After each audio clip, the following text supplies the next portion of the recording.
for the United Airlines premium seat for that legroom. And I know we didn't provide that this morning, and it's not the federal government's fault. It's ours. So if you need to wiggle a little bit or give yourself a little bit more room with your chair, feel free. We're going to have a lot of people joining us this morning. We've had about 170 people respond. And as the typical Washington way, they'll continue to show up this morning as we roll towards lunch, where we have former Senator Fritz Hollings joining us. We also have some friendly competition just down the hall with Hank Paulson and Ben Bernanke also giving some testimony on the economy in turmoil, which of course is the subject today. I'm Steve Clemens. I direct the American Strategy Program here at the New America Foundation, and I'm here to greet everyone, to welcome everyone, say a couple of words, introduce a couple of our co-sponsors and friends. I also want to say hello to those folks watching live on the internet right now. Our live telecasting, we love it when all of you show up, and we're happy to feed you and give you what materials we have, but we also love those people who watch us live online, really from all over the world, when you look and see those people watching. And I'm realizing that this is more and more the new journalism, where people are sitting at home, from AP in their pajamas, writing their stories on what Leo Hendry is about to say. So today we're going to discuss the economy, and I want to thank the Economic Strategy Institute. Ben Carliner is with us. Ben, if you'll just raise your hand. Ben is the research director of the ESI, an institution I used to work at. He's also the editor of globalstrategywatch.com, which I highly recommend people go and take a look at. It is a portal that funnels through it many of the much of the leading commentary on the U.S. economy, international economy, and domestic economic factors in the United States. I've been very pleased that they've linked to my blog and others as well, and other of our activities at the New America Foundation, so I want to thank ESI. I also want to welcome up to the podium for a moment my friend Frank Michichi of the Next Social Contract. He's here. Yeah, come join us at the podium here for a moment. Camera will not see you over there. Frank is helps run the Next Social Contract initiative at the New America Foundation. And one of the linkages that we're trying to make when we discuss economic policy is that the lines that have differentiated what's going on in the U.S. domestic economy from what's going on internationally, from what's happening in America's national security portfolio, are also not disassociated from the broad questions of what the stakeholders this sandbox we're in have to say. And that's why New America's Next Social Contract activities are so important. So I want Frank to say a few words about that before we begin. Thank you, Steve, and I will be brief, but those linkages are very important to us, and they're a new focus for us, and we're thrilled to be a part of this very important discussion. Those of you who aren't familiar with the Next Social Contract Initiative, we've been working over the last several months to try and identify how the policies and institutions that had created a broad and growing middle class post-World War II have sort of been overtaken by the developments of the last couple of decades. In information technology, in healthcare and financial services, in government, and also in the way that we define the traditional American family. And we're trying to both identify those trends and also to develop policies that will allow us to bring that contract back into balance. These policies are based on the idea that there are rights and responsibilities that each sector of society has: the civil society, government, business, and the individual. And we want to try and find the right balance of those rights and responsibilities. So we've put together policies thus far in healthcare, in asset building, in retirement security. Each of these aimed at restoring economic opportunity and economic security that a lot of people feel are slipping away for the average middle class person. And the events of the last few months have certainly highlighted this issue. Senator McCain, if you've seen his comments over the last few days about the fiscal crisis, has talked about a broken social contract between Wall Street and the average person, investor, and taxpayer.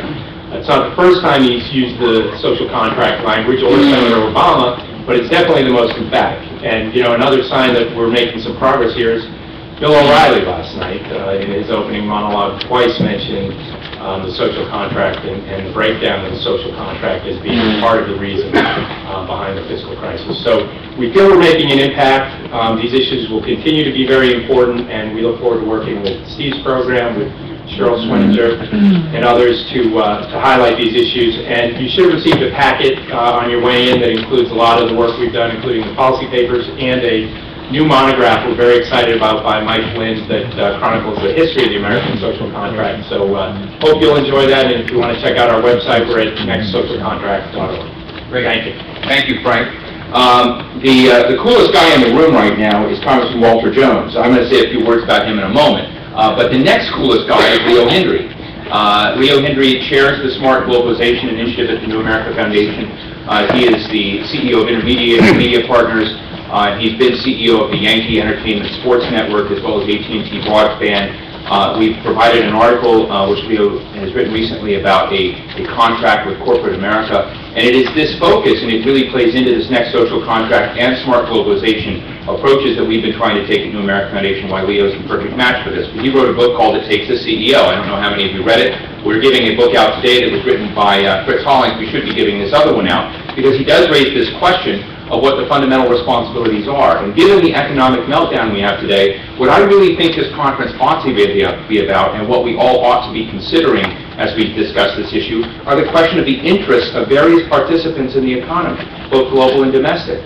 You know, how do firms fit into this? We're about to basically engage firms, and whether you use bailout or you use floating heads, firms that have, according to one Harvard economist that I was listening to yesterday, firms don't have interests that are aligned with American interests. But it seems very interesting that American taxpayers are in fact doing a lot for those firms to help them survive and to help not only them survive and keep economic activity going on. It's raising fundamental questions of what are the responsible roles and the intermingling of interest in the economy. And with that, I think CEOs, Leo's had a lot to say about CEO pay, about other issues, but Leo Hendry, who's seen all sides of this question, I'm going to ask Leo to say just a couple of words before we introduce Congressman Jones. Leo?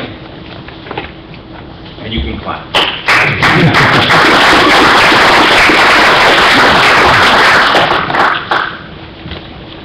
Thank you. My words are truly words of welcome.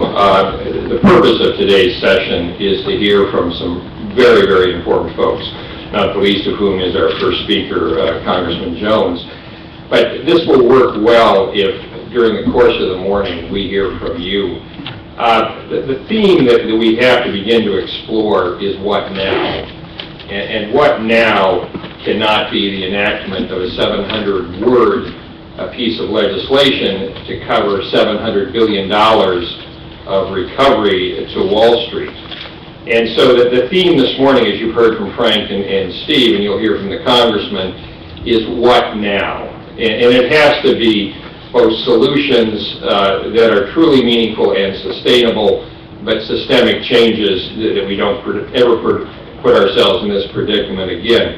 So on behalf of the Smart Globalization Initiative, Frank and Steve and all the others who so generously put these things together, welcome. And I do encourage you, as I said just a moment ago, to interact with the speakers. We're here to learn as well as try to inform somewhat. And it's a pleasure to have you all here this morning, and we'll talk later this afternoon. Thank you.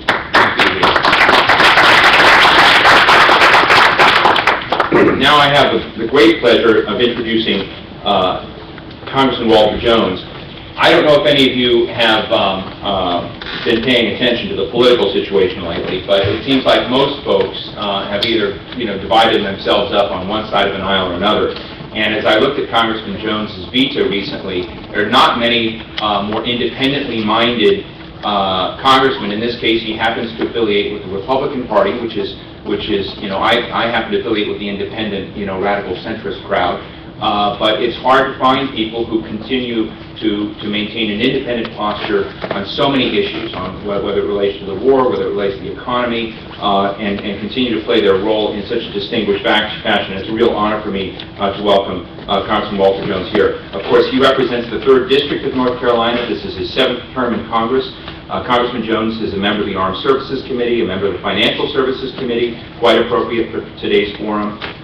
He was an elected member of the North Carolina General Assembly, very focused on small businesses and looking at financial services, and has a lot to say on what is going on in the U.S. economy. I want to thank Congressman Jones for helping us to open this morning's forum. Please welcome him.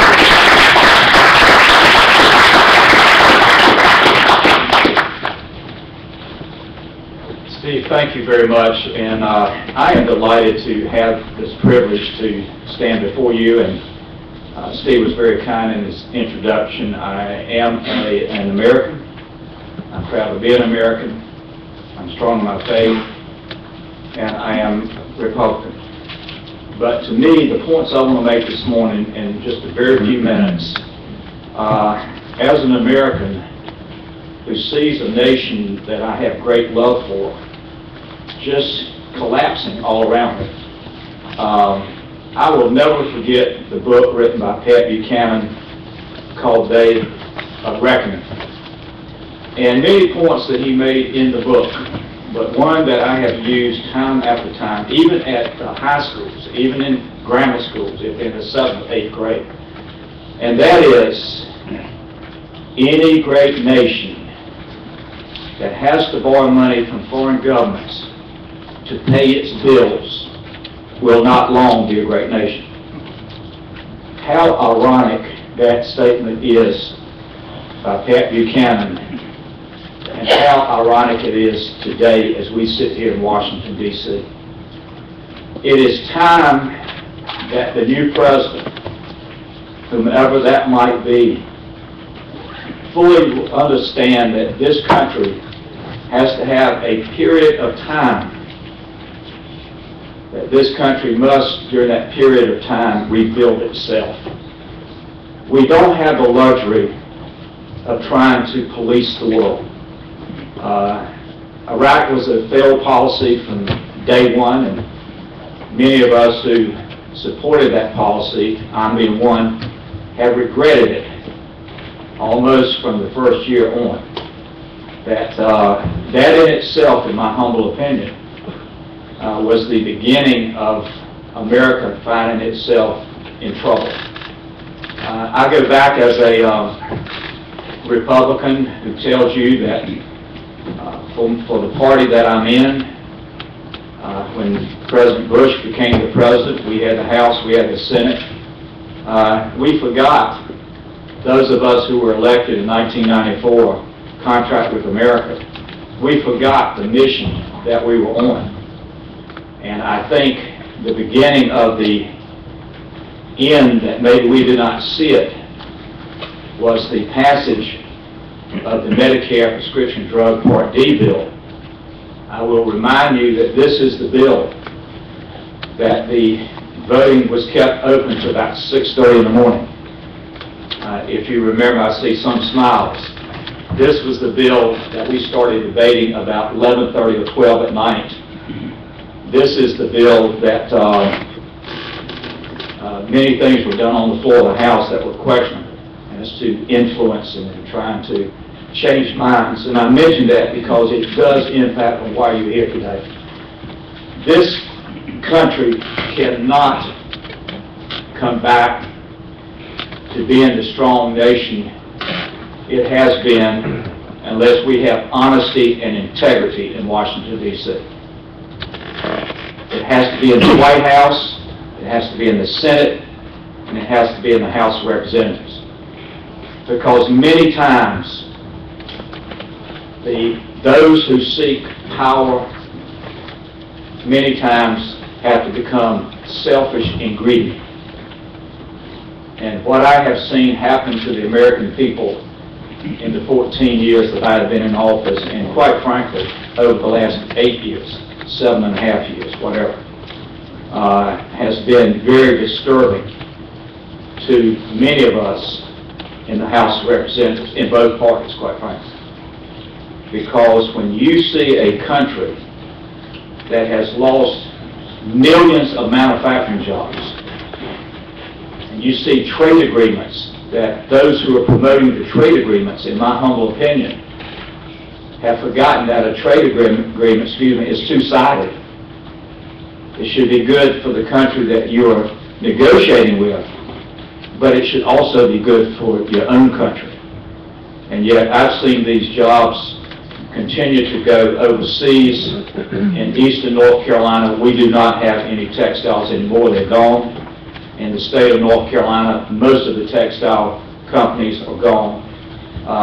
This, again, is why I wanted to bring to my few minutes of discussion, my concerns is the fact that here we are today being asked by the administration to find $700 billion to bail out financial institutions that possibly, maybe not all, but possibly allowed greed to determine their policies, and therefore we're supposed to ask the taxpayer to obligate yourself and your children for the next 30 to 40 years, paying off the greed that brought about much of what has happened. I know it's not all greed, let me make that clear, that I understand.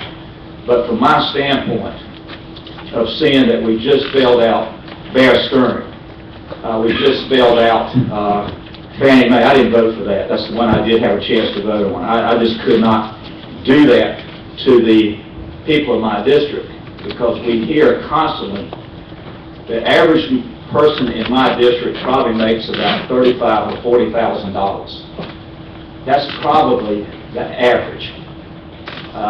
That's a family of 2 to 3, a wife and a husband and a child or 2. That's usually gross. That's not net. These are the people that make up America. And yet I wonder many times, do they really feel that we in Washington are truly listening to them? I hope that this next president, whomever he or she, well, it can't be a she, I apologize, ladies, I'm sorry. I've been saying that so much during the summer that I apologize. But there will be one day, that I'm sure, and I hope I'm living long enough to see that happen. The next president must start the day he is sworn in of being totally honest with the American people. I don't think he can wait 60, 90, or 120 days. I think the day he is sworn in, if he wants to really get the support of the American people, when he raises that hand, I would like for him first to ask God for wisdom. I would secondly like him to say to the American people, I do not have the answers, but I will promise you this, that I will seek those who can help me find the answers. And I will ask you, the American people, to give me your support for the next year to 2 years to see what I can do for you. If I hear that, I'll be the happiest 65-year-old man you've ever seen in your life. I will certainly say to that president, you've got my energy, you've got my commitment, and I will do what I can to help you be successful. Because I do not believe that we have the luxury of time. The trade deficit continues to go higher and higher with China. $271 billion, I believe I'm right on that. You look at the debt of this nation, I will never forget, and I understand the world we live in. We've got to communicate. That's been part of the foreign policy failure of this administration, especially in the Middle East. But I don't know if you saw this or not, and I'm not picking on China, but I'm trying to tell you where America is, what we've got to do, and I appreciate the opportunity of being here today. I really do, and what you're trying to do in having this discussion. But in the London Telegraph last October, the headline, China threatens nuclear option of dollar sales. We owe China in excess of $900 billion. So how can we dictate to a country that we owe money to? I don't think it makes sense. It won't happen. They don't have to. We have to get back on an equal playing field. And the next president needs to start figuring out how can we, if at all possible, how can we rejuvenate the manufacturing in America? We cannot continue to go the way we're going if we just simply are a service nation, buying our goods from overseas because we don't make anything anymore. I hope I don't have the answers today. I truthfully felt that God would put in my heart what to say to you. And whether this has been worthwhile for me to have this first 15 minutes and to share with you my thoughts, I hope it has been of some value. If nothing else, you might think later on this afternoon you won't remember what I said, because I'm not sure it's worthwhile. But I hope you will remember one thing, there are those in both parties that are desperately, and that's not the correct word, but desperately concerned about where this country is going. And if our children and grandchildren who look to their moms and dads, their grandfathers and grandmothers, have any hope at all, then in my humble opinion, it starts the day the next president is sworn in. And I hope that he will be honest with the American people. And let's get out of the ditch and get on the right road, knowing that to get to the end of the road will take more than 4 years. But if there's anything we can do to rebuild the confidence of the American people and our friends overseas, quite frankly, if they believe that we have a president that's honest, that's going to try to fix some of these problems over time, then they will look forward to working with the American people. Steve, I rambled probably 15 minutes. So Great. I'll Do you apologize. have time for a couple of questions? Yeah, I'll be glad. Thank you very much.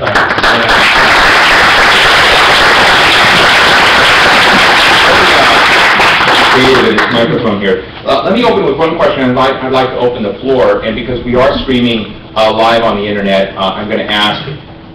Well, we'll try and get sound to you as best we can. I recognize that some people can't just necessarily easily crawl over others. I may repeat questions that you make.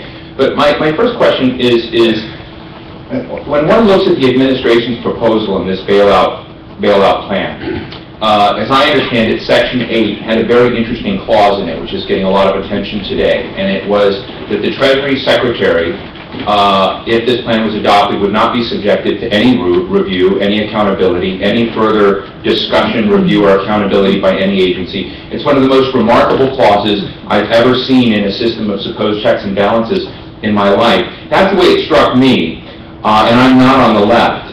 And so I'm wondering how you perceive that clause. I think it's a non-starter, quite frankly. I cannot believe how I have seen the Congress actually abdicate its responsibilities in many ways. And to say to the American people that we're going to give $700 billion to one individual who has this high position for this government, and there's not going to be anyone looking over his shoulder, that's what's wrong with Wall Street right now. In my opinion, absolutely not. Will not support anything that continues to give power. We won't need it. We won't need a Congress the way we're going if we don't start taking back some of our responsibilities based on the Constitution. Let me ask over the floor. Dimitri Novik? I have a question for If you can, into the microphone, Dimitri. I have a question for you. Who is personally guilty for this crisis? Personally, not in general, but personally. Your personal opinion. Well, my feelings are that the unnecessary war in Iraq was the beginning. I think that this Congress is partially responsible for not, see, until the Democrats took the House, we did no oversight. I'm on the Armed Services Committee, as Steve mentioned. I'm on the Banking Committee. We did very little oversight to check this administration and what they were doing. That's my, it's a semi-answer to your question. I apologize for that. Not my question. What, My Dimitri? question is, Yeah. who You get one time at bat. Go ahead. One time at bat, and then this is it. Okay, go ahead. Okay. Who personally is guilty Thank for you. crisis today? Not in general, Congress or some people. Give at Thank least you. one name. Well, I think that this administration, as a team,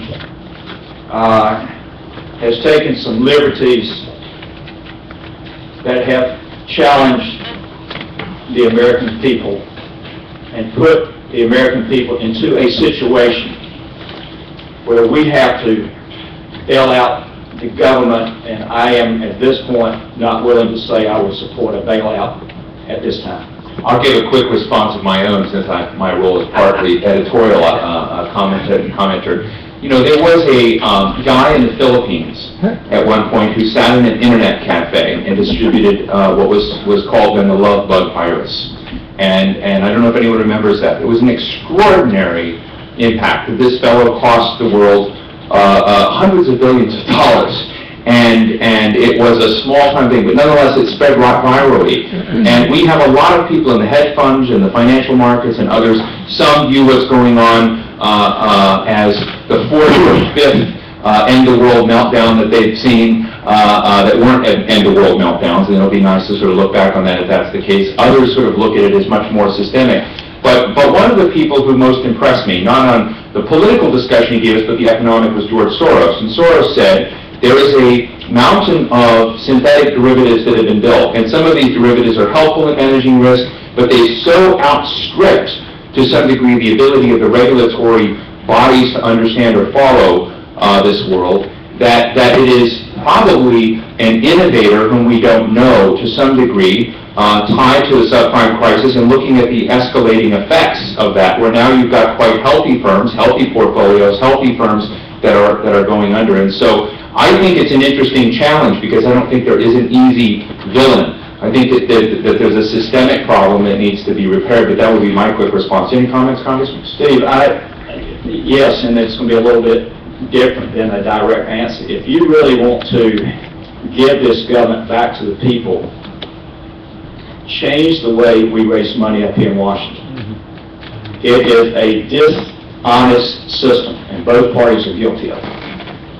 It's got to be some way, and I am not an attorney, I'm not an expert in anything, but when I think about some of the issues that are facing this country, and realize that both sides have to raise millions of dollars, and I don't think that makes people dishonest. I want to make that clear. But it does put a crack in the door for things to be done that maybe should not have to be done. Ladies and gentlemen, please help me thank Congressman Walter.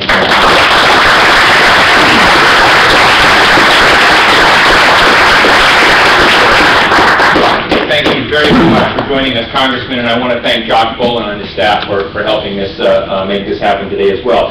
We're going to move on now to a colleague of mine at the New America Foundation, who's the co-director of our Global Strategic Finance Initiative, and in my opinion, one of the top 10 or 12 policy experts on sovereign wealth funds in the nation. Heidi Krebo-Redeker knows these worlds that are enveloping and falling in on themselves well. She was managing director and head of European debt capital markets for Bear Stearns, the former Bear Stearns, the former managing director and head of emerging debt markets for Lehman Brothers. She was listed as one of the top 25 women in business by the Wall Street Journal Europe. And it's wonderful. One of the things we've asked Heidi to do is, and she works with her husband, Doug Redeker, who is also co-director of our Strategic Finance Initiative at New American Foundation, is to think through, if they would, and she's going to present to it, how you would frame a SWOT analysis for America. Now, I've never heard of a SWOT analysis. I assume many of you haven't either. How many have heard of SWOT analysis? You guys are really with it, and I have not been reading Barron's or HB Review or something. But as I understand it, Harvard uses a case study approach of looking at economic entities, firms, and thinking through strengths, weaknesses, opportunities, and threats. My deputy director at the New America Foundation is constantly subjecting me to this sort of disciplined thinking and trying to get me to think in those terms. And so I've finally become converted to thinking that one of the things that hasn't happened when we think about economic policy is some sort of disciplined framework for looking at the United States as a corporate entity or as an entity. What are we getting right? What are the strengths? What are the systemic weaknesses? What are the opportunities out there? What are the threats facing the nation? And it is thinking about the nation that has been missing in so much of the dialogue about economic policy. I know Ralph Gomery is going to come back to that discussion in our panel a bit later. So let me invite Heidi Krebo-Redeker to join us for a few minutes to share with us her framing thoughts.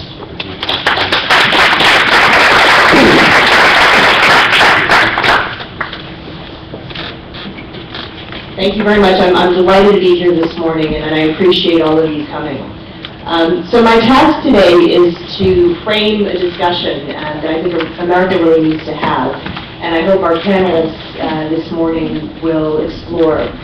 The task is the development of a realistic assessment of the U.S. position in the world today, and how to advance our overall national interests based on what that assessment turns up. a SWOT analysis, if you will. And why do we start with a SWOT analysis? It's because as we are more confronted with China Inc. and Russia Inc. and other countries that are operating in a similar fashion, the more we actually need to start thinking like America Inc. And America Inc. is actually my shorthand for our collective national interest. While we remain the world's sole military power, we've taken our eye off the ball, where our other superpower strengths may have been more competitively threatened. And over the past decade in particular, other countries have learned to use all the tools at their disposal, including their increasing financial and economic heft. So while it's a stretch to argue that other countries are going to start thinking like Google, or acting like Google, it's not a stretch to argue that it's time for the U.S. to start thinking more strategically about creatively using all the tools at our disposal to further our own national interests. The case for realistically assessing America Inc. is by no means a call to embrace an industrial policy, have the government pick winners or designate national champions. It's not a call to abandon free market capitalism. It's not a call to be protectionist, and it's certainly not a call to consider restrictions on foreign direct investment. It is instead an attempt to start from a blank sheet of paper and commence a hard-headed analysis of what are this country's greatest strengths, what are our challenges, and what we face with the rise of other economic powers, and how we continue to win in the end.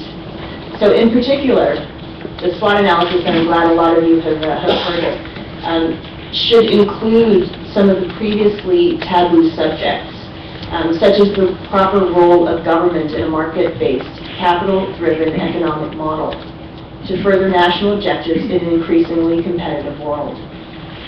So a SWOT analysis is a snapshot of internal factors, strengths and weaknesses, and external factors, opportunities and threats, that need to be considered when we think strategically about how to maximize our future prospects.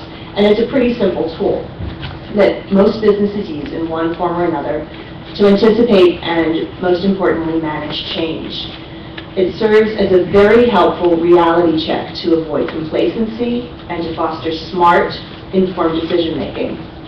The purpose of a SWOT analysis is to ensure that strengths are played to, weaknesses are addressed early, opportunities are aggressively and creatively considered, and that threats are comprehensively understood and hopefully mitigated. Now, I admit that there are some pretty fundamental differences between looking at a strategic assessment of a corporate entity and that of the United States of America.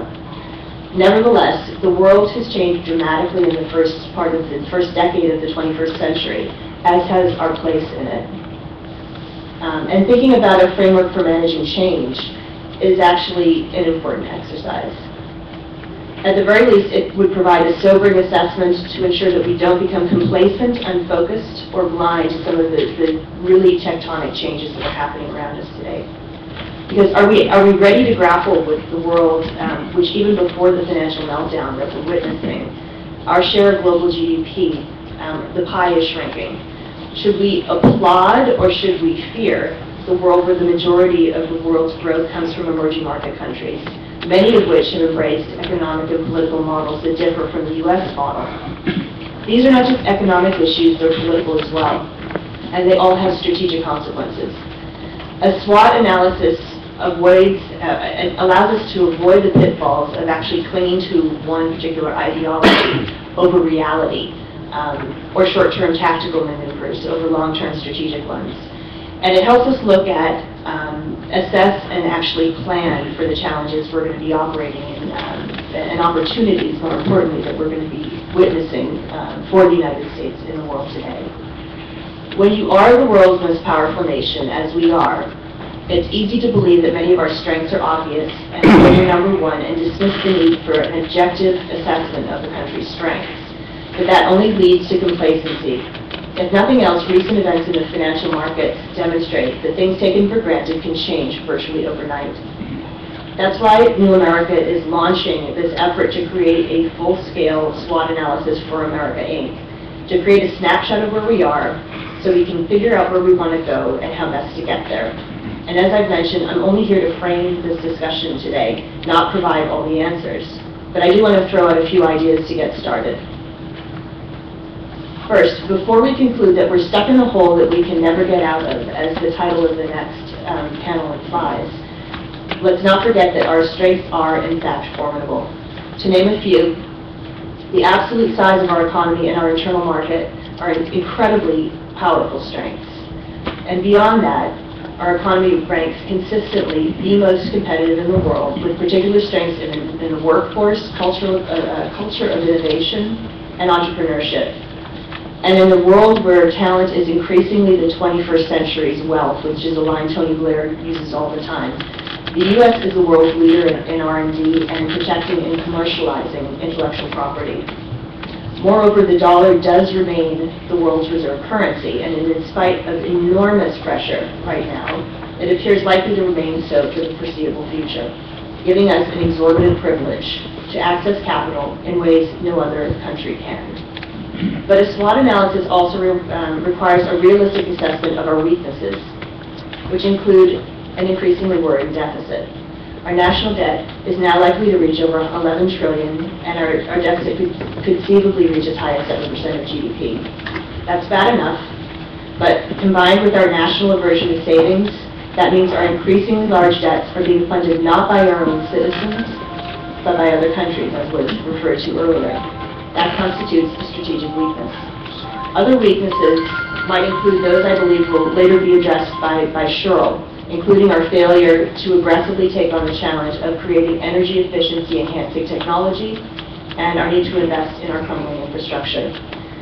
These weaknesses are driven in part by the deficit and by other weaknesses, including a political system in which partisan local politics often trump national interests. So to give a sense of how the SWOT analysis might play out, from our list of strengths, the U.S. is a nation of innovators, of entrepreneurs, of problem solvers, willing to think creatively and to take risks. But from our list of weaknesses, we can point to pressing concerns posed in the area of energy and infrastructure, as well as a lack of savings to finance the effort. An opportunity might be how the U.S. can best utilize those strengths to tackle those weaknesses. And a threat includes the risk that another country might do so instead. To address one of the major issues that does confront us today, we have to address the economic and political reality of other countries' economic models that afford their companies access to capital and investment that traditional sources of financing may no longer adequately provide to ours. That's where this whole idea of the state's role in a market-based economy has to be rethought, an area that should be looked at as an opportunity right now, but which, at least until now, has not generally been open to debate. The role of the state in a market-centric economy is also a potential threat.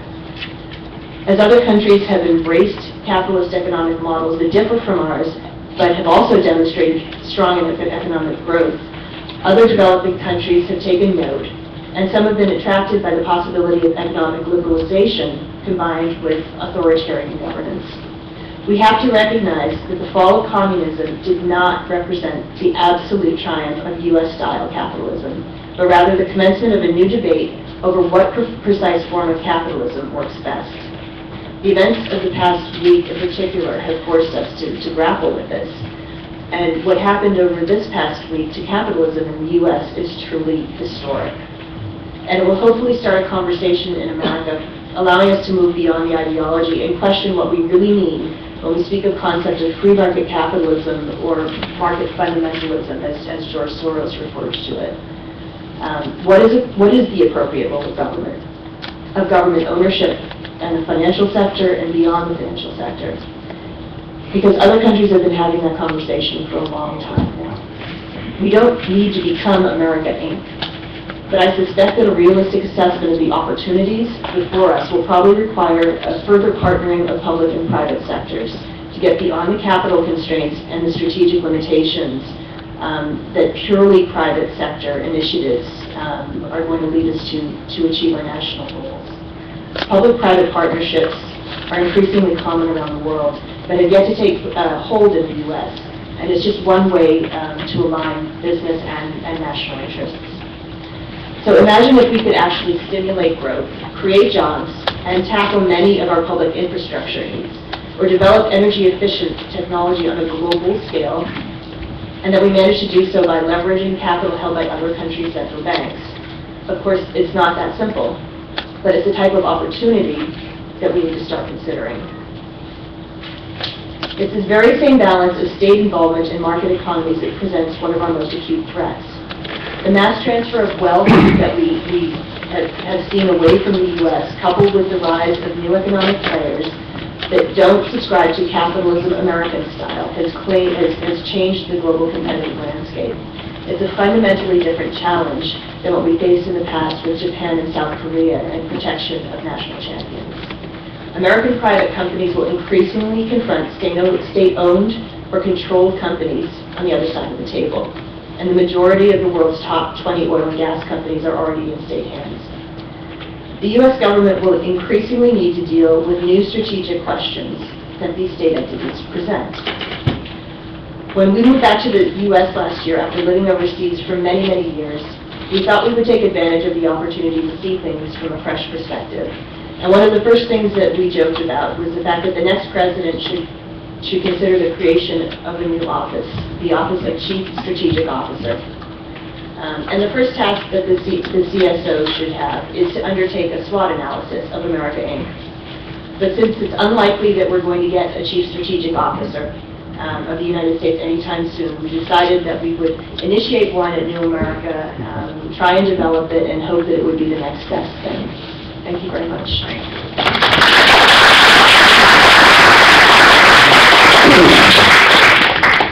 Thank you very, very much. I'd love to have a chief strategy officer if I trusted that chief strategy officer.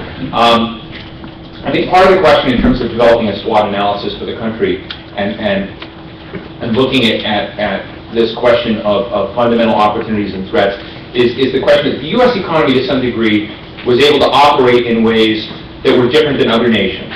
So when you saw a currency shock hit Argentina or Chile or Indonesia, etc., things happened in those economies that didn't seem to be happening in the United States. And I think even if you had the sort of events that were happening in the United States happen elsewhere, the shocks we would have seen would have been even more dramatic than what we've been seeing in the United States. I suspect.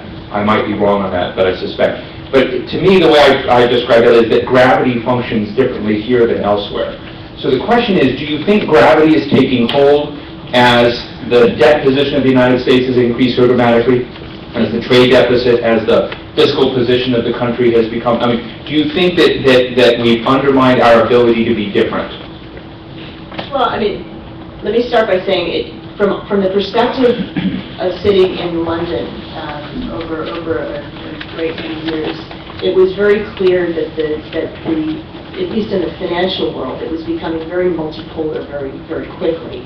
And you could see representations of that in the ways that more equity offerings were being listed overseas. I mean, there were a lot of indicators about that. But more importantly, that global shifts in capital had really changed, and there's been a paradigm shift in the ways that global capital was operating. Now, I think what you were getting to with the center of gravity was more fundamental to our economy, and maybe in particular to the reserve currency status that I referred to. We benefit, and it's hard to actually list and understand how comprehensive the benefit of having the dollar as a reserve currency has been for us, and hopefully will continue to be for us for some time to come. But it does actually mean, for the time being, that the center of gravity is I believe, here, and will continue to be here, even as we see rising economic powers coming from elsewhere.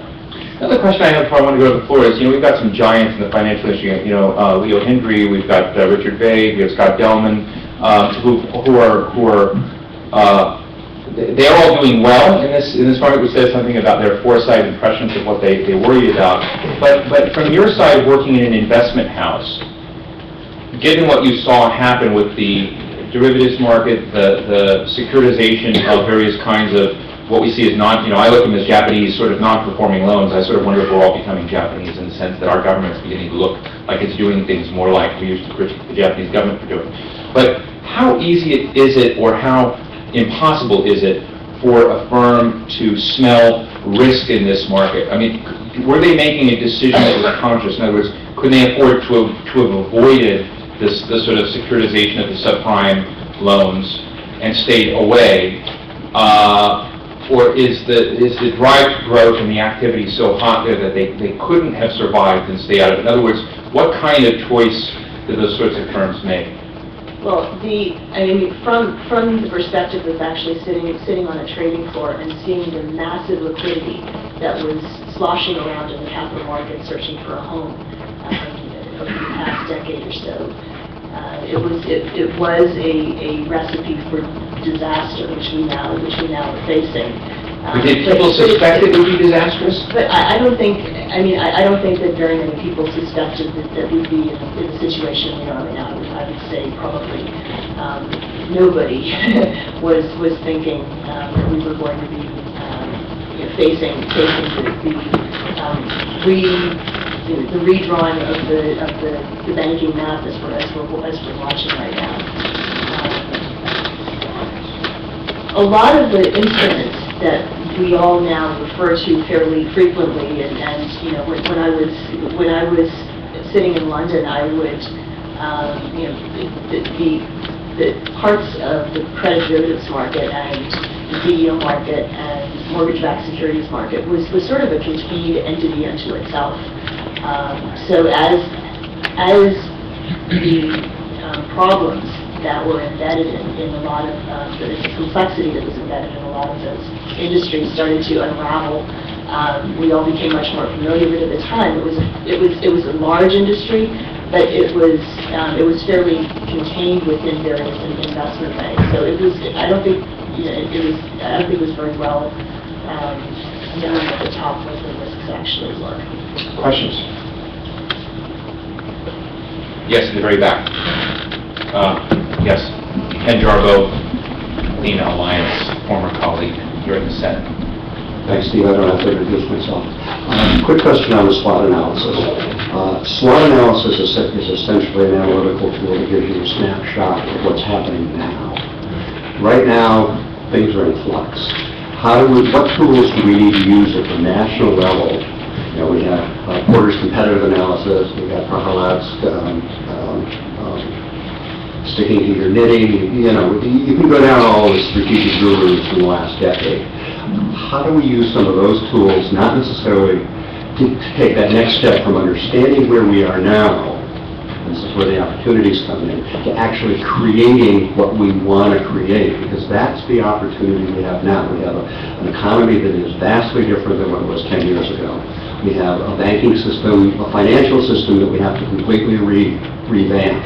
How do we then take that next jump to actually creation of what we want as opposed to simply the analysis? Great. I know that's a tough question, sorry.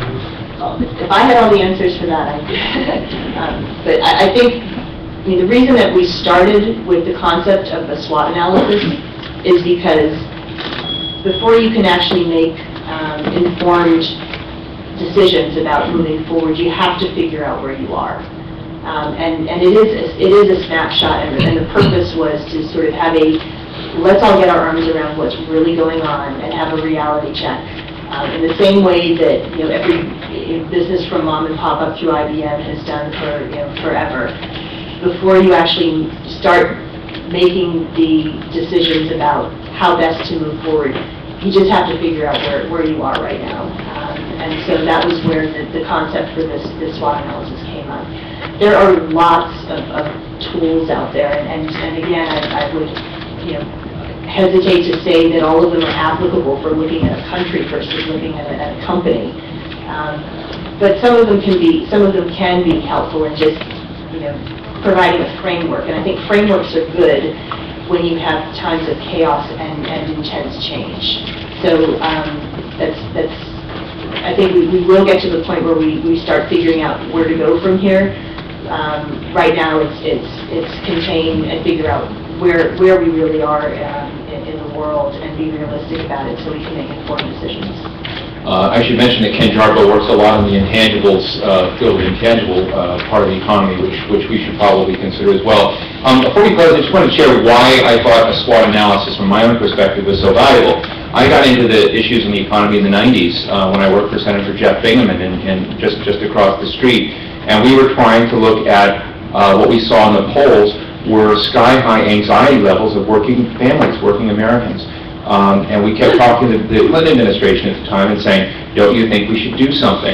The Clinton administration was very confident about what they saw as massive job growth and massive economic growth in the sort of IT sector and the positives that were coming out of productivity increases and whatnot in that sector and job creation. But when you look at other parts of the economy, we didn't see it.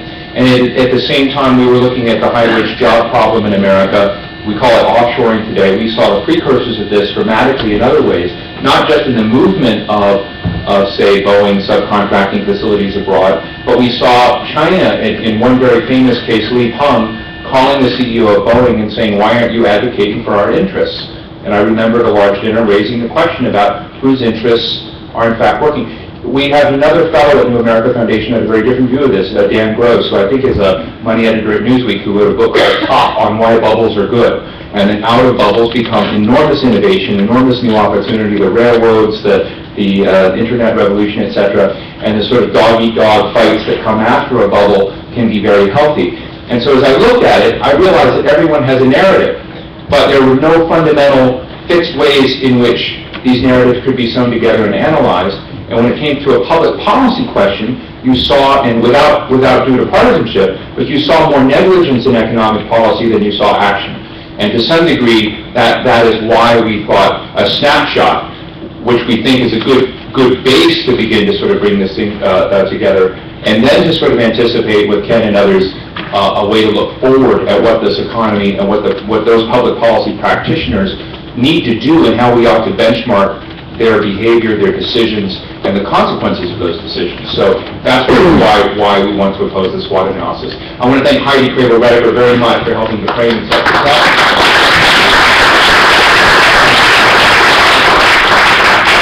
And we will be back at this. Now I want to invite our first panel to join us. We're going to discuss, of course, the topic of the day, the crippled financial sector, high consumer debt, massive trade deficits, and what's going on in the financial sector. And the real debate of the question is, America, so far in a hole they can't dig out, or do we have options for recovery? In other words, can the policy environment in which we're in literally today play some role? And with us, we have 4 outstanding participants for our panel. So we're going to hear from Leo Hendry, who is Managing Director of Intermedia Media Partners. He chairs the Smart Globalization Initiative at the New America Foundation. Of course, he was the former CEO of AT&T Broadband and the Yankee Entertainment and Sports Network. And for those people who are racing aficionados, he won Le Mans in 2 years ago. So Leo, and it is the Le Mans thing that I'm most impressed by. We also have Cheryl Schweninger, my colleague at the New America Foundation, who's director of our Economic Growth Program and helps co-direct our Smart Globalization Initiative. And he's the author of Bernard Schwartz of an important new paper that is part of our Big Ideas series called an Economic Recovery Program for the Post-Bubble Economy. So you know Cheryl thinks that there are economic recovery options. Then Tom Gallagher, who's another cool guy. Tom was on Louis Brookhiser's show, Wall Street regularly. I'm easily seduced by the Hollywood types in the finance world. And he is regular, very frequently on the Nightly Business Report, and very controversial. He's the former managing director and political economist at Lehman Brothers, and he's senior managing director of International Strategy and Investment Group. And then finally, Alan Mendelowitz will be sharing his thoughts. Alan is a former chairman of the board and a member of the board of directors of the Federal Housing Finance Board. That's an institution definitely in the muck of the news. And he's the former executive director of the U.S. Trade Deficit Review Commission, former EVP of the Export-Import Bank of the United States, and also from today, he's the former chief economist at the Economic Strategy Institute. We work together there. So without further ado, please welcome Leo Hendry.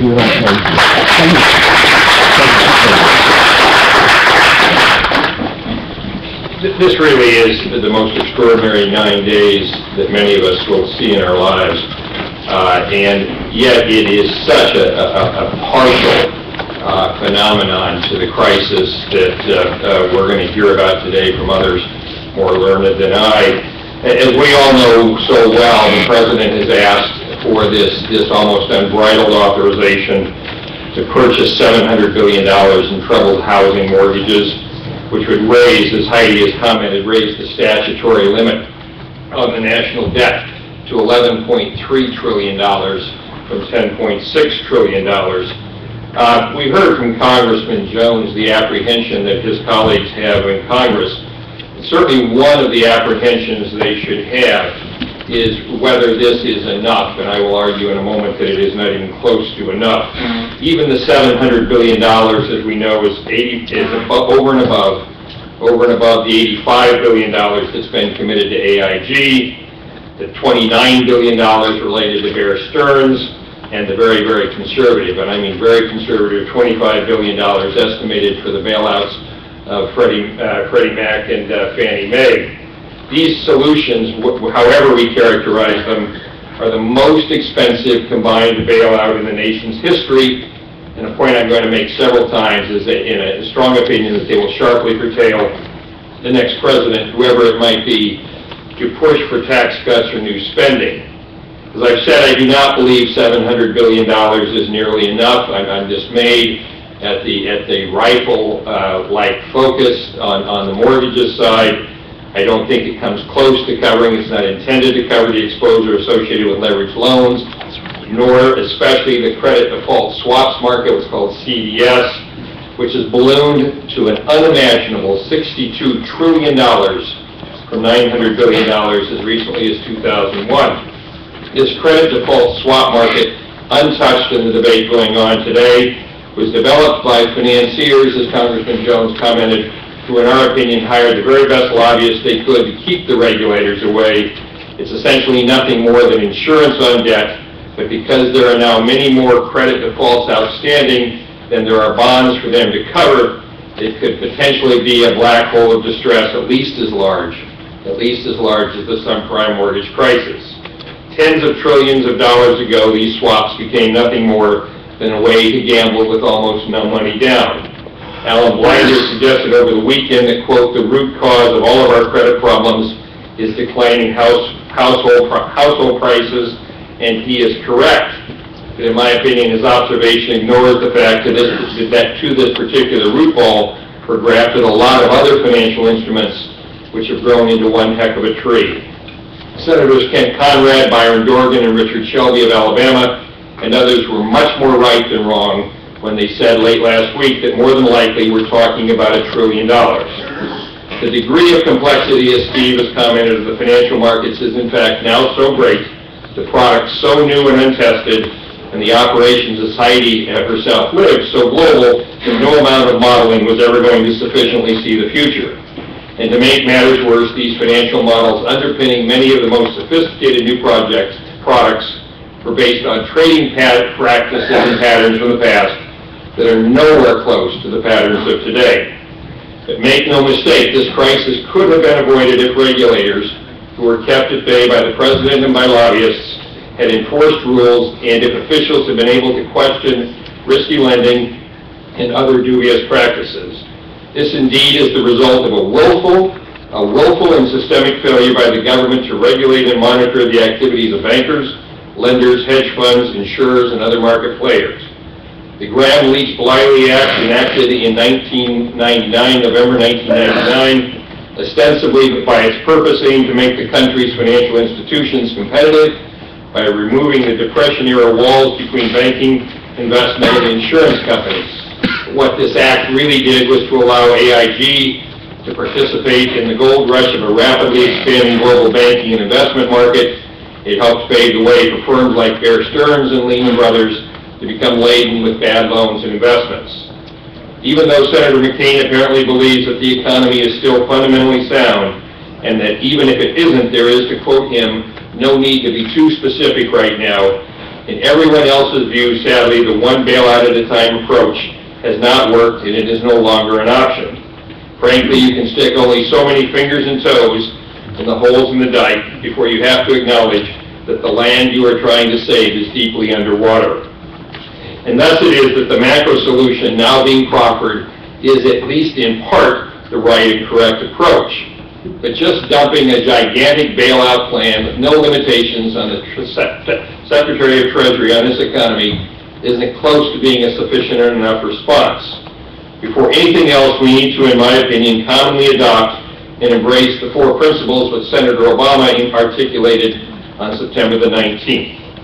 First, we cannot lose sight that we are in the midst of a broad economic crisis that also requires immediate attention to create jobs and to help support distressed homeowners in their communities.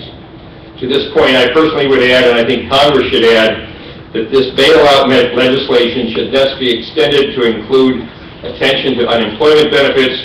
It should be used to bolster food stamps and to provide aid to state and local governments who are going to be the most distressed from this tragedy. Second, any taxpayer-funded support must have at its focus protecting our nation's long-term interest in a stable financial market and a growing economy rather than rewarding particular companies or the imprudent decisions of borrowers or lenders. Third, the plan must be temporary and it must be coupled with tough new oversight and regulations of our financial institutions. And fourth, the plan, as Heidi has commented, should be part of a global coordinated effort with our partners in the G20. To these 4 principles of Senator Obama's, I would add 3 more of my own, namely that Americans need to be fully informed about and to fully understand that the cost of these bailouts will indeed sadly compete with other spending. Americans need to know how the process will be monitored to ensure that taxpayers' interests are indeed protected, and perhaps most important, if an activity is important enough to justify government nationalization to prevent a default, then it is far and away important enough to be regulated. This Federal Reserve has, in my opinion, failed our nation twice, both as a regulator and in its conduct of monetary policy. And now we need to quickly make 5 material structural changes to our financial system to get it back on track. As others have pointed out, in order of importance, I believe we need to impose significant new regulations to improve the safety and soundness of our financial system. We need to immediately create a Financial Products Safety Commission. We need to immediately create a Financial Systems Stability Commission. We need to adopt much better, much more encompassing consumer protection laws, and we need to correct, and this is going to be the fight up here, we need to correct the incentives for, the compensation of, and the oversight of financial executives and traders. All we know now is that the hypothetical dollar cost of this bailout will be at least $700 billion. I and others think it will grow to exceed $1 trillion. That's all we know today. But among the other inevitable costs are an explosion in our federal debt, higher financing costs, an escalating reliance on foreign capital, much higher inflation, and a further erosion of American economic sovereignty. And taking on these enormous costs will significantly narrow the economic options available to the next administration. As I said earlier, Americans, all of us, need to be fully informed about and to fully understand that the cost of these bailouts will compete with other critically needed spending. Going forward, the people with the leverage are now the Chinese, the Japanese, and the oil-producing countries, each of whom will want immediate assurances that the debt they hold now and the debt that they will soon have to buy will be worth something.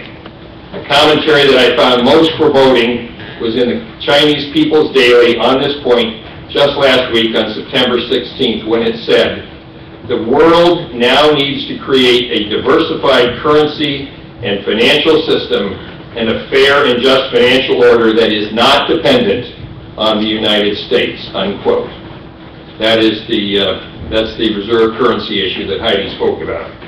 Now I would like to tie this back to the Smart Globalization Initiative, which Steve and others are sponsoring, since many of us believe that the only real long-term solution to the crisis we now find ourselves in will be to resuscitate this economy in such a robust and permanent fashion that we can pay off this crushing additional federal debt while restoring general fairness to an economy that seems to have lost it. Last week, our Commerce Department reported that the second quarter current account deficit was $183 billion just in the quarter, caused largely by our $216 billion deficit in trade on goods.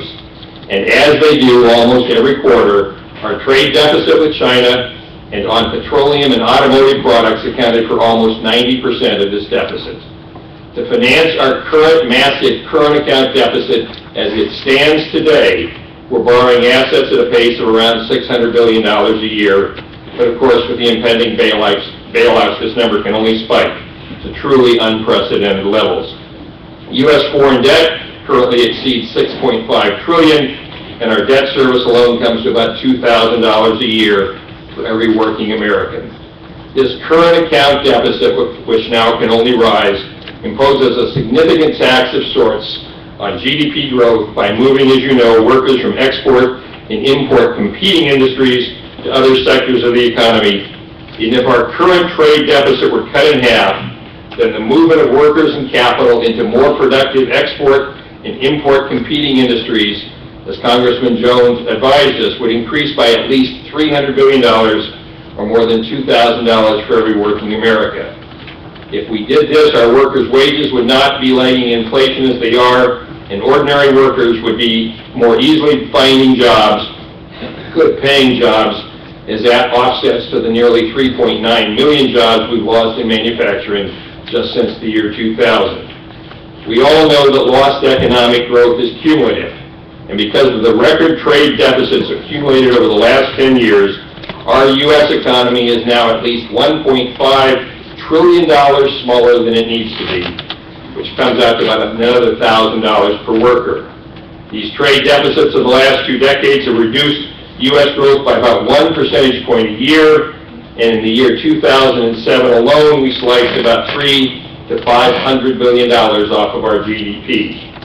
As I've said, if we were to cut our trade deficit in half, U.S. GDP would increase by about 1 percentage point a year, tax revenues would be larger, the pain from this enormous bailout and from the ongoing war in Iraq would be much more manageable, and over time we could eliminate our federal deficit without the cuts in spending which we now have to confront. Let me close by giving you sort of a complementary economic strategy of the sort that Steve and his colleagues are developing on your behalf, truly, at the Smart Globalization Initiative. We know that beginning in the 1980s, the progressive income tax was substantially eliminated for high-income Americans, and we know as well that the federal government ceased in a meaningful way to protect workers' rights to organize and to collectively bargain, and that in turn fueled a dramatic decline in union strength.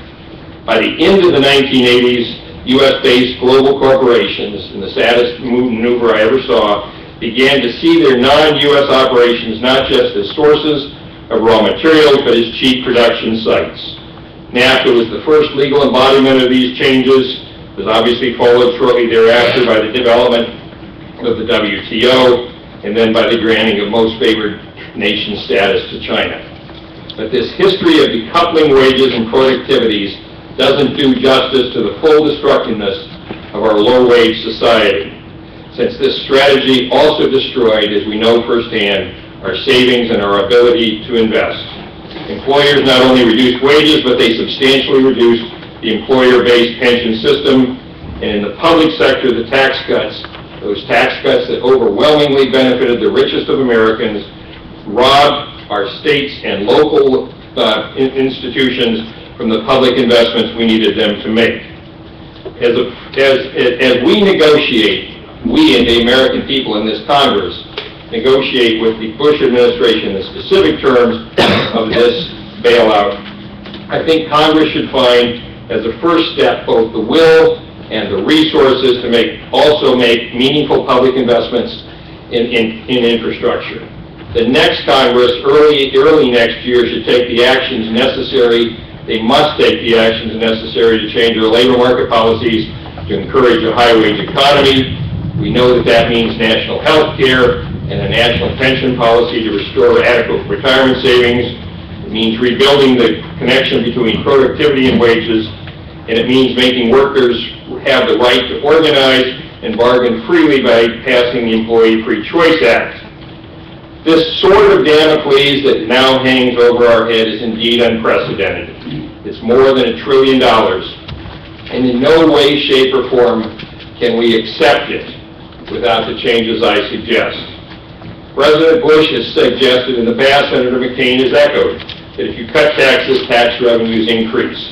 We in fact know that is not the case. The American people are entitled to see this Congress use the bailout legislation to also extend unemployment benefits, to bolster food stamps and provide aid to state and local governments. The American people are entitled to legislative attention to our massive trade and current account deficits, to our federal deficit, and they are entitled to see job-creating investments in our crumbling infrastructure, and they are entitled to know that in the midst of this crisis, they do not have to put up with misguided calls to extend the Bush tax cuts to the wealthiest of Americans. Steve, thank you very much. Thank you, Leo.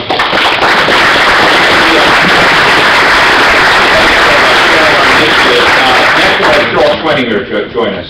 Cheryl.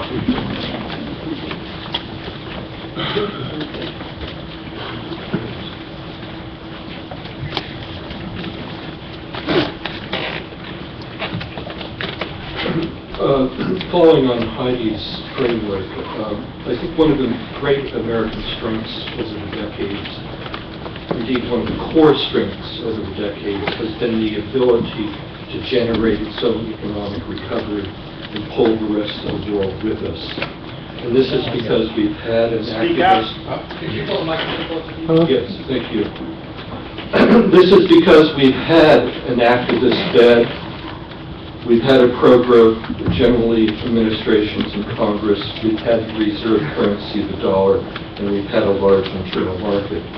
And so you saw in 83, you saw in 92, 93, you saw in 2002, the United States' ability to generate its own recovery and pull the rest of the world with us. I think one of the questions that we now face with the unwinding of the credit and housing bubbles that followed on the tech bubble is whether this ability is still intact and what it means. I would share with Leo's, I think, profound analysis that probably the $1 trillion rescue plan will not be enough. It will be enough to perhaps stem the financial meltdown, but it probably will not be enough to produce a sustained economic growth recovery. Now, I see essentially three main obstacles standing in the way that things that we're going to have to overcome in the current situation to produce a sustained economic recovery, in addition to those that Leo already mentioned. The first is the impairment of the financial system and the reluctance of the banking system to lend. We're not going to be able to run the recovery on credit expansion. I think Tom Gallagher is going to speak more to that. The second, we have the main source of economic growth over the last decade was debt finance consumption. If we're not going to be able to expand credit in the private sector significantly, we're also not going to be able to depend on a robust consumer for any period of time. In fact, the consumer is going to be treading water for an extended period of time. Just to give you some dimensions of this, from consumption as a percentage of GDP increased from approximately 64 to 65% in 1994 at the beginning of this bubble period to 72% at the height of the bubble. That's a 6 to 7% adjustment of GDP that we're going to have to absorb if we're going to return to normal, or even if we don't revert all the way to normal, if we revert back to around 67, 68, that's still 3 to 4% of GDP. Second, we had the decline of savings from 94-95 period from approximately 8% personal household savings to 0 or negative. It's now creeping back a little bit. That's another swing of 7 to 8% that we're going to have to absorb as households rebuild the balance sheet. And they're going to have to rebuild their balance sheet in a period where wages aren't increasing and unemployment are growing, where they don't have the same access to credit they once had. But that increase, and during this period, this bubble years, 94, 95 to 2007, debt as percentage of disposable income in households increased from approximately 81% to 131%. That debt is going to have to be worked off back to more sustainable levels. Probably, if you revert to norm, that's a considerable amount. It may have to work off more because it was underpinned by rising housing prices. Housing prices during this bubble period, again marked from 95 to 2007, rose approximately 60%. The third obstacle that we face is that the world weighs much more than it did in 83, than it did in 92, 93, or it did in 2002. Not only do we have to lift Germany, Europe, and Japan, neither of which are willing or able to generate their own internal demand and recovery. Germany has been increasingly actually dependent on exports in the last 3 or 4 years. So you have the entire weight of high savings Japan and Germany on them. But to that we've added a rapidly growing China, but which is again an enormous outlier in terms of its inability to generate its own growth. Its current account surplus has now reached 11% of GDP. Its consumption as a percentage of GDP has declined to 32 to 33%. It's an economy that is enormously dependent, in spite of the hopes for decoupling, on American consumer and world demand. In addition, we have the petrodollar states, who are in essence draining demand out of the world economy because inevitably their savings rates increase as the price of petrodollars increase. So we have, and I think this is the essence of the problem that is often looked. We have the rest of the world economy that operates under a high savings, production-oriented society, and we have a weak, increasingly weak and smaller American consumer-oriented economy that's trying to pull the locomotive. This isn't going to work in the future. So we're going to need a different kind of economic recovery that's going to cost a lot more than any previous recovery we've thought about. This is a post-bubble recovery in a world that is heavy and rich with excess savings and weak on internal demand. That means that we have to work around the impairment of the financial and banking system. We also have to, we're not going to be able to rely on robust consumer growth. We're going to have to look for new sources of growth. And we're also going to have a recovery program that doesn't leak out to the rest of the world and tries to establish a new global contract with them that they have to pull their weight in this economic recovery if the world economy is going to be able to pull out of this potential downward spiral. I have, with Bernard Schwartz, outlined what that means in a piece called an economic recovery program. Essentially, it is add $1 trillion for the financial rescue plan, but add $1 trillion for a public investment infrastructure-led program recovery that would cost roughly $1 trillion over 3 to 4 years, but would have the benefit of generating jobs, income growth, and helping to create the foundation for a more productive economy. Now, what is standing most in the way, and I should add that the second piece of the, in addition to the financial rescue plan, is absolutely essential if we're going to keep the price tag of the financial rescue plan down. Think of it as the Fed taking on $1 trillion of assets. Those assets could appreciate, and the Treasury could make money, or they could depreciate, and the Fed could lose a lot of money, and the taxpayers could be on the hook. In order for those assets to be worth more, we're going to have to invest in the real economy and an economic recovery program. If incomes are beginning to expand, jobs are going to be created, those assets are actually going to increase in value, and you'll get some of your money back. So the biggest obstacle that we face is that the sense of fiscal recklessness that we have seen in the private sector over the last decade will be transferred and placed on the public sector and government side. And for that reason, we will not spend the money that we need to have an economic recovery program that actually would reduce the price tag of the fiscal rescue program. Thank you. Thank you so much, Joe. Coach Williams gets emphatic and he uses his lungs. Tom Gallagher.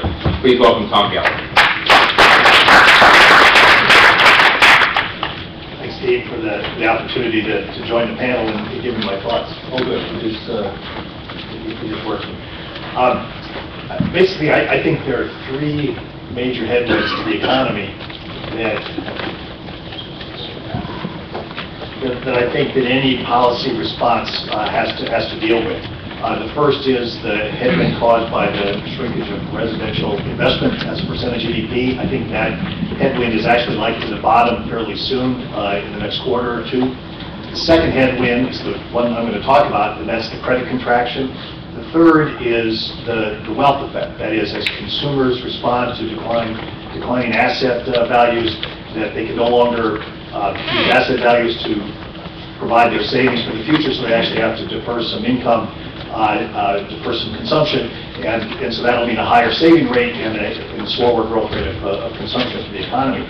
That, I think, is still ahead of us. So I list them in this order because I think that's the sequencing. The housing headwind is about to end. The credit contraction is really at its peak right now, and the wealth effect is going to be something that's more evident in the future than we've seen so far. As I said, I just want to talk about the middle one of those, the credit contraction, and what kinds of policy responses are needed to deal with this. I'm not really talking more broadly, as Leo was and as Cheryl was, on other policy responses to deal with all three of these challenges. But the first point is that deleveraging is a major headwind for the economy now. These two charts just show the impact or the trend in bank lending. That is, bank loan growth to the private sector, which is the first chart, has been running at a 10 to 15% annualized rate. It's now gone to zero. It doesn't get to zero often. It's usually been there at times of recession. And I call your attention to the early 90s, where it had a sustained kind of stagnant growth rate, which was coincident with really the last financial shock that the U.S. economy had to deal with. The other chart is from our own survey. The company that I work for surveys on consumer loans, and you can see what's happening there. So obviously, bank lending it has become a major headwind for the economy. This is part of a broader deleveraging of the economy. I think this chart actually captures the deleveraging story quite well. What it is the asset growth of the financial sector. That is, for banks or investment firms, their assets are basically our liabilities.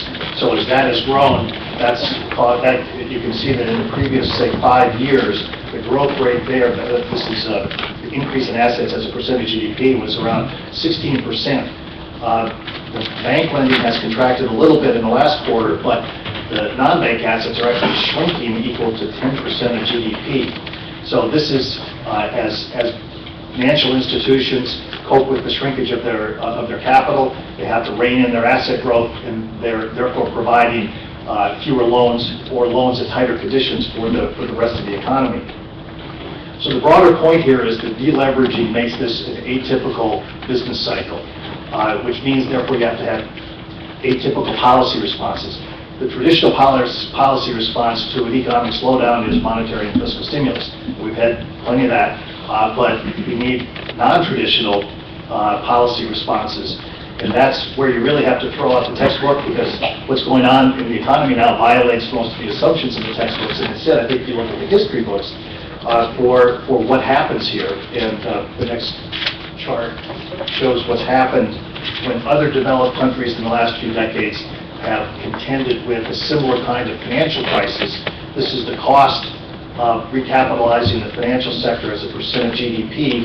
You see quite a range there, low of 4% to a high of 20%. But if you just take a midpoint or the median value... Can you read them to the people that are watching online, because they're important, particularly the last one? Sure. Spain in 77 was 17% of GDP. Norway in 87 at 4%. Finland and Sweden both in 91 at 8 and 6% respectively, and then Japan at 20%. So that's not exactly a bell curve distribution, but it's easy to come up with an estimate of $1 trillion. In fact, the author, one of the authors of this table, had a column in the Financial Times late last week, I think it was, where he estimated $1 to $2 trillion total cost, ultimate cost to the government. And the notion here, kind of the conceptual underpinning of the non-traditional policy response, is that at some point in a financial crisis, the solution is to move private sector losses onto the public sector balance sheet, no matter how politically unpalatable that is. It's what puts a floor under the financial crisis. The premise here is that what an economy goes through is an overshoot in asset prices. As troubled institutions sell their assets, that's either banks or individuals selling their homes, that pushes prices down below some kind of fair value or sustainable value. That in turn creates even more pressure on financial companies as their assets decline further. So it's really a real self-reinforcing process. It usually involves the government stepping in one way or another. It's not the only policy option. There is the policy option of doing nothing. In fact, there's a pretty good history of that in the 19th century in the U.S. That was more or less the policy response, was to let the fire burn itself out. The government didn't see as its responsibility to deal with these. I think it's worth pointing out that economic contractions in the 19th century weren't called recessions, they were called panics. And that is what policymakers were trying to avoid last week, the extraordinary 9 days that Theo was talking about. I think the next chart really captures the essence of the panic. Just to explain what this is the 3-month Treasury bill rate. So it's considered, the Treasury is the risk-free asset. At 3 months, it's the shortest maturity that the Treasury offers. So it's really the safest investment out there. And this captures the intraday pricing, not just the closing price. And so basically, from parts of Wednesday, all of Thursday, and part of Friday, the yield on a Treasury bill was just above zero. I mean, it was like 4 basis points, 5 basis points, 8 basis points. And the previous level was already pretty low, at around 1%. The point is that what investors were doing was they were completely avoiding risk, avoiding credit risk, that is. Especially, and actually I think what triggered all this was the decision not to rescue Lehman Brothers. I'm not saying it was the wrong decision, but I'm just saying that was the trigger in this case. Was that what happened there was that money market funds that owned Lehman debt suddenly had a loss. One of them broke the buck, as they say, had to report a price below $1 a share, and that caused a movement out of money market funds, which are considered pretty safe, into Treasury bills, which are very safe. And this just puts these very low Treasury bill yields into perspective. That we really haven't seen near zero Treasury bill yields really since the 1930s. So it does kind of put this in an historical perspective. I think a good way to describe what happened last week and then the government's policy response is that investors everywhere were shunning credit risk. So the policy response was twofold. One was to shift some of that credit risk from investors to taxpayers, as however unpalatable that is, and then second, to insure investors against that credit risk. That was really the extraordinary move on Friday for the government for the Treasury Department to unveil a program of deposit insurance, basically, or extending the insurance to money market funds. So that's the policy response. I think it's clear that in political terms, you have the two choices, basically. I'm going to put this in a pejorative context for both, because that's the way politics, political discourse usually is, but you're either pro-bailout or you're pro-panic. And I think that in modern-day politics, they choose the pro-bailout option. There's that great quote from Jeffrey Frankel, a Harvard economist, who says, just as there are no atheists in foxholes, there are no libertarians in a financial crisis. And I think that explains why you've had a Republican administration engaging in these kinds of policy options. But just to be clear, there are costs associated with this. This just shows the reaction in the markets to the surprise announcement by the Treasury Department on Friday to the money market insurance proposal. You had a big jump in Treasury yields, and you also had a weakening of the dollar. And this is kind of a technical point that I'll leave till later. I actually think that the markets aren't going to provide a serious constraint on the amount that the Treasury is going to borrow. I think the real concern in the markets here is more on how the Federal Reserve is going to respond to this. The Federal Reserve, for the first time last week, expanded its balance sheet. I think markets are nervous that means that they're about to monetize the debt. I think that's an incorrect reading of what's going on, but nonetheless, I think that's the real constraint here.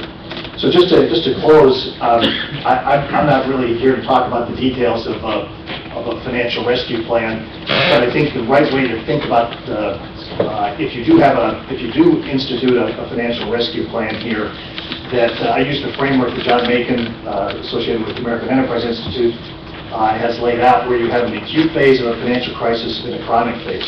The acute phase is where you're worried about failures that can produce systemic risks. The chronic phase is where those risks are reduced, but you still are not at full strength. You think about a patient going out of intensive care, he's still not at full strength, and he still needs some treatment. The headwinds to the economy of the credit contraction will still persist. But I think if a well-done rescue plan should mean that you move from the acute phase to the chronic phase. Great. Thank you very much. I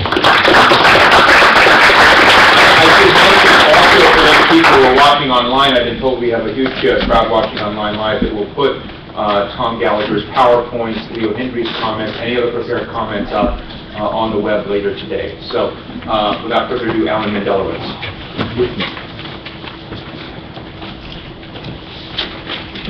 Thanks, Steve. I appreciate the opportunity to be here, share some time with you. I have to say that we're living in absolutely extraordinary times. We're in the midst of a paradigm shift of extraordinary proportions. The Bush administration, which took office 8 years ago as social conservatives, is now leaving office as conservative socialists.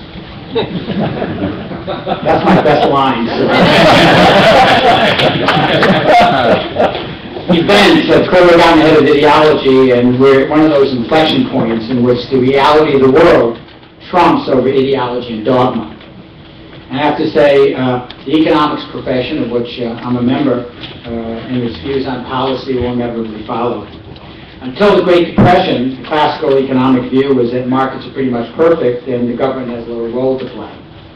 With the Great Depression, the disconnect between economic theory and the reality of economic catastrophe forced a transformation in mainstream economics. And that transformation was the recognition that the government had an important role to play in the economy. If you studied economics in the 1960s, like I did as an undergraduate and as a graduate student, that's pretty much what you learned. Extreme market theorists were at the fringes of discipline. In fact, I had a classmate when I was an undergraduate at Columbia. His name was Arthur. And we'd sit in classes, and every time the professor would make a point, when the point was finished, Arthur would put up his hand and say, "And what would Milton Friedman say about that?"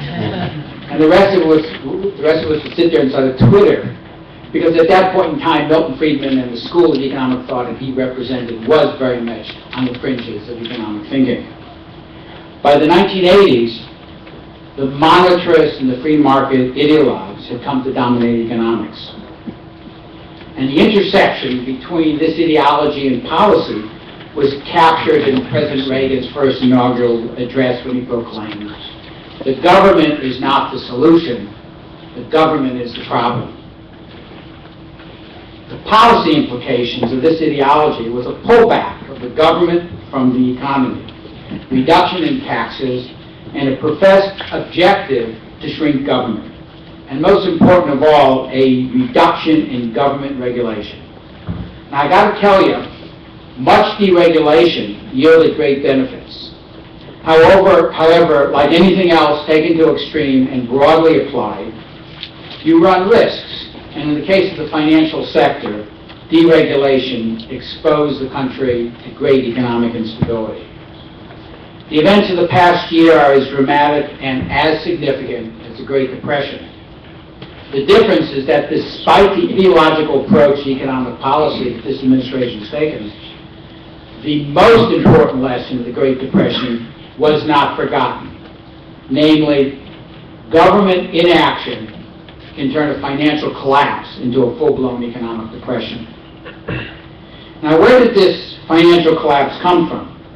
Everybody knows it started somewhere off in the ether related to housing finance, but after that, in the public mind, the picture gets pretty murky. For a functioning housing finance market, you basically need three things. It's not that complex.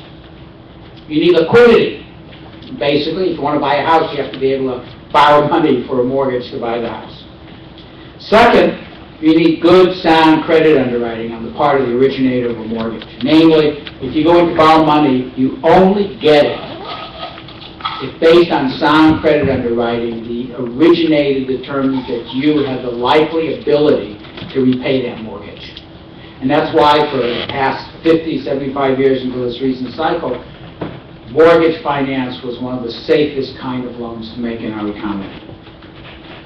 And the third is good, sound, interest rate risk management.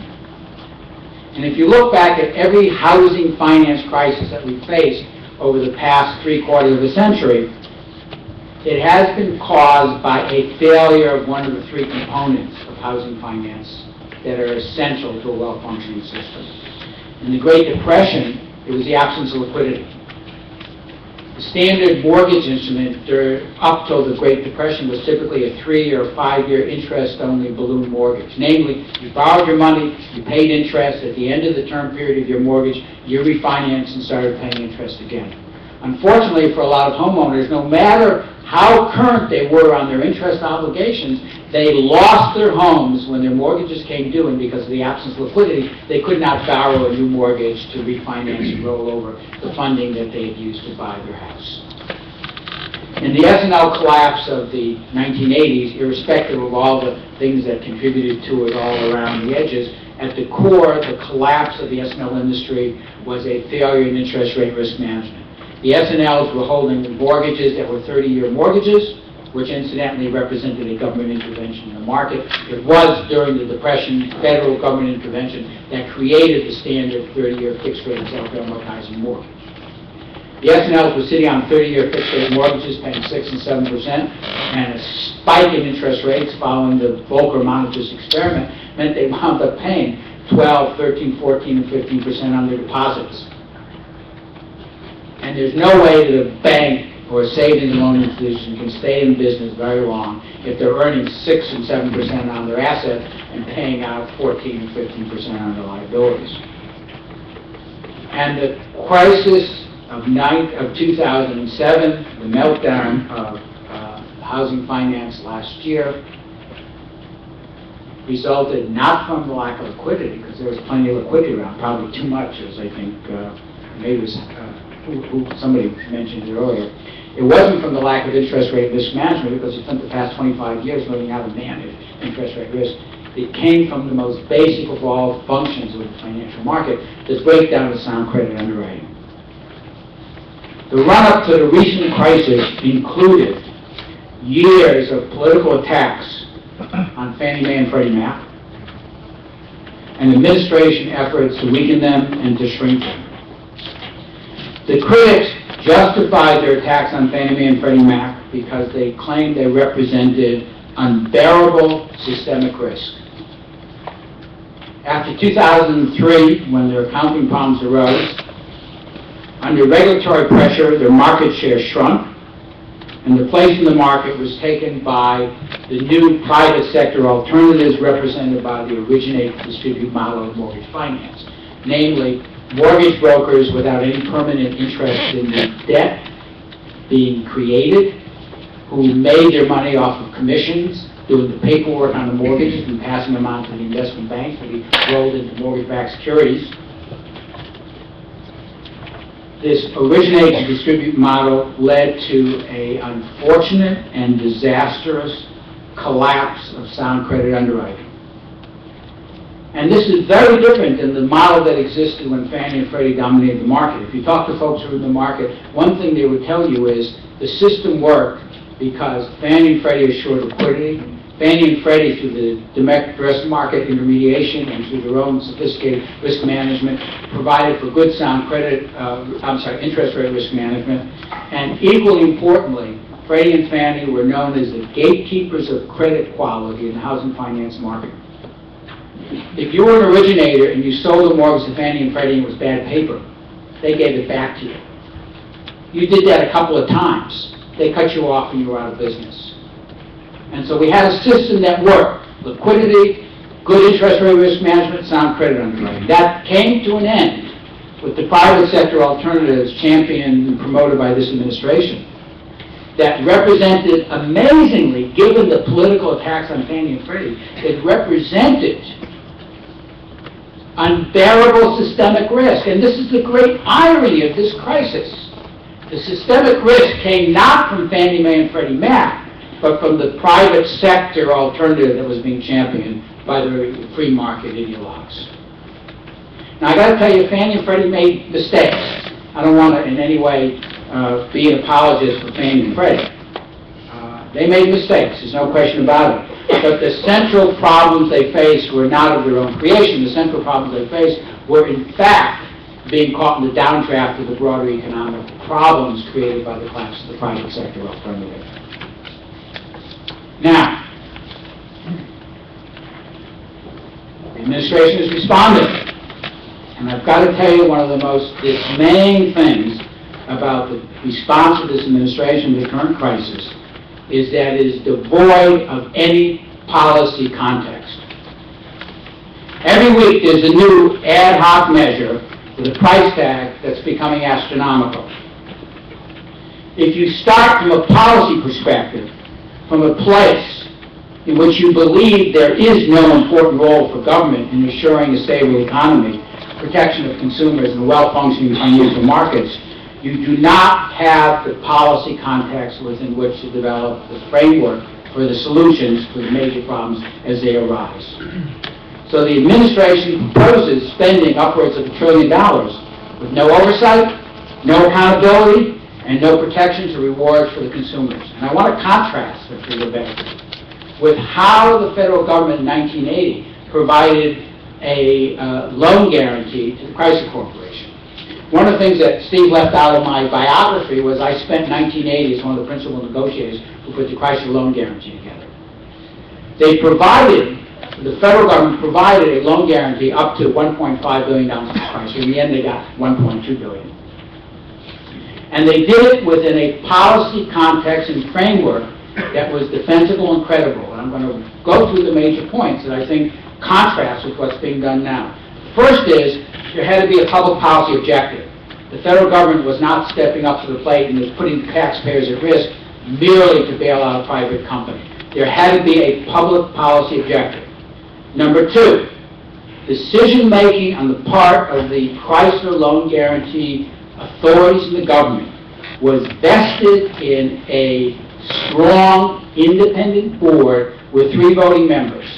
The chairman was the Secretary of the Treasury, and the other 2 voting members were key independent officials of the federal government. The chairman of the Board of Governors of the Federal Reserve and the Comptroller General of the United States.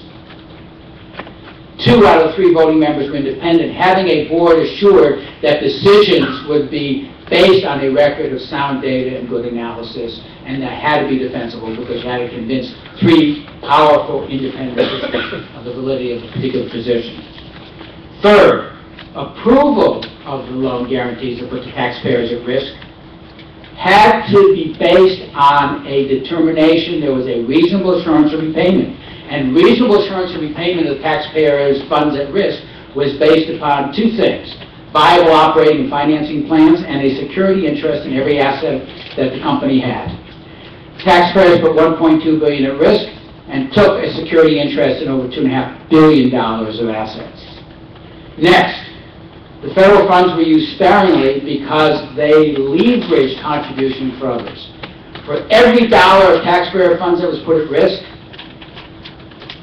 interested parties who stood to benefit from Chrysler's success had to contribute $2. Workers in the form of wage concessions, banks in the form of debt concessions, state localities in the form of additional loans.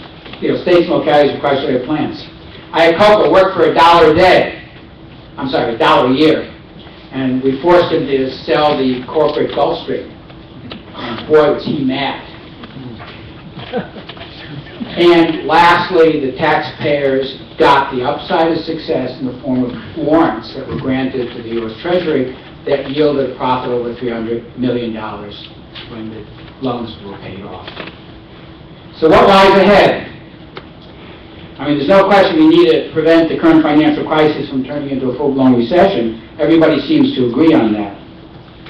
But what we need is a policy context in which the government will play a larger and critical role in ensuring a well-functioning economy. And that means for all parts and components and elements of the financial sector that benefit from government intervention and government protection, they've got to, one, be subject to serious and real and competent regulation, and two, they have to enter into risk-sharing arrangements where they bear the cost of the benefits they receive from the public sector. What distinguished banks from other types of financial institutions is that banks are part of the protected payment system, and deposits were insured, and the funds that insured those deposits that existed in the Federal Deposit Insurance Corporation came from premium paid by the banks. The banks were regulated and they contributed money.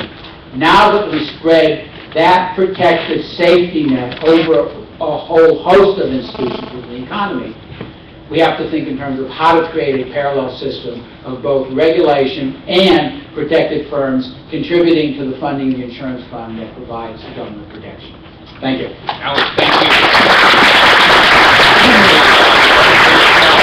Very great panel. We've got time now for an active Q&A session. I think, without a doubt, the way in which the different sort of framing moments of this panel are superb, and I hope a lot of people attention from Leo Hendry, particularly raising an issue that I think is very on the credit default swap market, what may still lie out there, what the sort of new social contract needs to be connected to government action.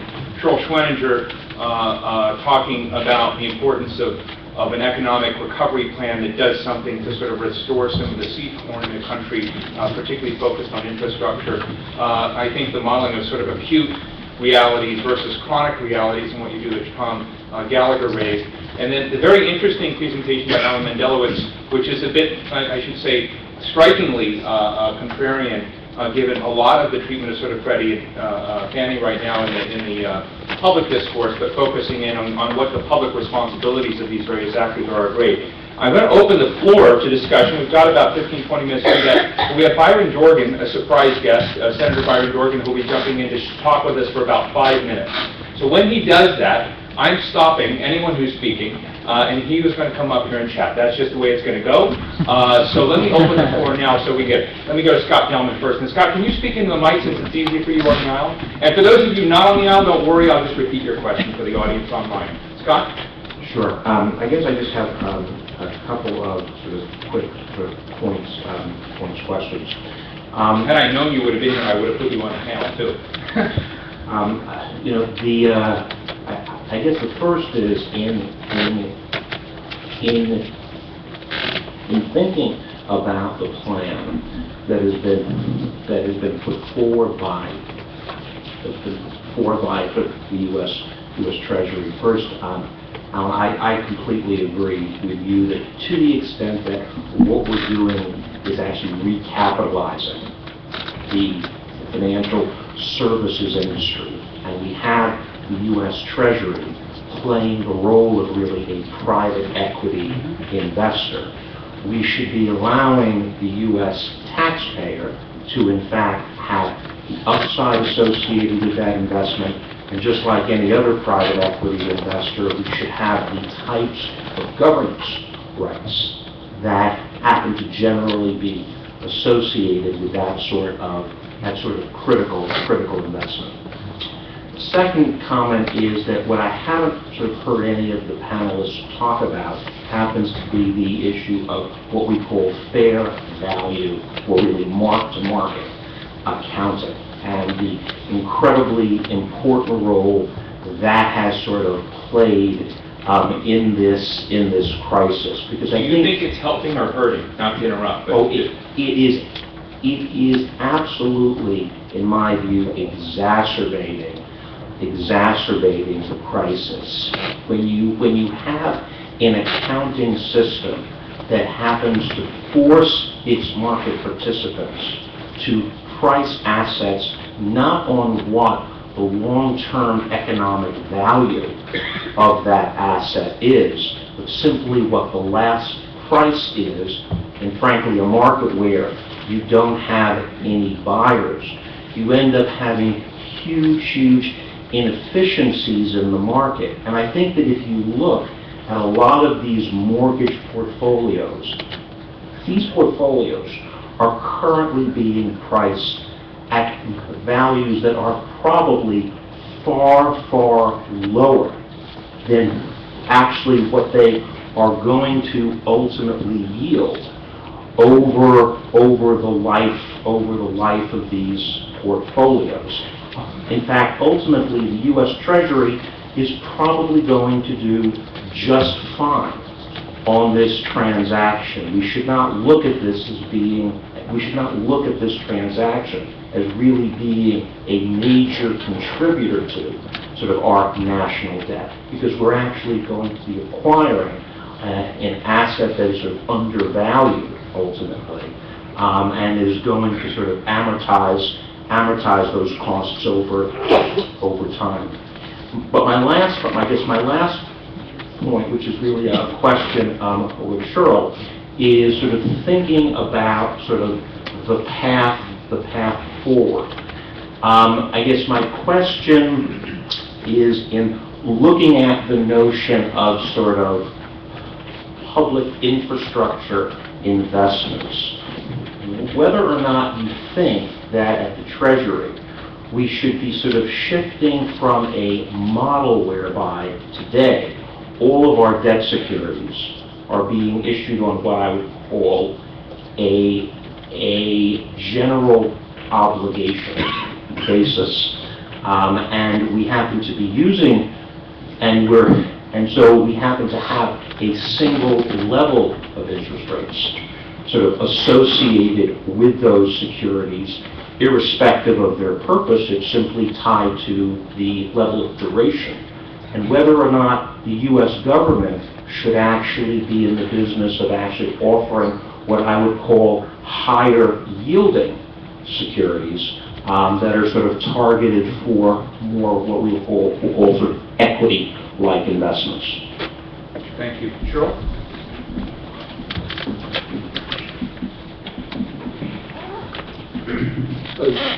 Scott, as usual, I think you... Even closer, Cheryl. Sorry. Or just louder lungs, or more air. Scott, as usual, I think you hit on one of the key questions, both in terms of identifying with the Treasury the potential upside, and I do think there's upside if you get a serious economic recovery. But I think you also hit at one of the important questions relating to the financing of the future rebuilding of America. And I would refer you to the paper Doug and Heidi Rediker have done, which explores many of the public-private mechanisms, and I would definitely include in that the possibilities of having some special purpose bonds that actually would be very attractive. If we had a set of public purpose bonds that would have absorbed some of the excess liquidity and global savings over the last decade or so, we would not have all the money pushed into the home mortgage market. I mean, my view of the origins of the crisis is somewhat different from the standard.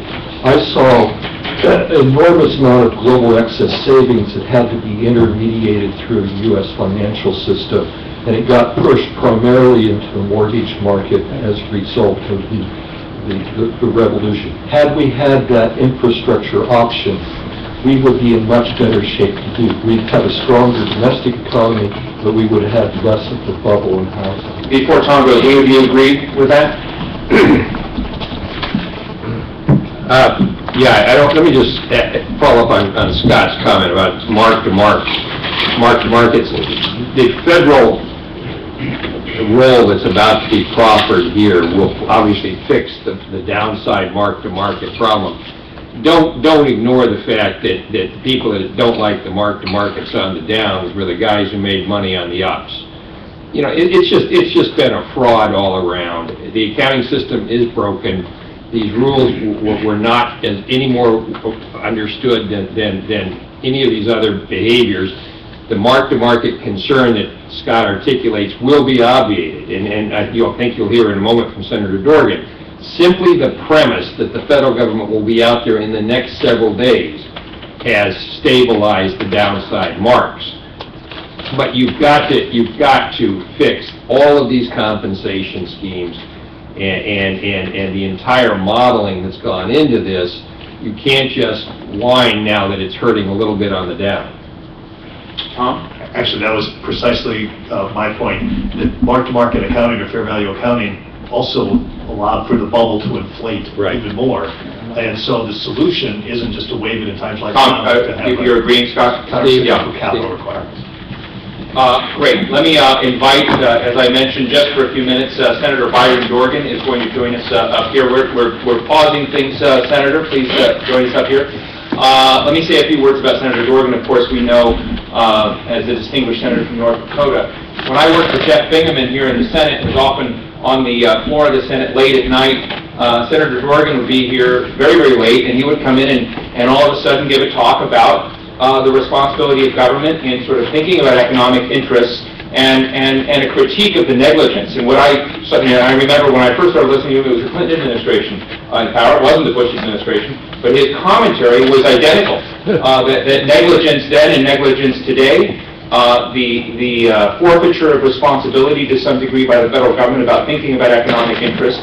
There are many fathers of the SWOT analysis idea that we brought forward to think about the United States as an economic entity and to think about what strengths, weaknesses, opportunities, and threats face the nation in a more disciplined way that just seems to be absent in much of the other economic commentary we see. Byron Dorgan has been at that for years, and I want to thank him very much. Faculty Leo Hindry, our chairman of our Smart Globalization Initiative, and all of us here. A few minutes from Byron Dorgan. Thank you for joining us today.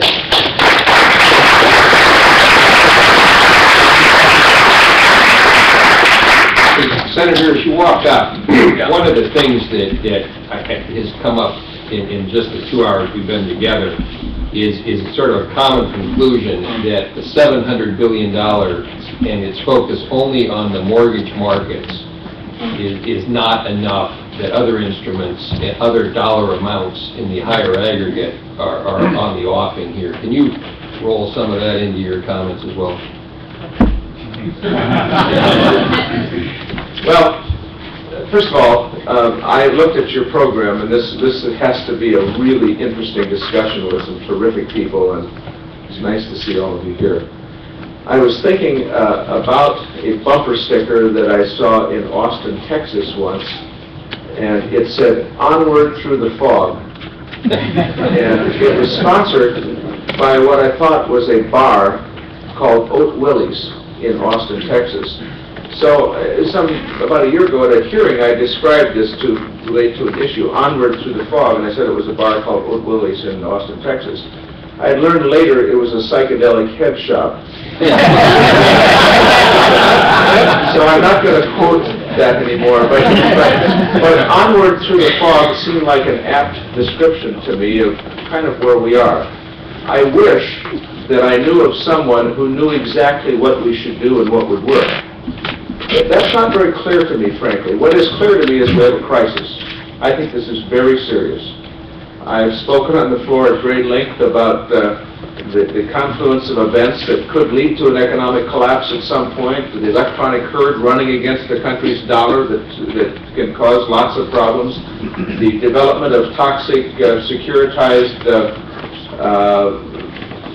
products that are moved around and in which no one quite understands the risk, the financial homogenization that's occurred in this country going back to 1999 when we passed what was called the Financial Modernization Act, which was applauded by most. I was one of 8 senators to vote against it and warned then that I felt that we would...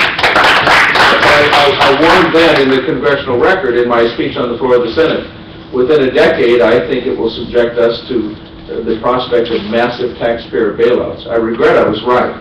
But I think that over a long period of time, we would have understood that the need to separate that which is inherently risky from that which requires not just the reality, but the perception of safety and soundness. And so we've kind of gone way afield here. We passed bad legislation, and then we had virtually no regulation, or either no regulation or incompetent regulation.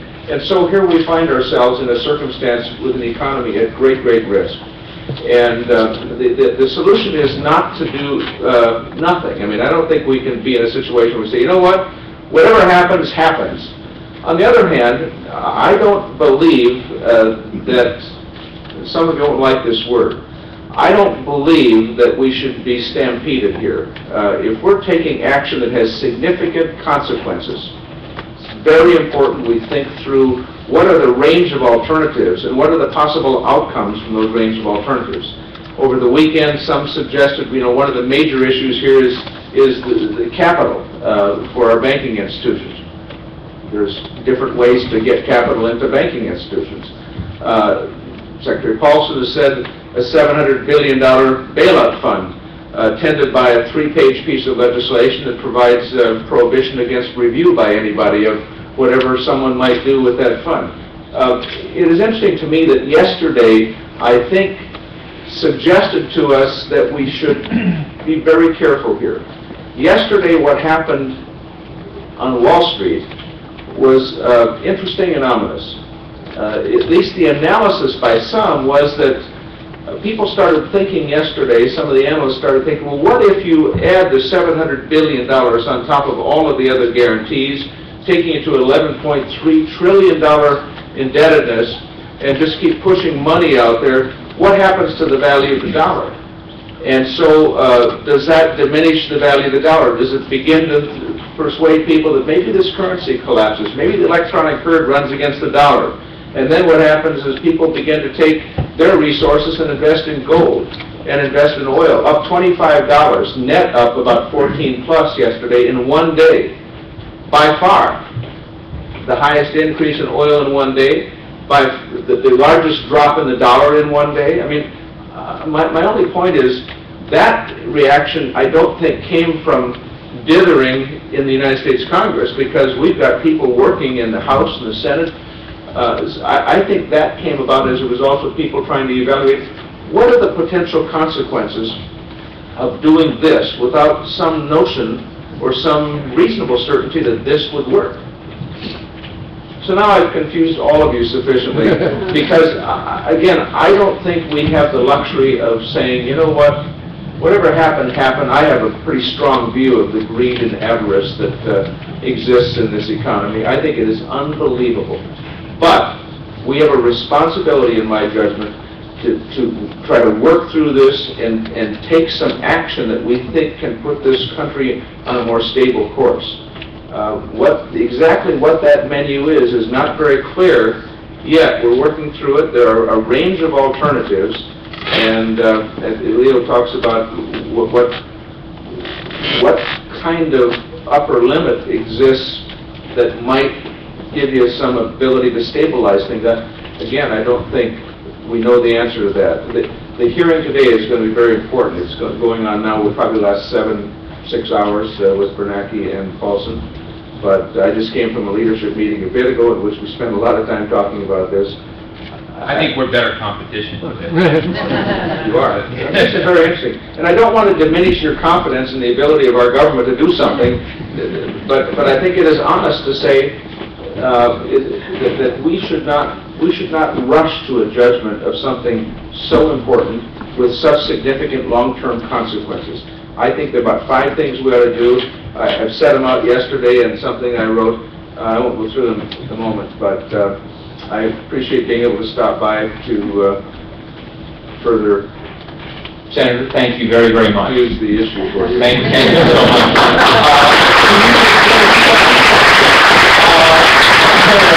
Coming on, whereas Fritz Hollings, and Senator Hollings is on his way. He's going to arrive in 15 minutes. For those of you who want to discreetly step out and have your book signed before you arrive, but he'll be speaking for us at lunch. But don't run off. But my first question is: this is the last week supposedly that the Senate is in session before the election.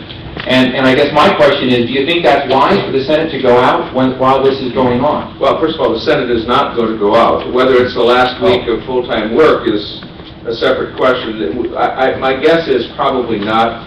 My best guess is that we will be off next Monday and Tuesday, which as a result of the Jewish holidays. But I think, if I were guessing, I think we work through this week, maybe part of the weekend, and have to come back next Wednesday, Thursday, and Friday. But we'll have to see what happens at the end of the week. In any event, we're not going to adjourn sine dies. Senator Reid has already described we will be in pro forma sessions because our committees are going to have to meet. We're going to have to. So you're going to stay on the job. We are. I don't think you'll see votes on the floor of the Senate, but we will be in pro forma sessions so that our committees can meet and the Senate can continue to do some work. Thanks. Burning, really great questions. Kevin Kearns. Yes, thank you. A word that's been absent, and I know it's probably coming up on the next panel, a word that's been absent from the discussion is manufacturing. And next Leo, panel. I know, Leo talked about it. Alan mentioned Chrysler. It's been near and dear to the Senator's heart. It's a great engine of wealth creation, and I hope that somehow in the discussions that go on financial services, et cetera, in the next week or two, that manufacturing is not left as kind of the bastard stepchild of the American economy. It's a great engine for wealth creation, and we have to get policies that get that revved up. Well, you are absolutely correct. We will not remain a world-class economy without world-class manufacturing capability. I read a piece that Leo wrote over the weekend, and he refers to some of that in a very important way. We've got to be concerned about manufacturing capability. And it is a source of great wealth, good jobs, with good incomes. Last question before we move on. Richard Dave. Yeah, Secretary Paulson has come and put forward a plan that in essence allows us to acquire securities from troubled institutions. An alternative approach, and in fact the approach that has the greater historical precedent, the more normal approach would be simply to take over failed institutions. That way, all these problems of having the upside of those institutions. Paulson has so clearly directed the debate towards the purchase of securities rather than simply taking over troubled institutions. Is that dialogue out there? Is there a chance that we would take this more normal approach? Well, I think there's a much more aggressive internal dialogue going on about those issues. When I talked about what are the range of solutions, possible solutions that you could consider, other than just saying $700 billion goes to a person, and that person will make judgments that are not engaged in a 3-page piece of legislation that will not be reviewable by anyone. It is safe for me to say, I think, that kind of approach will not be enacted as is. I mean, there's no way that the Congress would say, yeah, we'll provide $700 billion to whoever occupies that chair with no review from anyone. But the question of whether that is the best approach, $700 billion to buy toxic mortgages and put it into the hands of the government, as opposed to, for example, addressing the capital needs of certain financing enterprises, or, as you suggest, a different model. I think that is a much more aggressive discussion internally behind the scenes these days, and that's why I say I don't think that we should be stampeded here. I know what the Secretary was trying to do and why he was trying to do it last Friday. I do think, however, that this is a big moment, the consequences of which we will live with for a long, long while. Let's not just get this done. More importantly, let's get this right. Senator Dorgan, thank you so much.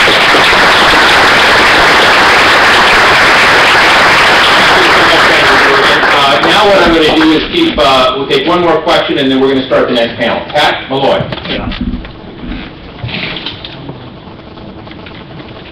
I've heard a number of the people now talking about the money that was sloshing around in the capital market.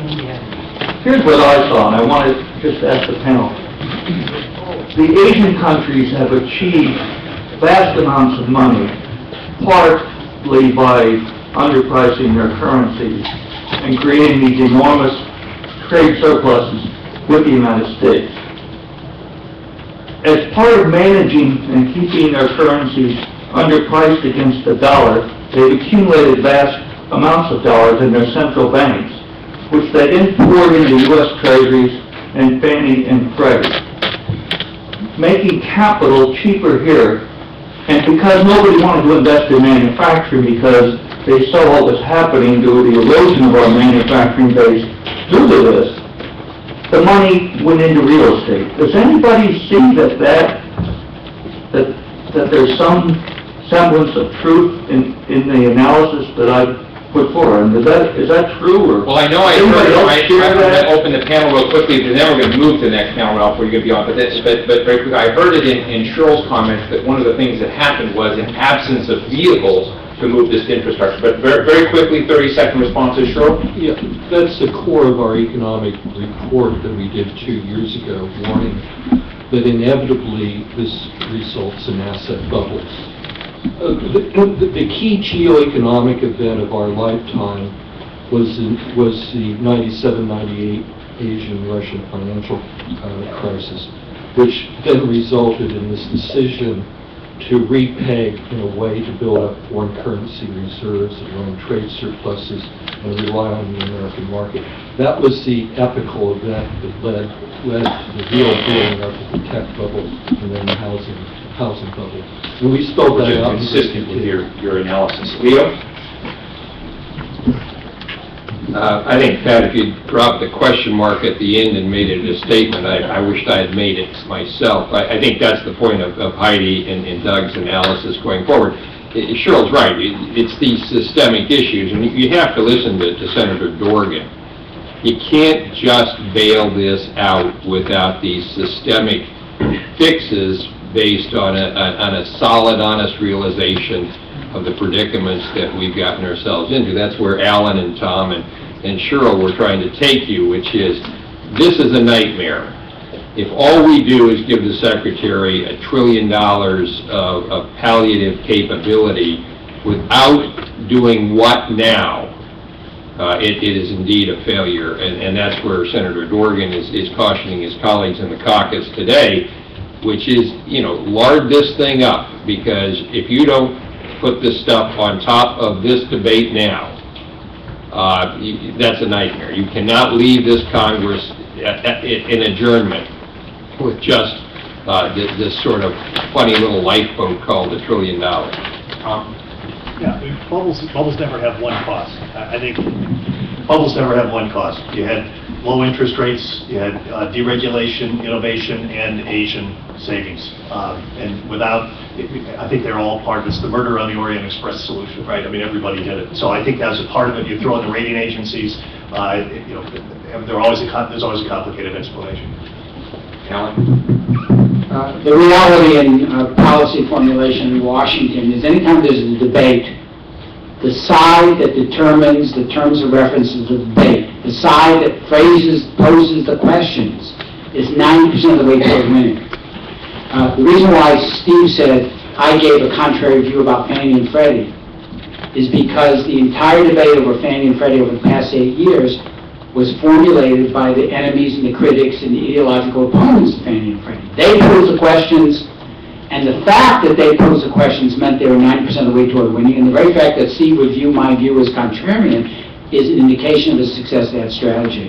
So when you come to this response to the crisis we have today, the real problem we face is the initiative is in the hands of Hank Paulson right now. I've heard people refer to him as, he used to be called as Hurricane Hank. I've heard people start calling him bilge pump Hank, because he'll bail out anything. That wasn't as good as my first one. But the reality is, the effort to come up with the right response is so much more difficult now because the initiative in the hands of those who have an entirely different framework. Let me respond to Pat, myself, Pat Malloy, who's a member of the U.S.-China Security Review Commission and also a former distinguished senior staffer here in the Senate. Alan Greenspan's comments lately are amusing. They're amusing because I agree with a lot of what he's saying in his analysis. I'm shocked at the level of amnesia about his own role in so much of it. And I'll refer to two things Alan Greenspan said at a Council on Foreign Relations forum some years ago when he was chairman of the Fed.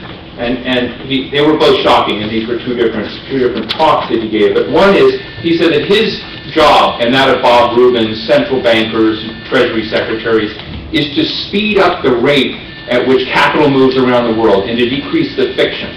And I remember asking him at that time, when you increase the speed on highways, you get casualties. Are you not worried about casualties? No worry about casualties. Efficiency was what was being pursued at that time in his mind of capital flows.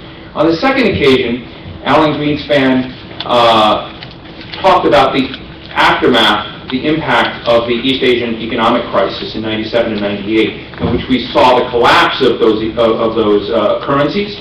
You saw Indonesia manage to produce the same amount of output and secure the dollars despite a collapse of trade, which meant that they were revving up and slaughtering their whoever was in that line of business that they were elsewhere in the world.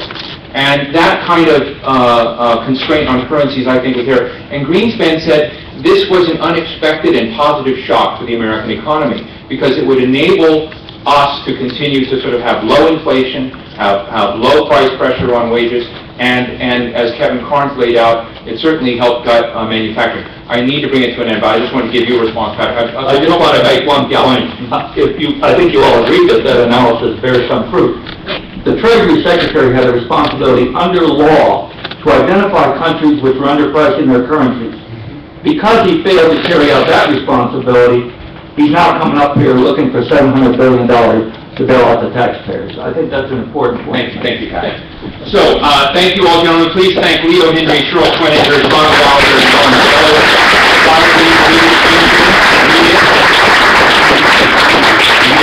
And if I can call up to the front, Ralph Gomery, Harold Meyerson, Doug Rediker, and Bruce Stokes.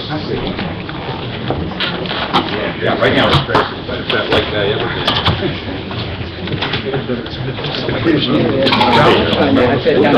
Thank you again. It's not a problem. It meant a lot.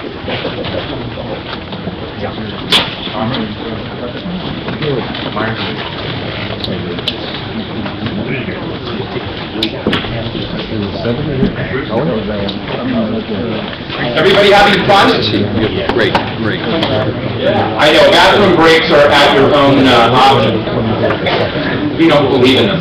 I should also say that lunches are on their way, and we're going to be feeding you at your seats. There is no roast beef, right?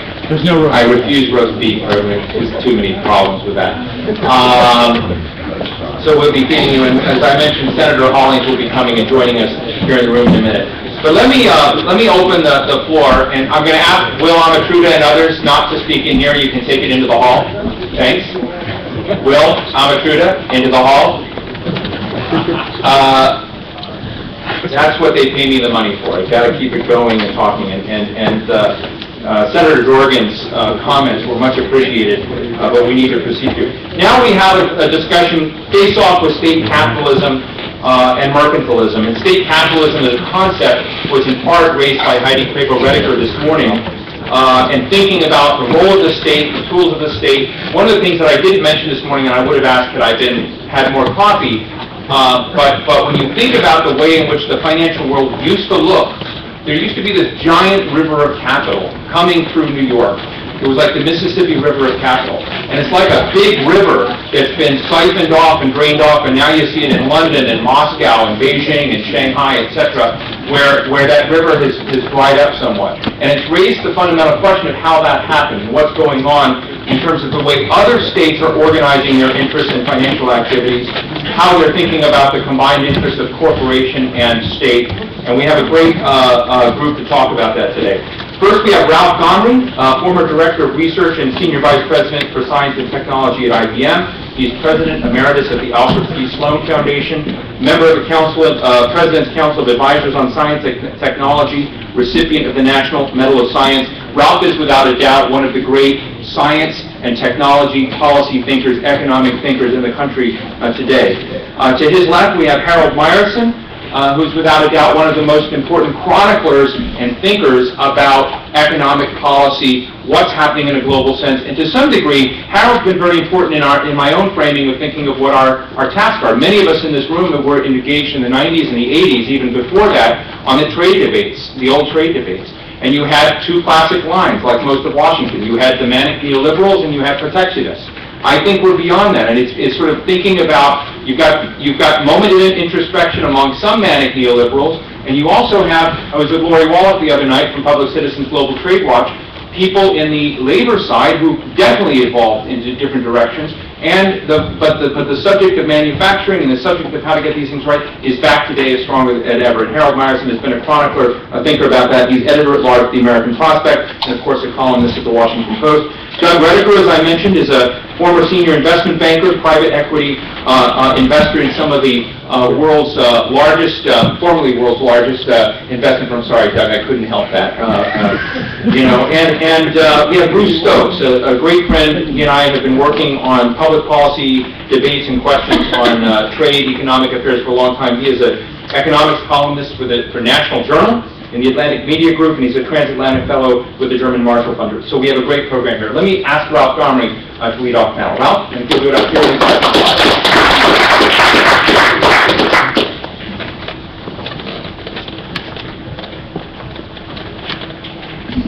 Well, folks, we've heard an awful lot.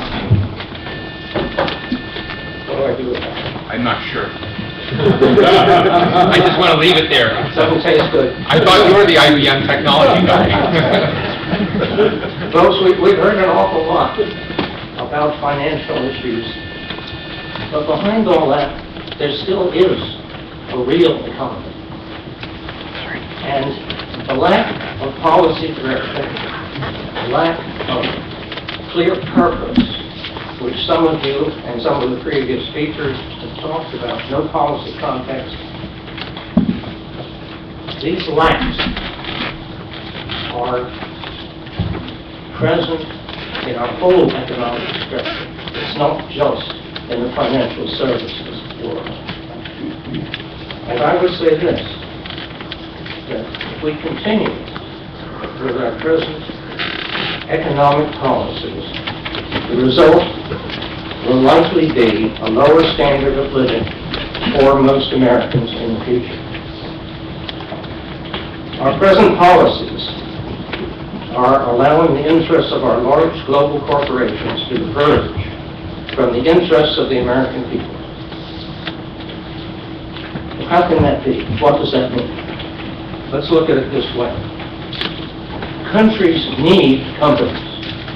Companies need companies for two fundamental reasons. First, they need them to produce the goods and services that modern life requires. And second, and this is equally important, they need them to provide jobs so that the people can earn a living as members of these productive enterprises and take home a fair share of the value they create. These two activities, it's worth noting, are not the goals that corporations aim at. Corporations aim at profits. Profits are, of course, a creative force, and companies come into existence aiming at profits. And those would not be there without the motivation of profit. But that's very well from a company point of view. But from the point of view of a country, profit is a powerful means, not an end. Profit spurs the creation of what we do need, the goods and services that make up GDP, and the jobs that help create that. With the onset of globalization, important American corporations have found that the best way to maximize profit and shareholder wealth is to take their technology, know-how, and capital overseas to wherever competent labor is cheapest and the subsidies are the greatest. impelled by the powerful carrot of stock appreciation, the capital, know-how, technology, and research that once made American workers the most productive in the world are being transferred overseas to other workers who will do the same jobs for a fraction of the wage. This does make for good corporate profits, but it leaves American workers out. And in the end, it will leave most Americans losers rather than winners from globalization. Economists correctly point out that this process of offshoring often results in the availability of cheaper goods. But it is also true that as we lose our productive capabilities in many highly productive areas, we produce less value as a nation, and we have less to trade for these important goods. And we then have a choice between an ever-mounting foreign debt, of course we can see, or the unpleasant alternative of those cheaper foreign goods becoming expensive in real terms. And either way, the country as a whole can easily come out behind. That the economic development of one trading partner does not always benefit both partners has been recognized by a long line of distinguished economists. This is not an obscure thing. This is built in the economic literature. The most recent Nobel laureate, Paul Sanderson, Will Valmont and I, in our book entitled Global Trade and Conflicting National Interests, describe the conflicting national interests in the title, right? Describe the general pattern that can be deduced from the most standard economic models. And that pattern is that the economic development of your trading partner is at first helpful if they start underdeveloped. But then as your partner's economic development proceeds further and you lose more and more productive industries, it actually becomes harmful for your home country as a whole, not just the affected industries. And it is likely that the rapid industrialization of some of the Asian countries has reached a point where it is harmful to the U.S., and again I'll say overall, not just for specific sectors, and taking into account the cheapness of goods, of course, etc.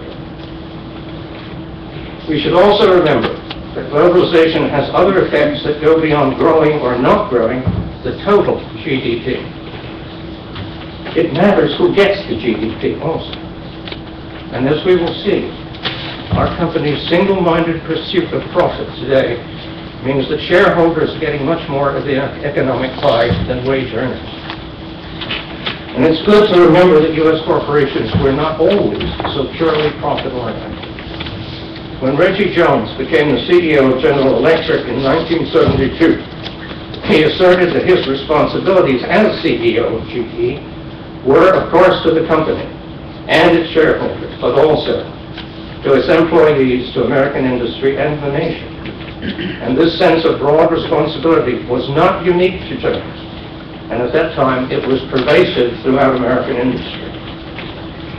But in recent years, this more encompassing view of the role of corporations has been almost entirely replaced by the idea that the only business of business is to benefit shareholders, and that in the pursuit of profits, all other values should be sacrificed.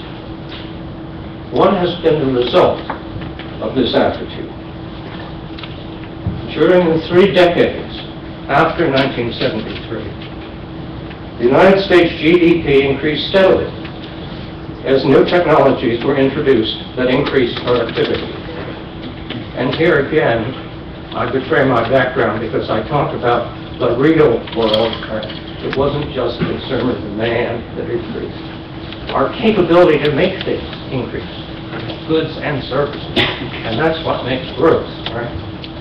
But during this period of on the average, steady gains, this increase has actually been going to the wealthy, and even among the wealthy, primarily to the very wealthy. This is fact. Despite the productivity progress most Americans have seen little or no growth over those decades in their wages. Now, this is not so surprising if we consider that share ownership is in fact highly concentrated. I mean, you hear a lot about every American owns some shares of stock. It's true. But most stock is not owned by every American. 90% of it is owned by the top 20%. 90% of all shares. If corporations focus only on share value and find ways to cut wages and benefits in order to increase profits, there's a direct income transfer from moderate income wage earners to high income shareholders. This is an automatic mechanism for increasing the concentration of wealth, and the last 3 decades are testimony to our progress in enriching the few, not the many. Under globalization, this process is greatly accelerated.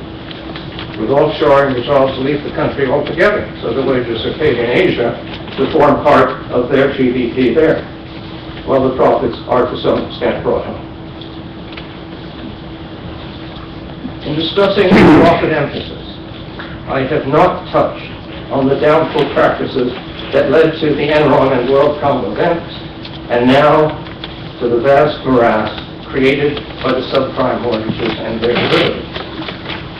We know that profit can be a creative force, but when it becomes the only goal, and people bend every other principle to get it, it also clearly has a destructive side. Instead of recognizing the fundamental changes that have been going on, notably the effects of globalization and the emphasis on profit, many analysts simply emphasize the need for better K-12 education, more outlays on basic research, and improvements in our physical and communications infrastructure. These directions all have merit, right? And they're laid out very well, I think, in the report of the Horizon Project, of which Leo Henry was chairman, I was vice chairman, and so on the web. Right? They're laid out very well there. However,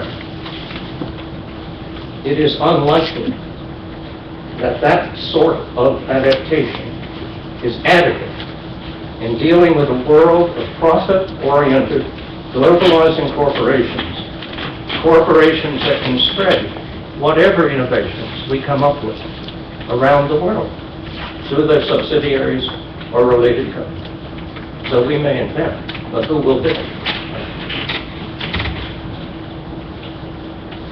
And then they can match, of course, educated Americans against the educated people abroad who will accept a fraction of the wage. So the sort of thing that you always hear, innovation is the way out. It isn't in the present world. Unless we address the divergence of corporate and national goals, and they have diverged, and re-enlist corporations in the service of the nation, this country faces a very uncertain future. We should develop an economic strategy for our country. We should consider actions that reward companies for creating and retaining high value-added jobs in the United States.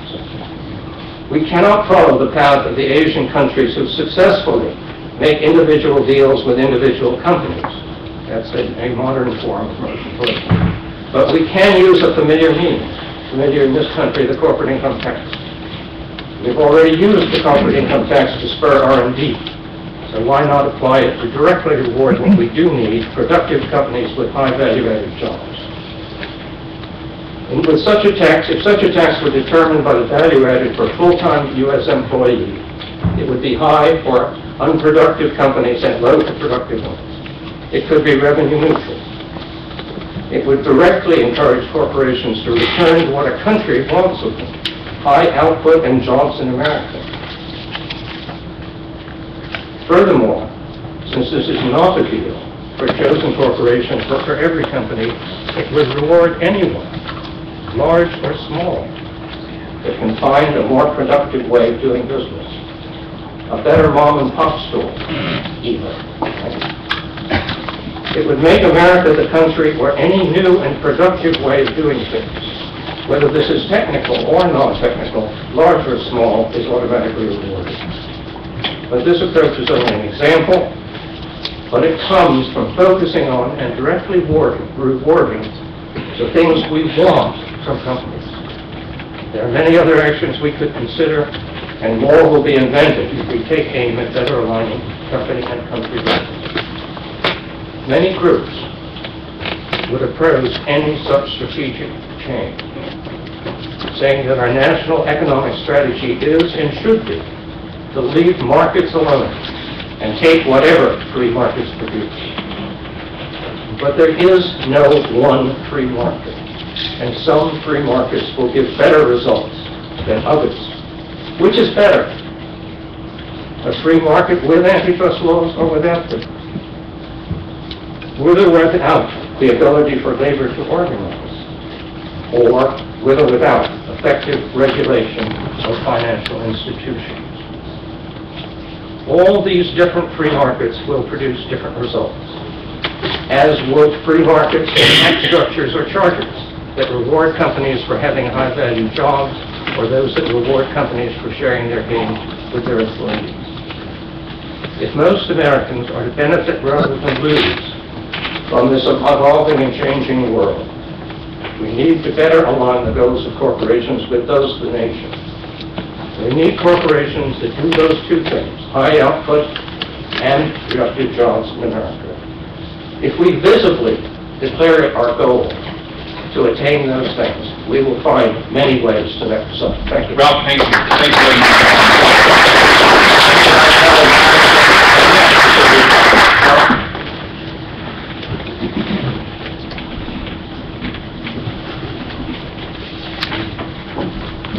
Well, it's daunting to follow Ralph Gomery. It is daunting to follow anyone after whom a mathematical function is named. You know there's a mathematical... Anyway. Behind the crisis of subprime mortgages, there has been the crisis of subprime incomes. And as we understand why America's chief economic activity over the past decade has been manufacture of debt, we need to grapple with the dilemma of the American consumer, who is the motor of the American economy, and what the American consumer has done and what has been offered the American consumer when his or her income essentially flatlines. That, I would suggest, is the fundamental cause of much of where we are at today, and the fundamental cause of that touches the issues that Ralph Gomery just touched on, the declining power of workers, the shifts in American capitalism to a shareholder uber alles model. What is the motor of growth in the American future as we look forward? This not only addresses the cyclical question of how do we get out of this mess, but it addresses the long-term question of what do we envision powering the American economy into the 21st century. We have tried, for the short duration of the 21st century, consumption. Consumption absent rising incomes. That has now proven an abysmal dead end. Let's talk about the last 8 years in that regard. To begin with, during the Bush presidency, we have generated only 5 million net new jobs, in clear contrast to a figure 4.5 times that was in the decade previous, and a figure that is declining with each passing month. This is also a period in which there was a recovery, in which Americans' median household income basically flatlined, which is not the experience of America in our previous economic recoveries. Some of this is indeed due to the myriad economic shortcomings of the Bush administration, but a lot of it isn't. A lot of it is broader. A lot of it is a function of declining manufacturing jobs, which jobs that tend to pay better than service and retail jobs.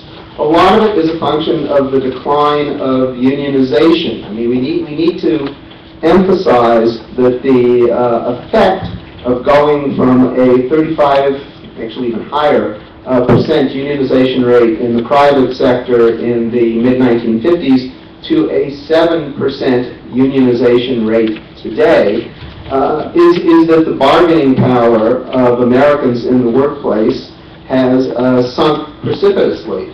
A lot of this is a function of the growth of service and retail jobs, which are almost invariably non-union, and some of this is a function of the depressive effect of global competition upon wages, or in short, to think of it in 50s versus now, an America in which the biggest employer is General Motors, which needs its workers to make just enough so they can buy a new car, is a very different America from that in which the biggest employer is Walmart, which needs its workers to make so relatively little that they shop at Walmart. That's a sea change in the American economy that ultimately underpins the crisis of the inability of Americans to repay these these amazing financial devices that Wall Street have crafted to deal specifically with keeping consumption high when incomes are essentially not rising. You will hear much today. You have heard a good deal already, and you will hear more about the role of the public sector as a potential motor for growth henceforth. This is, I want to point out, a proud bipartisan American tradition. The tradition of internal improvements goes back, I suppose, actually, to Alexander Hamilton. Certainly was the main political point of the Whig Party, which eventually evolved into the Republican Party, which was at the same time that it was fighting the Civil War, also pushing ahead with the construction of the Transcontinental Railroad and the establishment of land-grant colleges. So it's an established American model, but the model didn't work all that well by itself, because as we look at the 19th century, such investments were made and were huge and were absolutely indispensable to the rise of the United States as a major world economic power. But we still had severe panics, contractions, depressions, a business cycle that went up and down with very little to level it. The innovation of the New Deal was to maintain the public infrastructure commitment on the one hand, and I would recommend to you, as Michael Lind would recommend to you, Jordan Schwartz's history of the New Deal looked at from the lens of an internal improvement program for this rural America, for the South, for the West, rural electrification, dams, shipbuilding, etc., with its own emblematic companies. In Texas, the beneficiary of this is Brown and Root, Lyndon Johnson's favorite campaign contributor. In California, a company with much more liberal politics, Kaiser Shipbuilding on the West Coast. But regional development policies in line with what the Whigs and Republicans of the 19th century had advocated, and with clear corporate winners as a result of those regional development policies. But the New Deal also came to power at a time when this kind of internal improvements policy had proved insufficient because the American public did not have any way to guarantee it would get a share of the income that such programs engendered. So they also put an incomes policy into place with the minimum wage laws, with Social Security, and with the Wagner Act, which legalized unionization in 1935. I don't want to be a crazy nostalgic, but there is something in that program that speaks to America's needs at this moment. At a moment when societies of civil engineers say we need to invest $1.6 trillion simply to bring our existing infrastructure up to world standards. And this isn't the new infrastructure. We're not talking wiring places. We're talking bridges and roads, and the qualities of airports. So the need clearly is there, and I think Cheryl has laid out a program talking about that kind of investment. Public investment can as well, and historically in the past 70 years, has usually meant certain wage standards were a component of those public programs, going back to the Davis-Bacon Act, which actually precedes the advent of the New Deal by a couple of years. But we do need this income strategy, and I want to talk a little bit about that in our day and age. From 1947 to 1973, there was an exact correspondence between rises in productivity in the United States and rises in median household income. Specifically, both increased by 104%. This is the golden age of American broadly shared prosperity quantified. And it worked because all those New Deal institutions at that point were perking along rather well. Last year, as I said, this correspondence goes through 1973.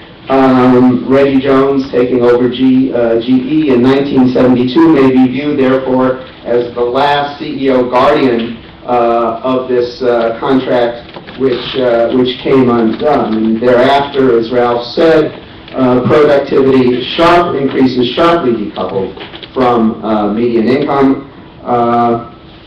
And where do we go from here? And I want to talk, if Alan was offering a defense of the Fannies and Freddies, I want to do something equally counterintuitive, which is where unions can grow and why this can matter, and how this can affect an economic growth strategy going forward.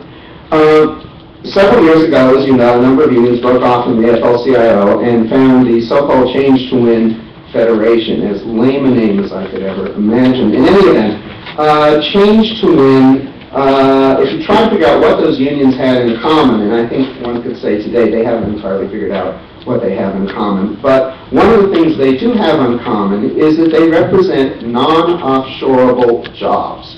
They are jobs, Teamsters, retail clerks, commercial workers, service employees, international union, represent workers unite here in tourism, in transportation, in construction, in healthcare, in human services, in retail.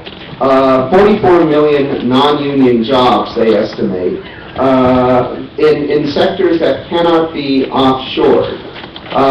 This is a place, in sectors that have some insulation, as manufacturing does not, from the pressures of globalization. This is a place where unionization can really matter. In the hotel industry, for instance, in cities in which most hotels are unionized, the people who work in those hotels making up your beds make about $20 an hour. In cities where half the major hotels are unionized, say Los Angeles, they make $13 an hour. In cities where no hotels are unionized, say Phoenix, they make $7 an hour. Where you can really see the difference here is in Las Vegas, a city in which I realize the term casino economy is not pejorative, it is merely descriptive.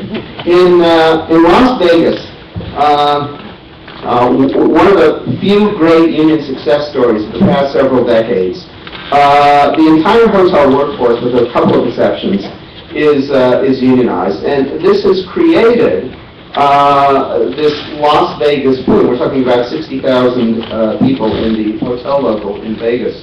That has led to a great deal of home construction, of public services, of schools. They can do it. Admittedly, this is a place where the subprime crisis hit very heavily, but by and large, the injection of unions into the service economy in Vegas is a very positive contrast, let us say, to that in Reno, another casino economy, which is almost entirely ununionized and experienced none of this really growth in all kinds of social and other forms of capital that Las Vegas, of a lot of places, has. The solution to this, to which Leo alluded, I think, in his talk, would be passing the Employee Free Choice Act, which would make the process of workers joining unions a less suicidal venture on their part, since right now 1 out of 20 workers in a unionization campaign is fired, which tends to deter unionizing activity. That's illegal, but the penalties for it are relatively negligible. I think that's one place we need to go to increase this other part of the equation of how the economy goes forward. Not only do we need these infrastructure investments and public-private partnerships on rebuilding the country, but we certainly need to bolster income so we do not decline into a nation where the middle-class majority is a dim memory and where our power for good in world affairs diminishes with our ability to fund it. Thanks. Thank you. Opening joke with Harold Meyerson there. I know some Lara NewsHour people are watching online live as we stream this.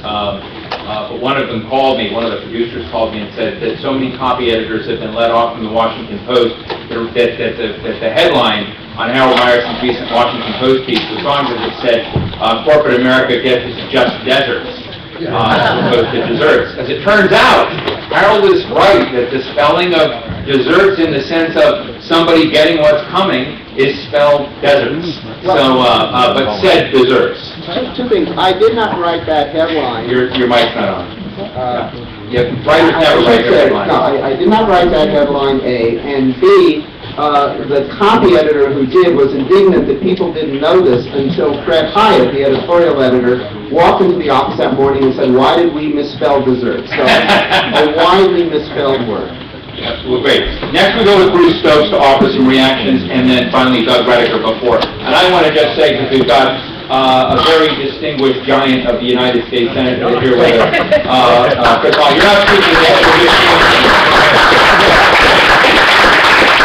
And we'll be with the senator soon, but next, Bruce Stokes. Thanks, Steve.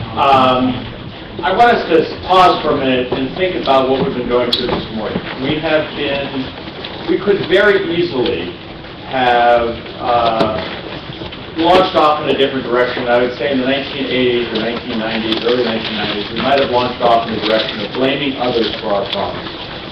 We would have blamed the Japanese, or we would have blamed, in this case, probably the Chinese. And I don't want to minimize the contribution that their behavior has made to our current crisis. But the reality is, this is a crisis of American capitalism. It is our self-generated crisis for the most part. More importantly, the way we address this crisis will be to reform our own capitalism in a way that defines our own self-interest again. We will then, of course, have to deal with the world. We will have to accommodate to the world. It'll be harder to do in the 21st century than it was in the middle of the 19th century, or the 20th century. But again, I think we have to understand what we're doing. We're talking about the creation of a new American capitalism. And we're beginning a dialogue on that. And that is both an ambitious goal, but it also, it seems to me, that crises create opportunities, and this is one of those unique opportunities that we need to seize, because you don't get, in a lifetime, only 1 or 2 opportunities to do this, and I think this is one of those times. Now, none of us look like Karl Marx or even Adam Smith, so I'm not sure any of us know exactly what that new American capitalism should look like. But it does seem to me that we can suggest some elements here. First, it has to be uniquely American. And by that, I mean, we know from comparative public policy and comparative public opinion research, some of the stuff that I do at the Pew Global Attitude Survey, we are who we are, with all our warts. We are, in fact, the most optimistic people in the world. We cannot build this new American capitalism based on pessimism. Americans want to believe things are going to work out. They want to believe things will be better. They do believe that, despite short-term public opinion data that says people are worried about the economy. And so we have to have a positive vision of the future, or this will not work. Americans, in essence, are wary of government relative to other people in the world. Now, I personally think this is nuts.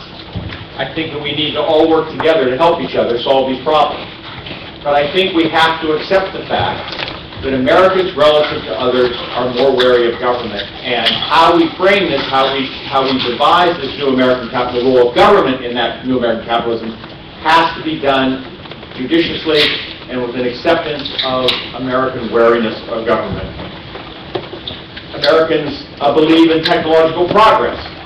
So again, as critical as we may be in this financial crisis, the technological innovation in the financial services sector, the innovations that have led to this crisis, Americans want to believe that those kind of technological innovations will be the solution to their problem. We have to take that into account. And I think we have to acknowledge that we have lost our sense of reciprocal obligation, if we ever had it. We no longer believe that if I take care of you, you'll be responsible. That's the heart of the debate going on in Congress right now. We don't trust people. We have to work to rebuild that trust. This capitalism we want to create has to be built on a certain degree of trust, which I think we have lost in America today. Now, the great Saul Alinsky once warned us that you start from where people are and not where you want them to be. So I think we have to bear who we are in mind as we devise this new American capitalism. It's not going to be a Scandinavian-style capitalism. It's not going to be a German social democratic capitalism. It's going to be our capitalism, and it seems to me it should have several elements. One is it has to be more self-interested. We could, in the post-war post-World War II period, afford to be more altruistic. And in fact, as many critics would point out, our altruism was actually our self-interest in the long run. But the reality is I think we have to be more consciously self-interested going forward because we are relatively not as strong as we once were. We have to begin to provide more security for more people. One of the natures of the modern society is the growing insecurity in individual lives. Call it a social safety net, call it whatever you want to. People need help in coping with change, and the one thing we know about the future is that the pace of change will be greater than in the past. And finally, we need to be constantly improving our economic flexibility. One of our speakers at lunch, Pat Choate over there, wrote a book 2 decades ago about the high-flex society, the need for a high-flex society. We need to get back to that. We have to understand that's in our self-interest. But we have to do that in a flex-security way that we provide both flexibility in the economy but security for the individual. That's a huge challenge going forward. Now, we have limited time. I stand in part between you and lunch, so I don't want to do that. But I would like to offer some thoughts about how these might apply in an area that I know something about, a little bit about, and that's called trading systems. Now, to paraphrase Mark Twain, the death of the Doha round is not greatly exaggerated. It is dead. This is a great opportunity to redefine our trading relationship with the rest of the world. The next president should announce that international economic integration is inevitable and it's good. That he's willing to work with like-minded nations to deepen that integration over time, but that this integration should be based on the highest possible standards, not just labor and environmental standards, but product safety standards and regulatory standards across the board in finance, in insurance, technological standards, and that we stand ready to improve our standards when they don't meet the test of global competition, when they are not as high as other people's, which is something, of course, we often shy away from doing. And that this will be a value-driven trade policy. In other words, we place value in certain standards, and we expect our trading partners to place the same value in those standards. It's an anecdote.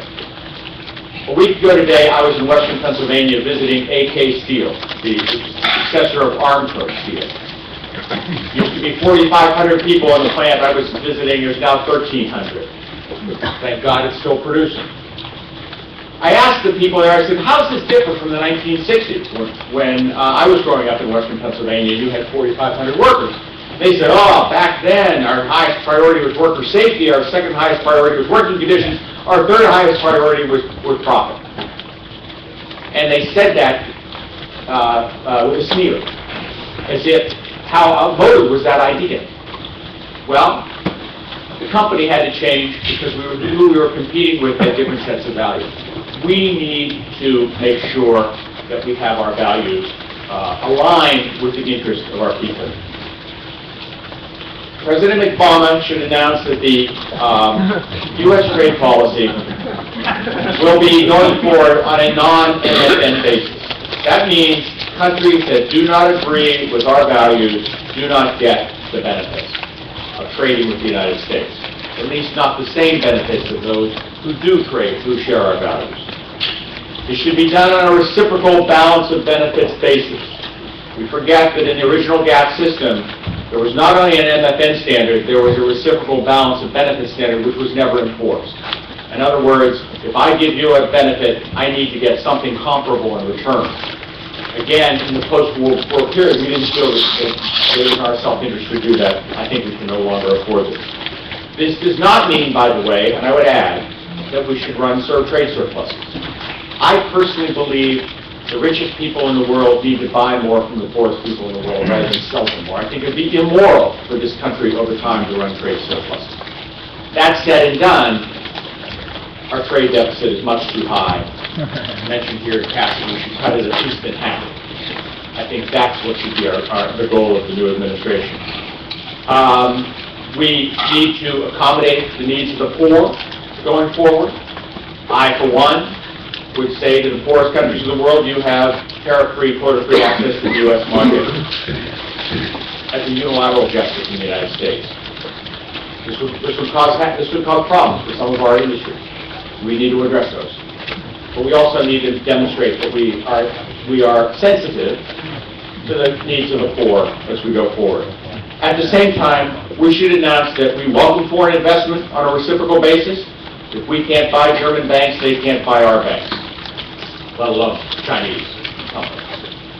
This is only the beginning. How the new American capitalism deals with globalization will depend on what the new American capitalism is going to look like, what role the government plays in the new economy, and a myriad other details that we'll have to work out in a national dialogue that we need to start now. This bailout, this change of financial capitalism that we're going through right now should be the beginning of that dialogue, not the end. The current crisis is an opportunity to transform ourselves just as we did during the Depression, just as I would point out, by the way, the Danes and the Swedes did after their economic crises before the Depression and during the Depression. These models don't kind of just spring from the head of Athena. They are the process of a national dialogue in response to the crisis, and I think that's what we need today. Thank you very much. Bruce, thank you. For a few minutes, Doug Rediker is going to offer reactions. I promised him he didn't have to prepare, so just reactions, Doug. We'll be talking to Steve later about that, but I won't prepare a comment. Microphone. Sorry, I apologize. Just as Bruce didn't want to stand between you and Senator Hollings and your lunch, since I'm between Bruce and each of those, I'm going to be extremely rapid as I can. I want to frame this the way Heidi started, which is this SWOT analysis.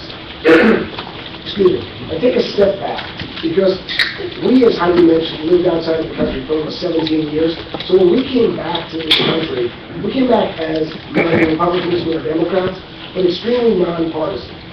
So when we got into some of the discussions about trade and investment and globalization, one thing we were surprised at the entrenched positions that parties seem to have based on that partisanship. So I would emphasize when you leave here today to go back to the SWOT analysis framework that Heidi set forth earlier and recognize that it starts with the idea that you have to take a realistic assessment of where the country stands. That's what a SWOT analysis is for. It is to move beyond partisanship and ideology. I'll get to that in a moment. but it is a realistic assessment so that you can then figure out how to move forward. And I think this past week, the government's role in the global economy and the U.S. economy really is a catalyst for that kind of thought process. Because this is the, at least in my lifetime, the single most ideological administration that one can point to, and yet it has presided over, or is potentially presiding over, the single greatest shift in capitalism towards what some would call state capitalism, or I don't want to call it socialism, but it is certainly a government role in things that ideologically you would not have expected this administration to be proposing. That's because there are certain exigencies of the circumstance that are not partisan. They are not ideological. They are reality-based. So let me make a couple of other observations. First of all, Bruce mentioned the high standards that the U.S. ought to be imposing around the world. I agree with that 1,000%. But I also think we have to recognize that there are very creative forces out there that are constantly seeking to profit from ways around those high standards. So I'll give you an example. Sarbanes-Oxley was an admirable effort in this country to try and regulate and create the highest standards for financial markets and corporate governance in the world. And for a while, there was a pushback. This created a competitive pressure against the U.S., that other markets were becoming more competitive, London, Hong Kong, Dubai, others. And we had this issue of whether we were losing our financial benevolence. Well, what Sarbanes-Oxley never contemplated is something that we don't mention, which is collateral debt swaps, CDS. CDSs were created 10 years ago. 11 years ago, there was no such thing. And somebody asked earlier, who's to blame for all this? Heidi Window with me and said, well, actually there was a guy who sat on the desk near me who created the original program for collateral debt swaps. You could probably point at him. But the reason this is so important is because that original creation of a CDS, it started from nowhere, amounted to, what amounts to today, $62 trillion of value. Of that, exactly none of it is revenue. That $62 trillion actually is larger than the entire market cap of both our debt and equity markets combined. It is not revenue. The reason I raise that is because best intentions aside, and I believe Bruce is right, as I said before, we have to aspire to exporting the highest level of standards in the world. But there are market forces out there that are being driven either by other states' interests or simply by the interests of the market at large that are going to try and find a way around whatever best intentions we try and create.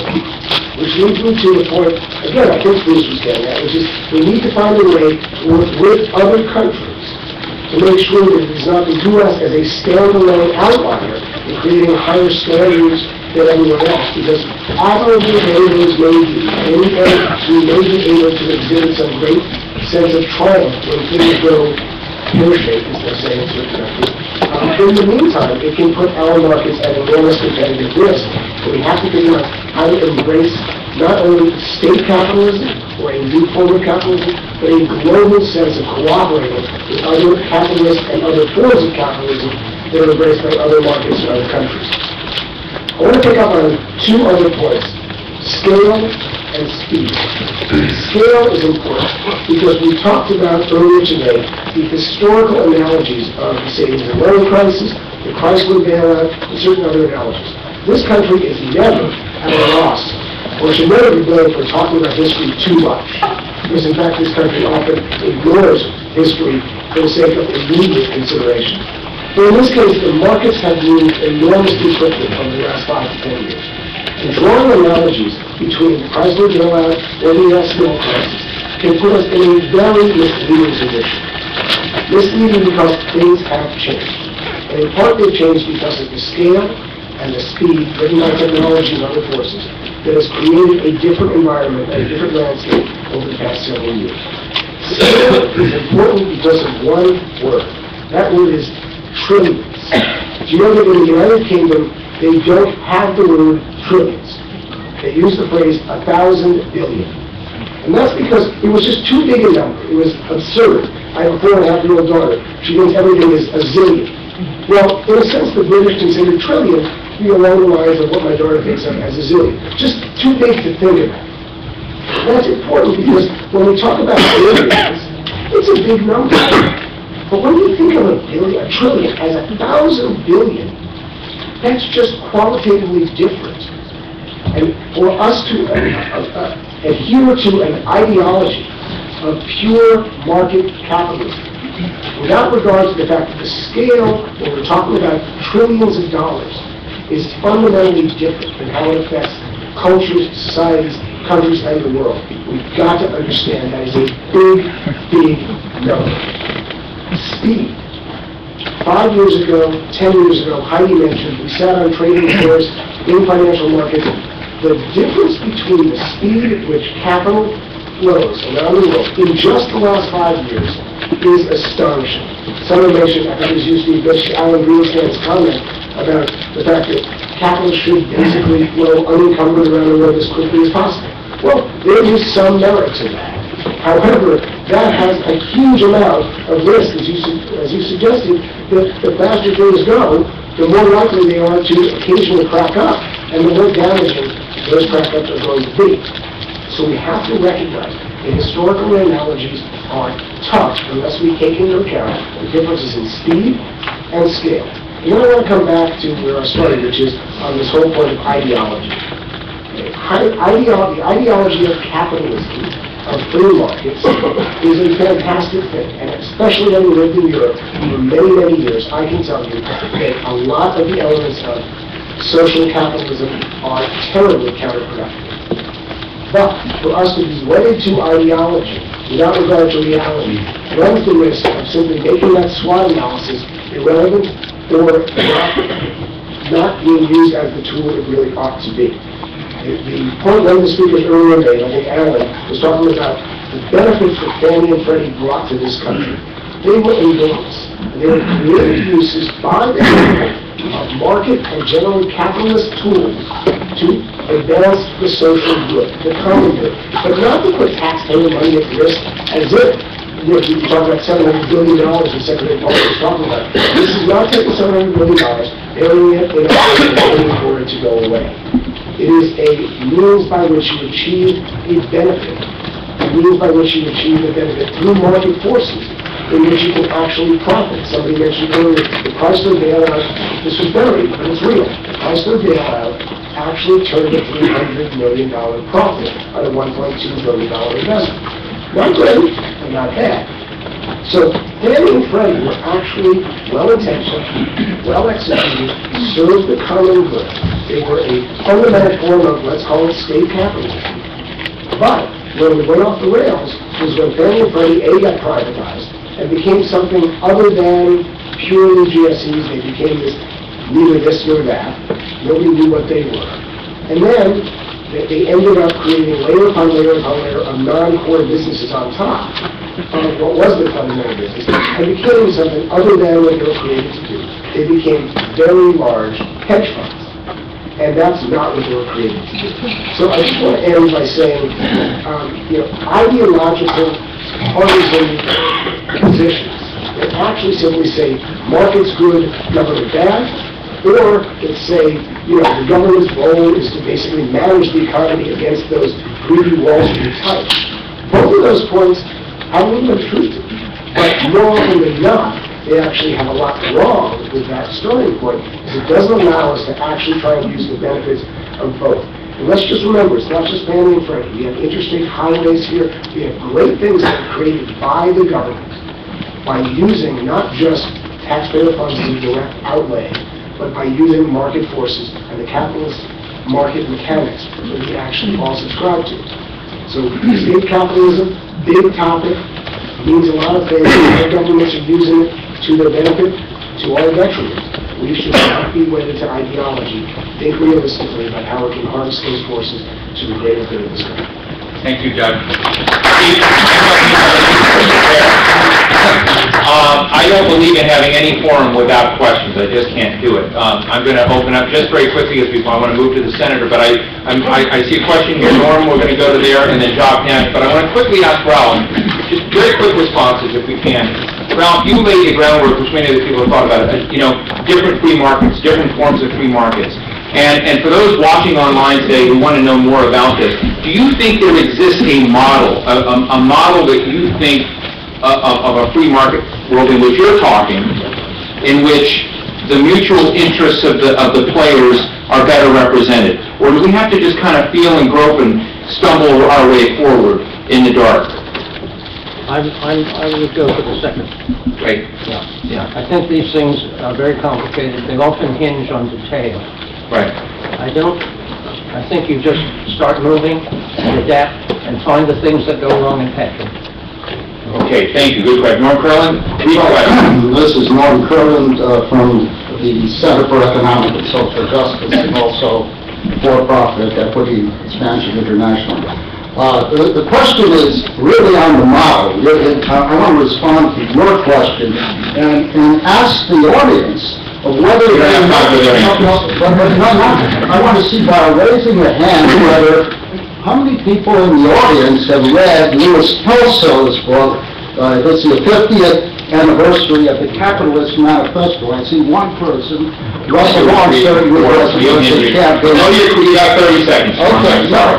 Because I think it isn't the model, but we have to go beyond the paradigm of full employment to full production. And in that, it also said that we have to tie people to the technological change by enabling everyone to own. That's what he called it, not state capitalism. He called it universal capitalism. Now I'm wondering how many people are aware of it, and for those who aren't, they can go to www.cepsj.org, which is the Center for Economic and Social Justice, which you can download free to a Kelso. Got it. Thank you. Any reactions? Universal capitalism, full production versus full employment. Harold, you look, or Howard, you look anxious to answer. Yeah. You're doing a lot. It is certainly a model. There are other models, as long as we're talking about models, of how a nation's workforce can handle economic and technological transition. The classic Swedish social democratic model is you let businesses fail, you encourage startups, but you provide the kind of safety net that creates the kind of worker security, so that's okay. We are very far from that, but if we moved a smidgen in that direction, I would be happy. Okay, Jock Nash.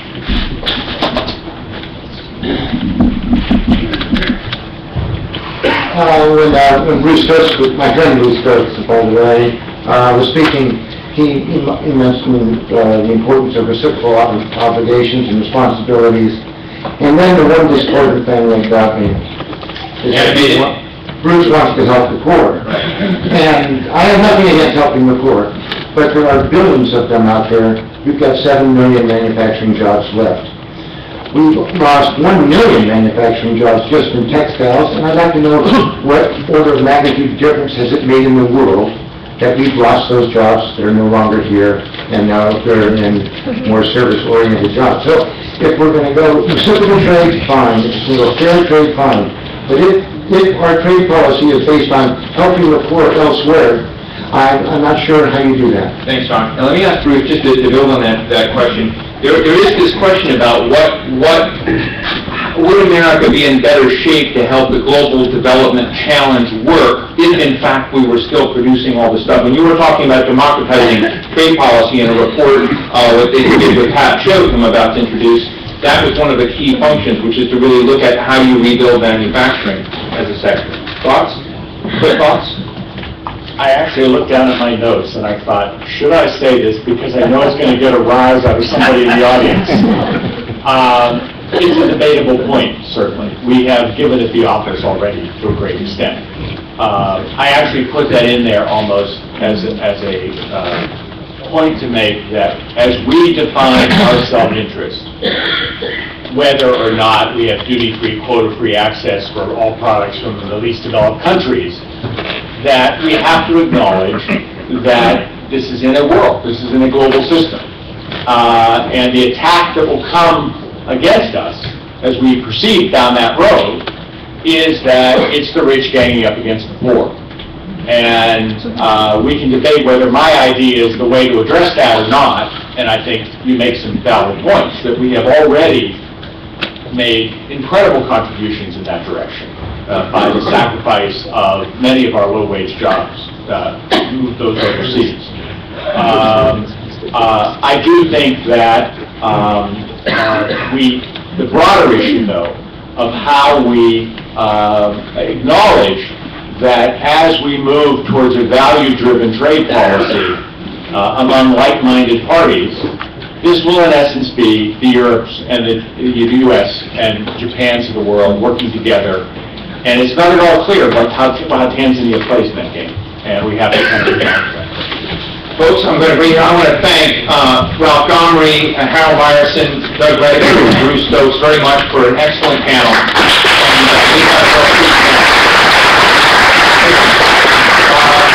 What we're going to do now is move immediately. Does everybody have their lunches? Did you like that? We hired. Yeah, you like that? Get your seats, no lines. Grab some sodas if you like. But listen, we're going to move right away. So just move. Yep. Thank you. And we have a real treat today, and I want to personally thank two folks. David Crone, where's David? Did he step out? I'm sorry? He's back there hiding. David Crone is responsible for all of you having a copy of a book we're going to talk a little bit about today, Making Government Work by Fritz Hollings. Senator, don't stand up yet.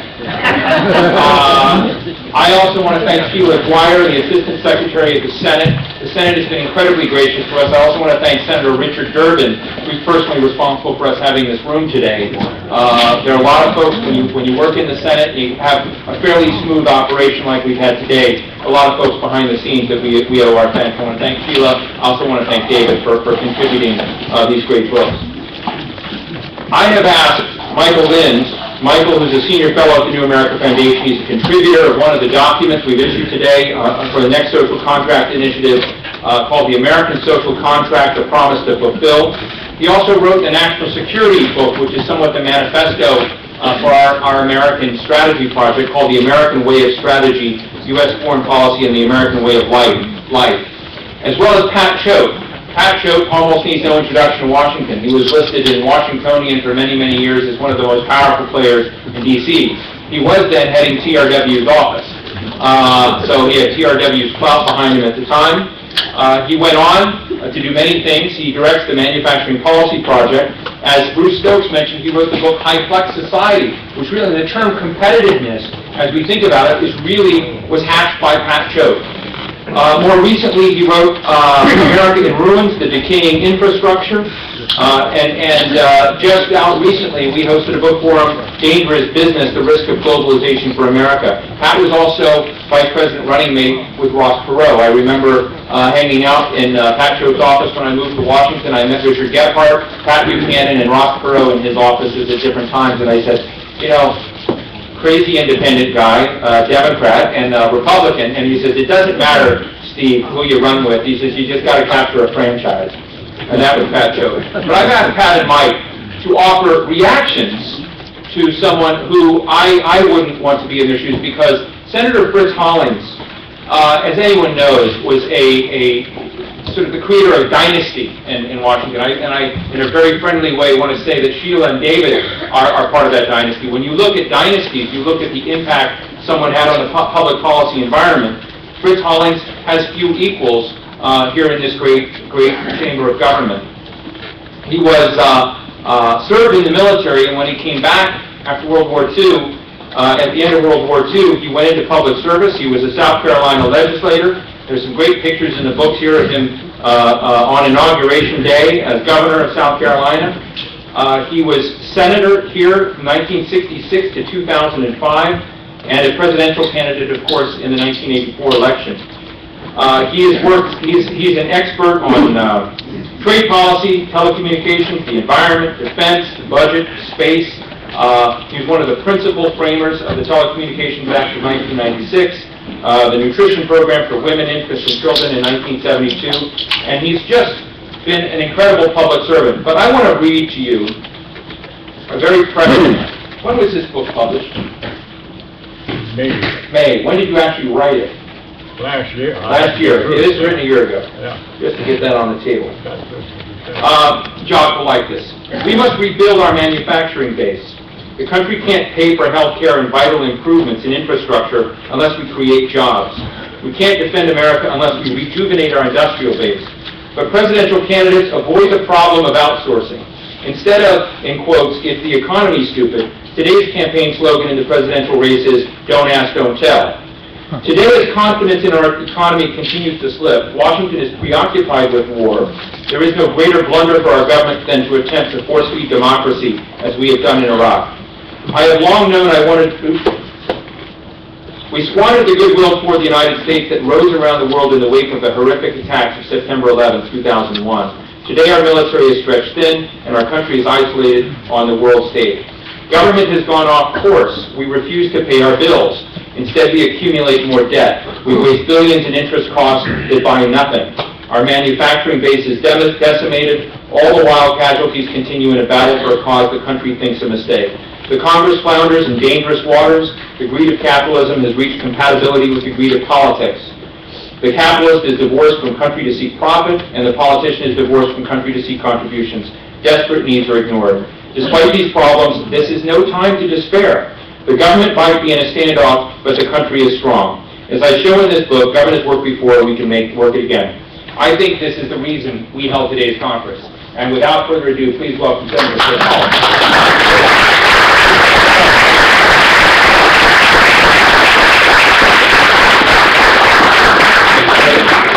I'm telling you, they still pull all of that stuff up in Washington. God bless you. And thank you, and thank Leo Henry, and everybody else, Sheila, Dwyer here, and each of you for sticking around, because nobody listens to me anymore. So I had this opportunity. When I left the Senate, I made my final talk about the cancer of money in politics. We spent all our time raising money. My last campaign 10 years ago was $8.5 million. That's $30,000 a week, every week for 6 years. So, and my friend Lindsey Graham, who's running for re-election, says it's 13 to 15 million. But you got your mind on contributors, fundraisers, and everything else of that kind, and you just don't have any time. And I knew we were tired of raising it, and y'all were tired of giving it, and so it would be a natural thing to just start limiting it, like our inspector and I have tried for 20 years on a bipartisan vote to sort of amend the Constitution back again. But we voted to limit in 71 and 74 in an overwhelmingly bipartisan vote the spending in political campaigns. But in Buckley versus Vallejo, of course, we got it set aside. They amended the First Amendment by measuring free speech with money. And so we got to put it back, Michael, to exactly where James Madison wrote it. And with that kind of limitation, we can limit the time, limit the effort, get back to the needs of the country rather than campaigning. But otherwise, thinking of my friend Steve, we all think of Mark Twain, who said that the truth was such a precious thing, it should be used very sparingly. So let me get right to the hard part helping. We got to help the country. We are in trouble. And there are two, and I'll just touch on two. There are all kind of charades in economics I've learned in the 38 years up here. But the one charade that started under Ronald Reagan was that the way to raise money to pay the bills and to balance the budget was to cut taxes, to raise revenue. I've been governor, and I never have seen that happen, and everything else like that. And of all things, on January the 25th, 2001, as President George W. Bush entered office, none other than Alan Greenspan came, and he testified back that we were just paying down too much debt. We had too much money. Imagine paying down too much debt being a problem here in Washington, and that he didn't want us to have so much money around that we politicians would go and invent new and unneeded programs. So he gave credibility to the first message of President Bush. On February the 27th, he said, we're going to pay down all the debt in 10 years. I want you to get a copy of it and look at it. And he said, and after 10 years, we'll have $1 trillion left for any other needs of the country. We'll have $1 trillion left in 10 years' time. See, here in 8 years, they've already added $4 trillion. Rather than paying down the debt, they've added $4 trillion to the national debt. And 4.3, it was the 700, it's going to be $5 trillion. Instituting a forced spending program, a new spending program of 5% on $5 trillion, $250 billion. The president, when he comes here in January, he's got to look at what a 250. They had estimated that the interest cost, I think, this year was going to be about 431. And you look at it, that was a conservative estimate at the beginning of the fiscal year last September. But it'll be $500 billion just to pay the interest cost. And you look at the public debt to the penny right this minute is $715 billion. Not 400. Go and give me that garbage. Let's talk truth. It's such a precious thing. And so the new president, just to freeze the budget, has got to find 715 plus all these things, energy and infrastructure and everything else of that kind. So the first order of business is to quit borrowing and cheapen the dollar was not outsourced. Steve has been bought up with the cheap dollar. IBM to China with 500 patents, Bell Labs with 700 patents to the French, the Westinghouse Nuclear with all the government research on nuclear to Toshiba in Japan, Vodafone to Germany, and Gateway to Taiwan, and Genentech to Switzerland, and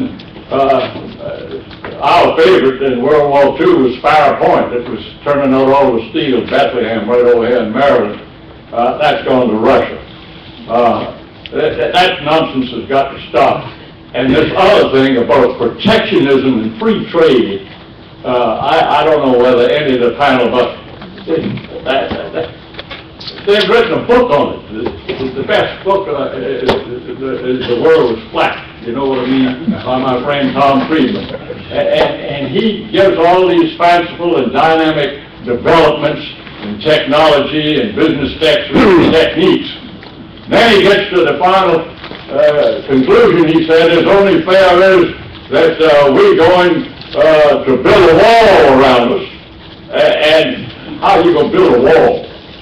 He just, in X number of pages, described that you can make anything anywhere. There's no wall on production. He's building a wall around us doing anything. That is the truth, the reader, and all those, and then they go protectionists and start a trade war. This country was started on protectionism, and we started the United States of America in a trade war. As a colony, you couldn't manufacture, you couldn't print a Bible. Give me a break. We got together after our freedom in 1776. By 1787, we had a constitution and we had a consensus on manufacturing. George Washington, in his first message to the first Congress, said a free people should promote manufacturers to become independent of essentials, particularly military.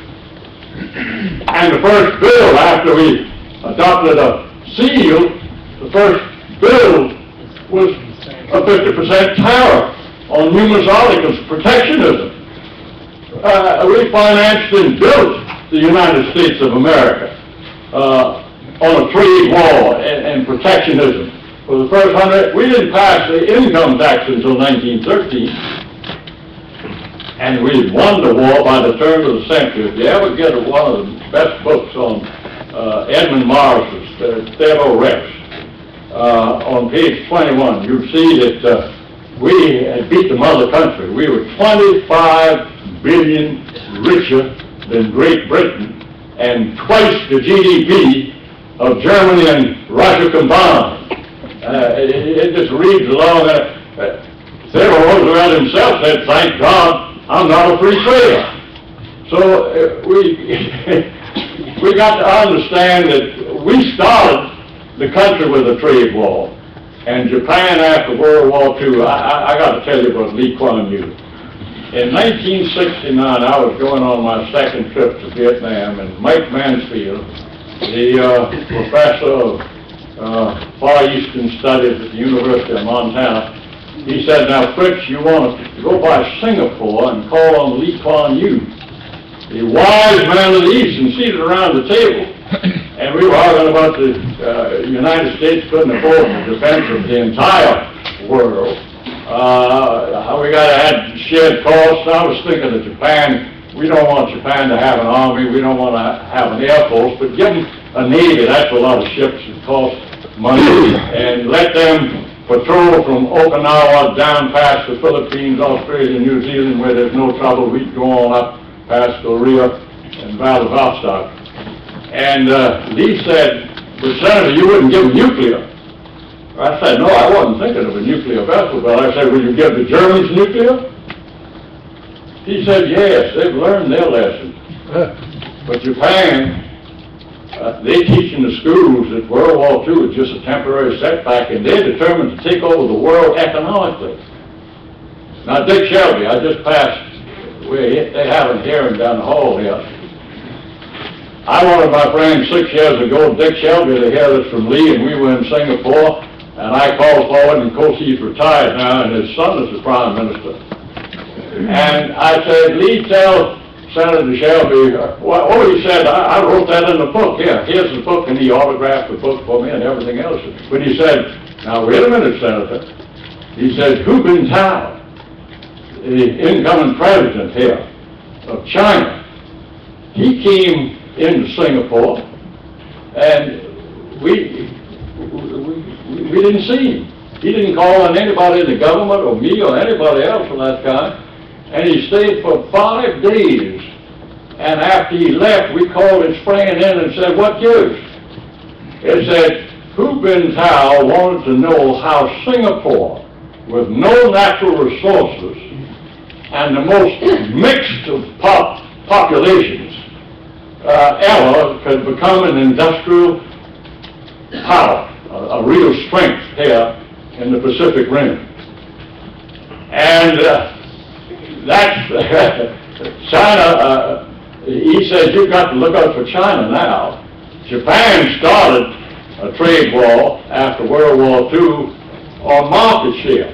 They put in the Ministry of Finance, and they directed the particular production with the Ministry of International Trade and Industry, and then they closed their market, and that Lexus that I bought 3 years ago, it cost $33,000, a similar car back in Tokyo sold for $45,000. They make up the profit in the closed market. And as a result, they took over textiles, they took over cameras and watches and electronics and right on up the line. And now automobiles. Toyota's #1, and General Motors and Ford are struggling. And they wonder why. It's not whether we're going to do something for the poor. We got to do something for the poor country. I can tell you that. In international trade, and China, that's the superpower in this trade war. Because they've not only brought 400 million with their 10% growth for 10 years, they brought 400 million out of poverty into the middle class. They've got a space program, a missile program, a nuclear program. They take all of our technology and research, and they patent it after just give a slight alteration to that technology, and then they patent it. And then in a few short years, Pat, they're going to say, we don't need you Americans anymore, you all go on home, and they're going to come back home, and they're not going to be able to produce anything for a profit. The China article that's patented will be the article in international trade. Damn a country where you can't make a profit. That's not going to be in 3-4 years. That's what our situation is right now.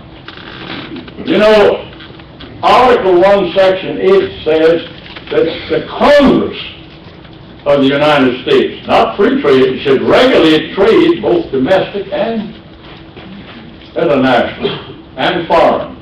So what we've got to do is go right to the point and get in step with the governors. The governors know they don't give tax cuts for consumption. To stimulate, they got everybody thinking they're an economist up there. Every senator thinks that's the biggest bunch of them.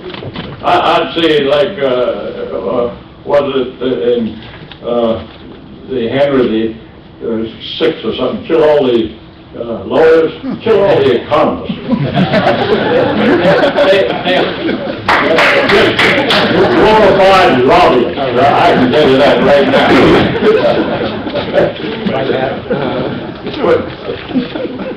You can go right to the point, as the governor of Tennessee has just gotten a package of $577 million in tax cuts to get Volkswagen, to create jobs.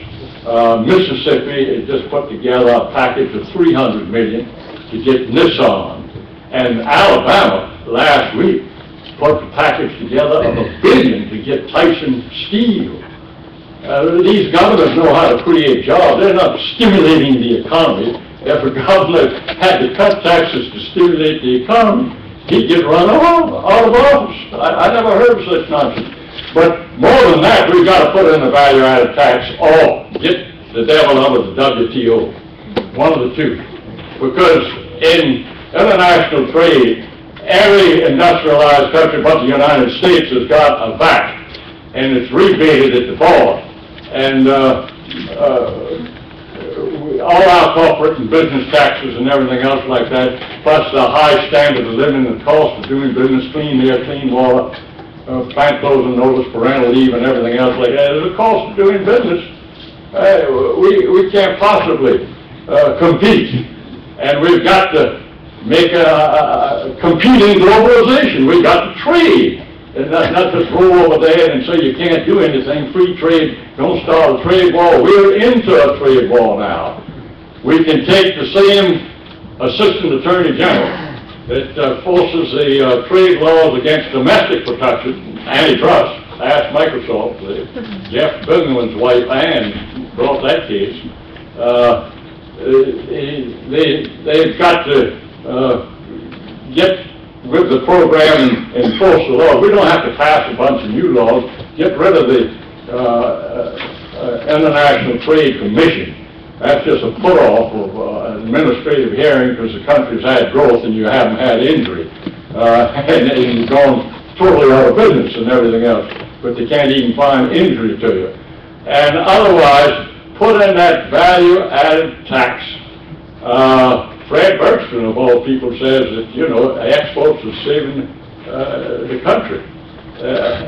Well, we've cut the cost of exports 17% with China, if we get a good VAT, and yes, if we want to get the people to save and everything else like that, to run up the price 17% and wear the same clothes. This suit is at least 8 years old. I can still get in it. I was but you can wear the same shoes and everything else like that. We're in real trouble.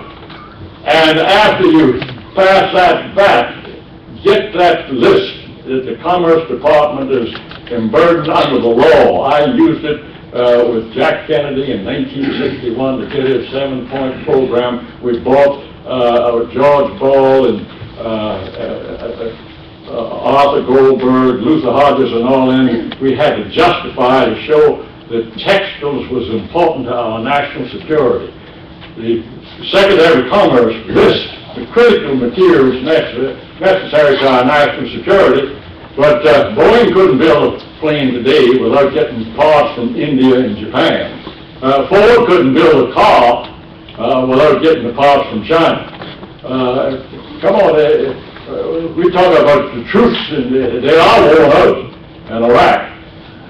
What we've got to do is get out of, I'm cutting it short here, get out of the Iraq war and the Afghanistan war and get into the trade war and compete in globalization. Afghanistan, we've been there 7 years. I've been to Afghanistan. You think you're going to teach those warlords to like democracy and grow pineapples and cotton instead of poppies? I mean, if you like the Israelis did at Antibes, if you can find Osama bin Laden, then strike and put in some Green Berets or whatever it is, but quit making a war. The Taliban and Charlie Wilson's war were our best friends. That's who we fought with. Get rid of the Russians. Now we're making them all terrorists. We're creating terrorists in Iraq. Come on. The biggest deception, the most deceptive thing about democracy is those who have it think everybody wants it. Not so. I helped liberate Morocco, Algeria, Tunisia 67 years ago, and they've yet to offer democracy. We liberated Kuwait 17 years ago, yet to offer democracy. We spent 10 years in Vietnam, 58,000 killed, 368,000 casualties. And we left there 33 years ago. It's still listed as a communist state.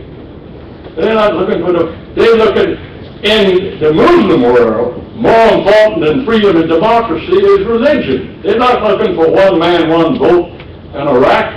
They're looking for one tribe, one religion. And you can see where the Shias now are taking the what they call the Sons of Iraq, or the awakening and all. They're killing them now and everything else like that. The thing that brought down the casualties is that we financed and built a Sunni army, 104,000. We've been paying $150 a month.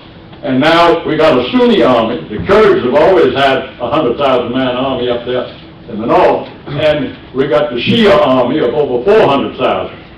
So we're going to have to get out come next year and let them go after each other like we did in 1861, or have sense enough to get together. But we can't wait around for the Muslim world to stop liking democracy and freedom. We've got to, as Lincoln says, we've got to, as our facts anew, we've got to think anew, and we've got to act anew. We've got to disenthrall ourselves from all of this free lunch of cutting taxes to raise revenue, and put the government, raise the taxes. Everybody's talking, both sides in this campaign are talking about tax cuts. And where are you going to come? If the new American Foundation, the Chamber of Commerce is not going to do it, the Business Roundtable is not going to do it, Wall Street's not going to do it, the financial bankers that got us into trouble are not going to tell it, but you're going to have to raise taxes and get the leadership on both sides to put in a back and pay the bill, put the government on a pay-as-you-go basis, and otherwise get out of Iraq and Afghanistan and get into the trade war, compete in globalization. Thank you. Very much.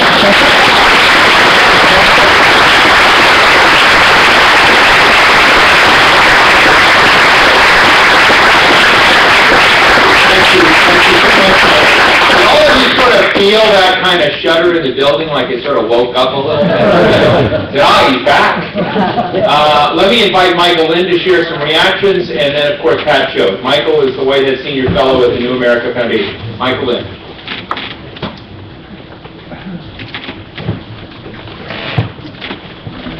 Well, what's the opposite of a warm-up act? I've always been a great fan of the senator. He's a great historian, as well as a great statesman. He left one thing out in his account of the colonial period, and that, to me, is the symbol of the stakes of trade and manufacturing in the American Revolution, and that's beaver hats. Under the British imperial laws, the colonies in Ireland and Scotland and in the American Eastern Seaboard could not manufacture high-value added goods. They were limited to commodities and raw materials. So the Anglo-American colonists in the 17th and 18th centuries, we could kill beavers and send the skins to Britain, to England, not to Britain, because the Irish and the Scots were under the same punitive English laws. And then the English manufacturers would turn the American beaver skins into a hat and sell it back to us for an enormous profit. And that profit is the value added. You know, so Ralph Montgomery earlier in the day raised this possibility that we would work companies for doing high value added production. So this theme has been around now from even before American independence. It's a perennial struggle. I'm going to be brief.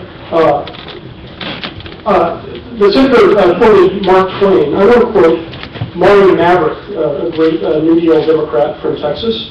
During the depths of the Depression, when one of Roosevelt's attempts after another seemed to be failing, Mario Maverick stood up in Congress and he said, "We have been pulling rabbits out of the hat, and we have run out of rabbits." You know, and so I think the question before us is, are we running out of rabbits? Or to put that another way, how many rabbits are there? And I think the question that is going to be answered falsely by our political system in the next couple of years. We're going to be told again and again that there are only two choices for reducing the national debt: cutting spending or raising taxes. That's wrong. In reality, there are three choices: cutting spending, raising taxes, and accelerating growth. We have to cut some spending and raise some taxes, but the future of this country depends on whether we can grow our way out of debt, not just cut our way out of debt or spend our way out of debt. How do we make the economy grow faster? We have to follow the Hippocratic oath of doctors: first, do no harm. Since the tech bubble crashed nearly a decade ago, the government has sought to increase growth in a weak economy by increasing borrowing, by cutting interest rates, and by increasing consumer spending, by tax cut stimulus packages. Let's call this the borrow and consume strategy. It had perverse effects, as we all know. Cutting interest rates made borrowing easier for speculators and consumers living beyond their means. The result was the asset bubble in housing that's nearly wrecked the American and world economy. Tax cuts increased American households' spending, but to the extent that the money was spent on imported goods at Walmart, the federal government subsidized the buildup of manufacturing base in China and other countries, while accelerating the erosion of productive American industry, as several of our commentators have noted earlier. A dollar invested in infrastructure and manufacturing contributes more to American productivity growth than a dollar invested in home construction and speculation. Manufacturing and other forms of real-world production are the engines that drag the rest of the economy along. You've heard this repeated again and again. I'm not going to ask you to take this on faith. Here's the data that proves this. This is not something disputed between liberals and conservatives. It's a fact. In the late 1990s, U.S. productivity growth jumped by an entire percentage point. According to the economists David E. Sickle and Stephen D. Oliner, whose analysis has been pretty much accepted by the entire profession, 2/3 of that productivity growth in the late 1990s was caused by the use of information technology and improvements in the production of computers, manufacturing improvements. The same pattern is evident if we break the U.S. economy into sectors, when it grew particularly strongly from 1995 to 2004. Now, during that period, overall U.S. growth was on average 2.39%. This was a big improvement over the 1973-1995 period. But a few sectors grew much more than average. Manufacturing, 5.14%. Agriculture, forestry, fishing, and hunting, which are more high-tech than you might think, 5.37%. And quarrying and mining, which involves drilling for oil, among other things, 4.90%, way above the average economic growth. In the service sector, by contrast, growth rates were below the overall average from 1995 to 2004. Hotels and restaurants, 1.24%. Real estate and renting, a miserable 0.69%. This is at a time when the overall economy is growing about 2.39%.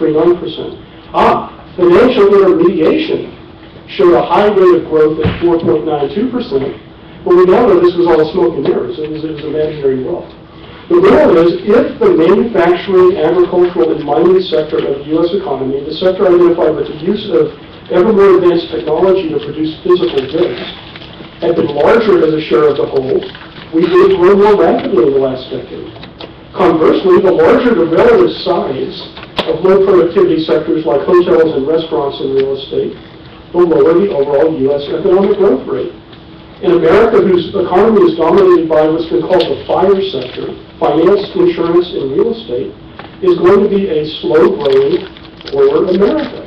If you're an investor, and Heidi earlier spoke about America Inc., you want to shift your resources from low-growth sectors to sectors with high potential growth. That's what we need to do as a nation. I'm not advocating industrial policy defined as the government picking individual companies as winners.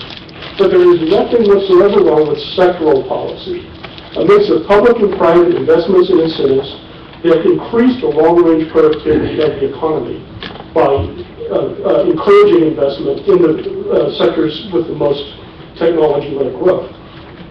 If we're going to grow our way out of this mess, we need to jump the borrow and consume model in favor of what might be called the invest and produce model. The federal government, in addition to investing some public money, should encourage private capital to invest in American infrastructure and should encourage investment in American producers. The demand-side stimulus, and there will be one, should come in the form of paychecks for Americans employed in public infrastructure and productive industries, not in the form of tax cuts that spur consumption and speculation. To sum up, if we only try to cut and tax our way out of this mess, we're in danger of being stuck or even worse, triggering a death spiral. The priority has to be programs which maximize the long-term growth, not of consumption, but of production inside America's borders. For a decade, we have witnessed a massive misallocation of resources to build up housing in the U.S., and speculation in the stock market, and infrastructure and manufacturing in China. In the next decade, we need to act more like China and put fewer resources into housing and Wall Street speculation, more into infrastructure and industry. If we can ramp up U.S. growth to 3 or 4%, we will grow our way out of this mess more rapidly. If, on the other hand, economic growth sputters at 1 or 2%, and we continue to divert resources away from factories and highways and airports into unproductive uses, then I'm afraid we may really be out of rabbits after all. Thank you.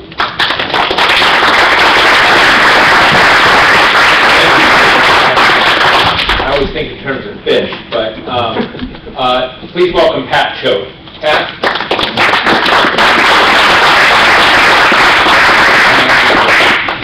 Thank you very much, Steve, Senator, Michael, ladies and gentlemen. I did a review of Making Government Work, the Senator's book, and it is really a very different genre of a book. It's an autobiography, which is fun. It's a memoir that has very funny stories. It's also a book of policy, which is very wise. And in his book, he's not quite as restrained as he's been here today, telling some very interesting and insightful stories about people all of us know. And most important, it's a book about the future. It's about where we are and where we should be going. And that could not be more timely. Arthur Schlesinger postulated that our country goes through eras, and these eras are all defined.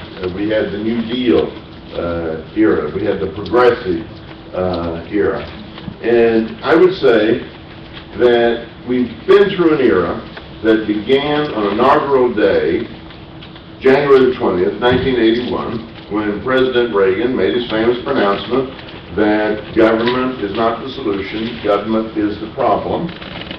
and that era ended this last weekend.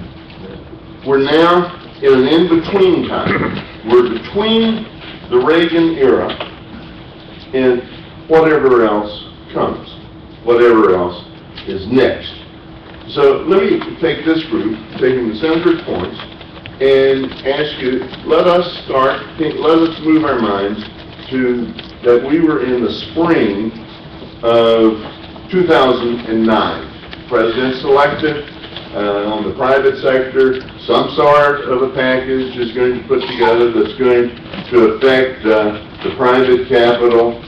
Most of the people in this room are going to be an active participant in either forming or shaping much of the policies that come or commenting or involved. Many of you will probably be in whatever administration comes to be in high positions. So the question is, what are some of the basic things, regardless of the president, that the country needs in the next era? Okay. One of the things that I think we have a common agreement on is in building a 21st century America, we've got to redo our infrastructure. It's an absolute necessity. We're now investing about, as a percentage of GDP, about 40% less than we did 30 years ago. And our population has increased about 40%. And we have new demands for the environment and clean air and clean water. So we're looking at about 1.6 trillion just to catch up on the infrastructure. But what we also have are some very exciting opportunities into building new energy facilities, new environmental facilities. We're standing today, as we begin this new era, with the same potential to create jobs as we were in the late 70s when we were just going to personal computers, etc. The reality is there are enormous economic opportunities, and we can capture those. The first thing I think that we should do now is just a straight-out policy matter, is create a national capital budget. The last time the budgeting process was examined was in 1968 by President Johnson. A deliberate decision was made, and you can find it in the 69 Economic Report of the President. A deliberate decision was made not to separate and distinguish domestic capital items from other items in the budget for the reason of the fear is it would generate too much political support to invest in capital items versus in social items. Now, at that era, in the Great Society program, that was a political decision. And so capital items are spread across the budget.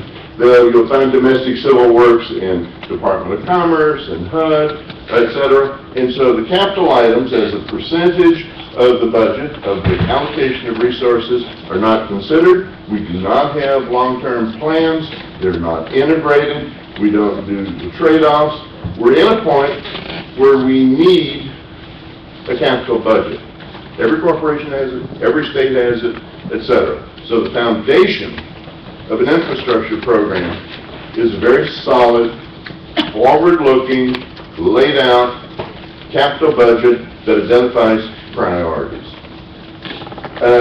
The second thing that we should focus on is innovation. There has been a world change, as Ralph Gomery has written, in the very structure of the American economy. In the mid-1970s, you take the S&P Standard & Poor's 500 corporations, something like 75 or 80% of the value of those corporations were their buildings, their land, their machinery, their physical assets, and their intellectual properties were that 20 or 25%. Today, that has flipped. There are several studies. Rob Shapiro has done one, Oshitoma, Jim Malachowski has done one. The ratio has flipped. Today, in the S&P 500, 80% of the value of those corporations is their intellectual property. That is a very clear policy message. It says, if we really want to compete, then we've got to focus on what makes innovation work. We've got to be an innovative society. Now, we have been going in the wrong direction in recent years. We're not putting money into our great research universities. We've let that slide. We have a major backlog of just straight infrastructure investment there. We have delayed year by year the tax incentives, the R&D, to encourage firms to do it. And we have let the core of our innovation system, the patent system, deteriorate. We're at a point right now where it takes somewhere in the neighborhood of 34 months, on average, to get a patent application through that system. We wind up today in which there is a backlog of 900,000 patents at the U.S. patent system in a warehouse waiting their turn to come up. What we find is here an enormous opportunity. If we would put $2 billion a year, there's something to think about, $700 billion to bail out bad decisions. If we put $2 billion a year, we could double the staff at the patent office. If we would institute management changes in the patent office, we could cut the turnover rate of patent examiners from the 30% that it is now. We should set a goal of that if an application goes into those to the patent office, that it's going to be decided in something like 6 months. Alexander Graham Bell's patent was decided in 3 weeks, and it withstood 598 lawsuits. What we need is to recognize that in innovation, speed of decisions is important. We also need to do some other things that don't cost money. We could, for example, say, and this is totally legal under our obligations under GATT, say that if you do R&D in the U.S. and you practice that patent in the U.S., we'll give you a 25-year patent instead of a 20-year patent. We could turn and say, on these Supreme Court decisions that have weakened the value of the patent on the question of injunctions and a variety of other activities, we can say if you practice in the United States, we'll change the law to stop that for 5 or 10 years. What we can do by policy is to change the entire environment to make innovation in America much more interesting. Let's talk about trade. I so agree with Bruce Stokes. The next president should say the death of the Doha round gives us the option to say it's a blank slate what international trade relations will be in the next administration. There's some things that we should demand immediately.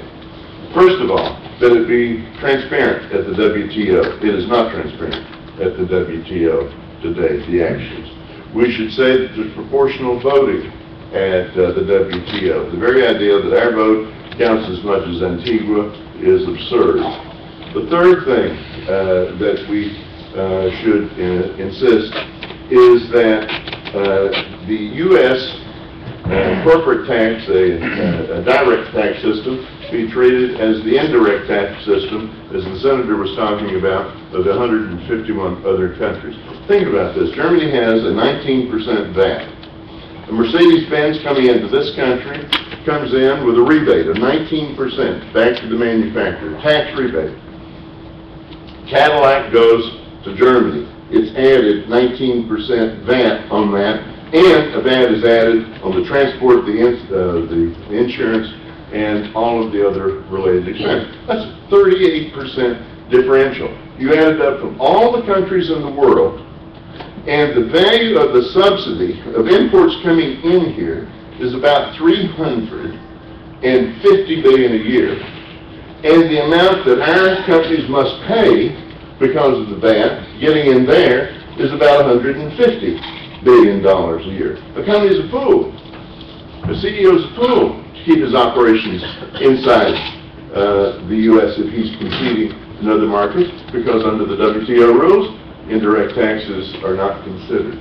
So what I'm saying is, I personally think that this collapse of the financial market is a gift to the country.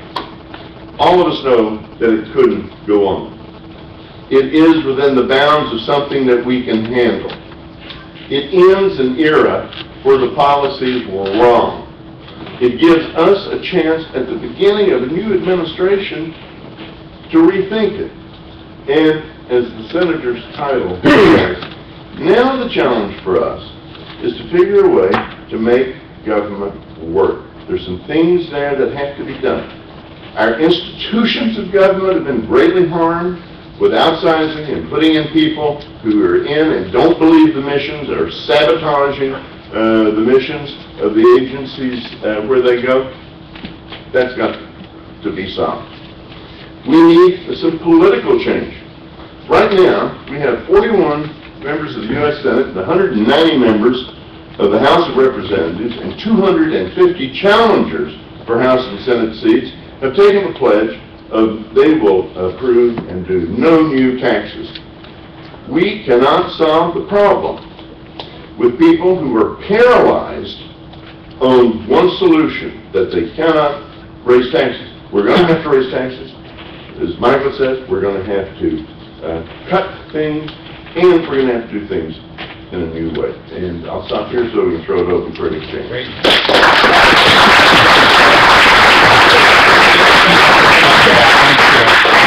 We really had an outstanding morning, and we're going to continue discussion here.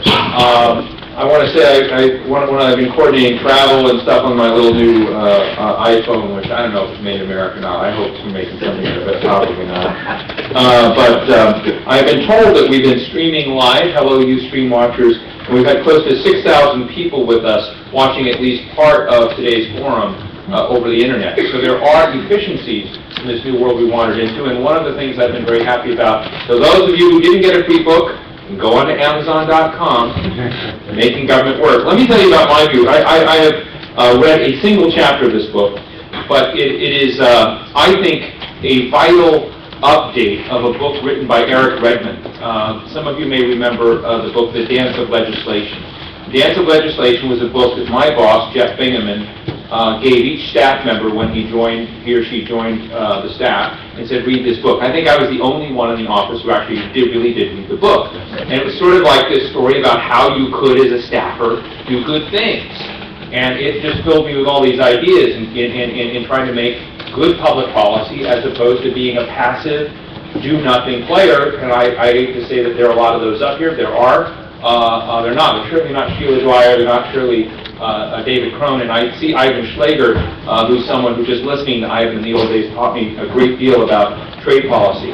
I want to open this up, but I want to ask the Senator to join me here, and we'll take some questions from the audience.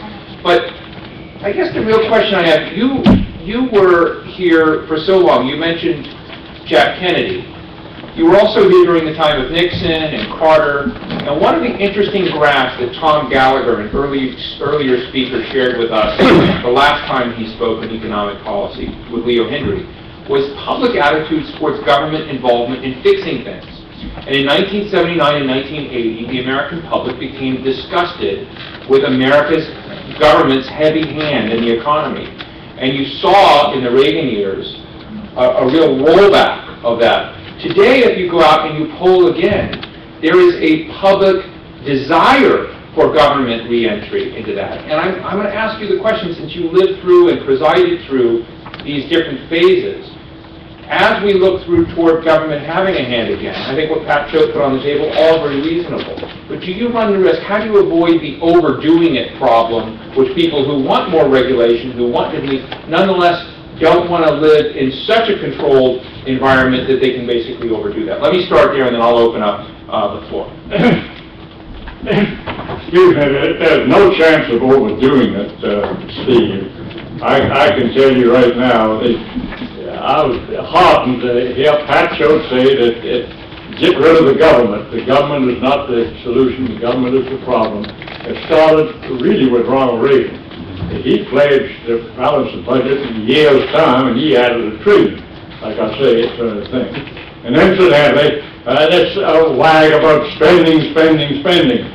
The Congressional Budget Office made a survey and study of the causes of the deficit for the first 4 years of President George W. Bush. And by the way, this is Douglas Place. Yeah, Holteken, that's right.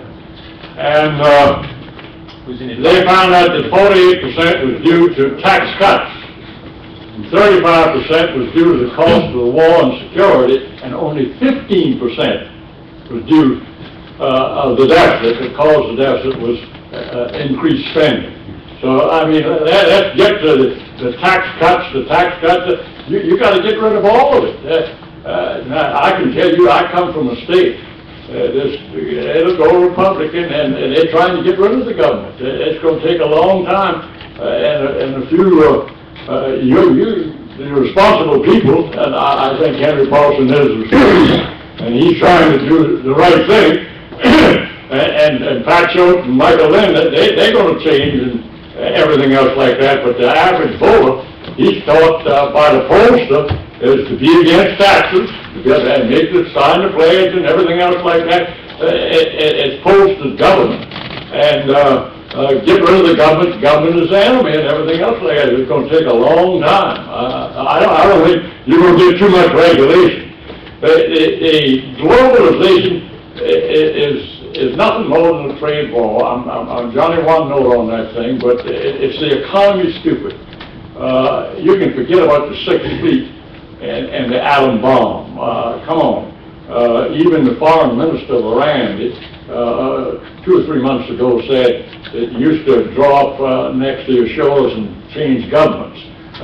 But you're not going to use the hydrogen bomb. And the Sixth Fleet is, we lost Korea, we lost in Vietnam, we're losing in Afghanistan, we're losing in Iraq. We don't want to have and afford all of those casualties. And so as long as you're only killing 2 or 3 a month, we keep going or something like that. But we're in trouble. We're in trouble, and managed trade, when the best book, by the way, and it's Pat Schultz's book. I've read his Dangerous Business, and it's way better than mine, so buy that one. I didn't come up here to sell books. I came up here to plead to the New American Foundation, by gosh, for God's sakes, help us, because you're not going to get the leadership out of the Wall Street and the financial community and the Trilateral Commission and the Chamber of Commerce. I was man of the year of the Chamber of Commerce in the '92 race. Bob Thompson of Greenville was the national president. But by '98, since I had fought against going NAFTA with Mexico and NAFTA with Canada, where they got the same standard of living, was fine.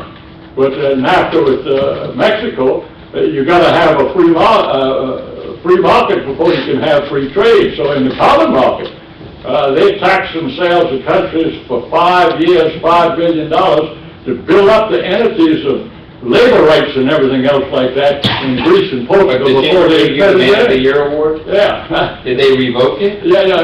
They revoked it. They put out 10,000 fires against me. Oh Lord, I tell you right now. Let me go Richard Bain here. Yeah.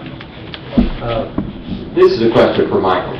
Michael, isn't there a little bit of a danger in having policies directed towards manufacturing versus service, in that there are a lot of manufacturing businesses that are low margin, low return on capital, and there are a lot of service businesses that have high margin, high return on capital, and isn't that the more important dichotomy?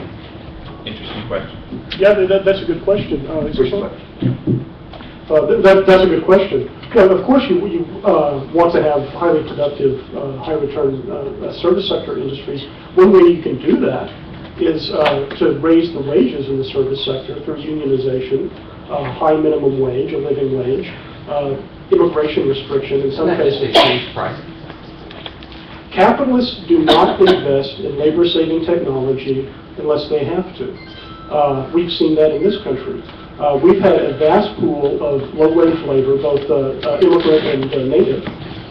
And so a lot of things like ski lifts and so on that are automated in Europe and Japan, where you don't have low wages, you've had capital deepening. So by all means, we need more capital deepening.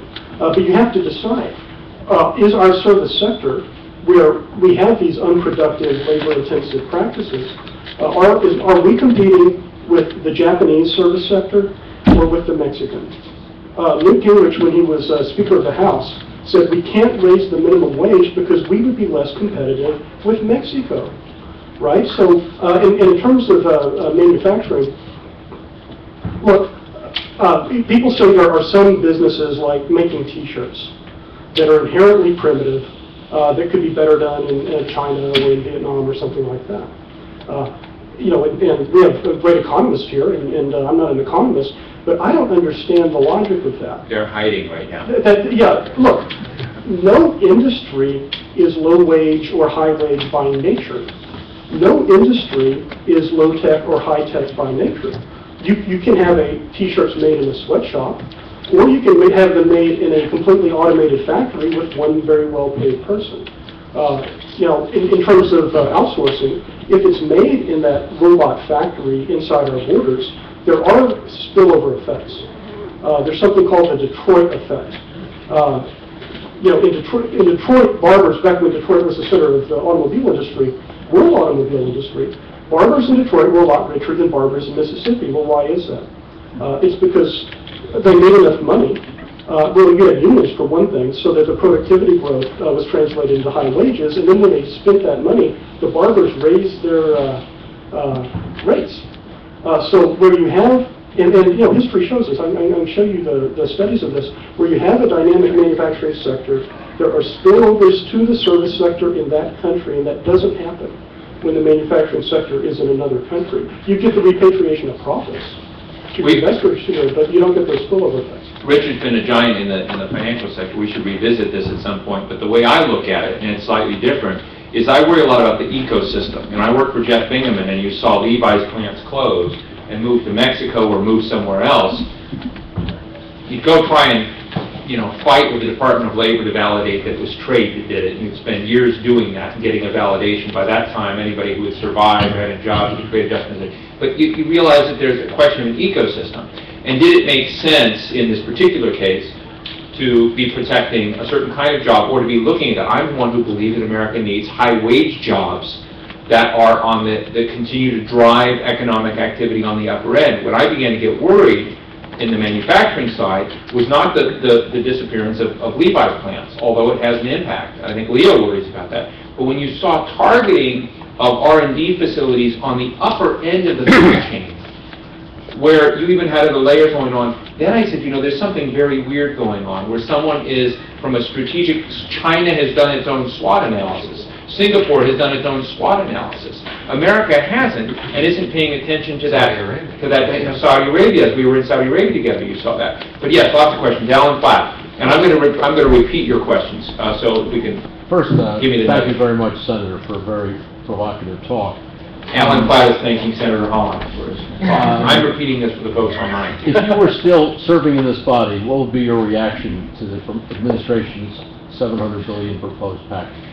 The question is, what would be Senator Hollings' view if still serving in the Senate to the administration's $700 billion, I say, plus bailout package? Can I ask you? And Leo Henry is going to jump on. Sort of an add-on question to that, Senator. Yeah.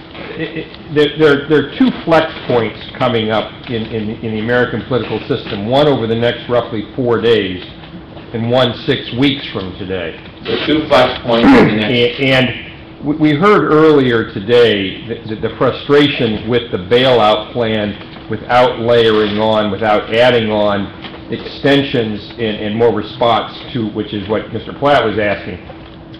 But this Congress is showing a reluctance to do anything more than but bail out. The second flex point is in 6 weeks' time, and we're going to ask the government to take a substantial role in all kinds of things because all kinds of things are broken. Yet we know in every polling that despite 19% approval ratings from President Bush, there's a general reluctance 6 weeks out to see the government, which was a comment you made just a moment ago, expand its role to solve those problems. And with a lot of specificity, I'm worried about the next 4 days up here on bailout linkages. 6 weeks from today, I'm worried about persuading the American people to throw out the deregulators and let the regulators, so to speak, back in. Right to the point, I don't know. My guess is keeping up with everything and so forth, and you would know better than any, with the market, and all the banks in trouble, and the brokerage houses in trouble, and Wall Street itself is turning into a bankruptcy court. What happens is you're going to have to try to save the whole trend of investment and steady the boat, the money market funds, guarantee them and everything else like that. And this is just a follow-on of the 700, and I'd vote for it. And we're under the gun as politicians, as a senator. I can't fiddle travel around because if I do, it's getting worse and worse and worse, and then I'm going to be blamed. I'm going to be blamed. So the best politics is no politics right now. Is take the fellows who know Bernanke and the leadership and everything else financially and go along with them and don't worry. Look here. The best book after you read Dangerous Business, read Eamon Fingleton's In the Jaws of the Dragon. It's not going democratic. It's going managed capitalism. Managed capitalism, regulated capitalism. It's not picking off just T-shirts or whatever it is. China wants all of it. I'm telling you right now, don't you worry about China. They're going to get airplanes, space, T-shirts, shoes, everything. Because they've got $1.3 billion to feed and everything else like that. So for the next 20 or 30 years, they're into everything. I'd go along with it and not worry about over-regulation. Thank you. Ralph Comrie. You can try and hold it. Two comments.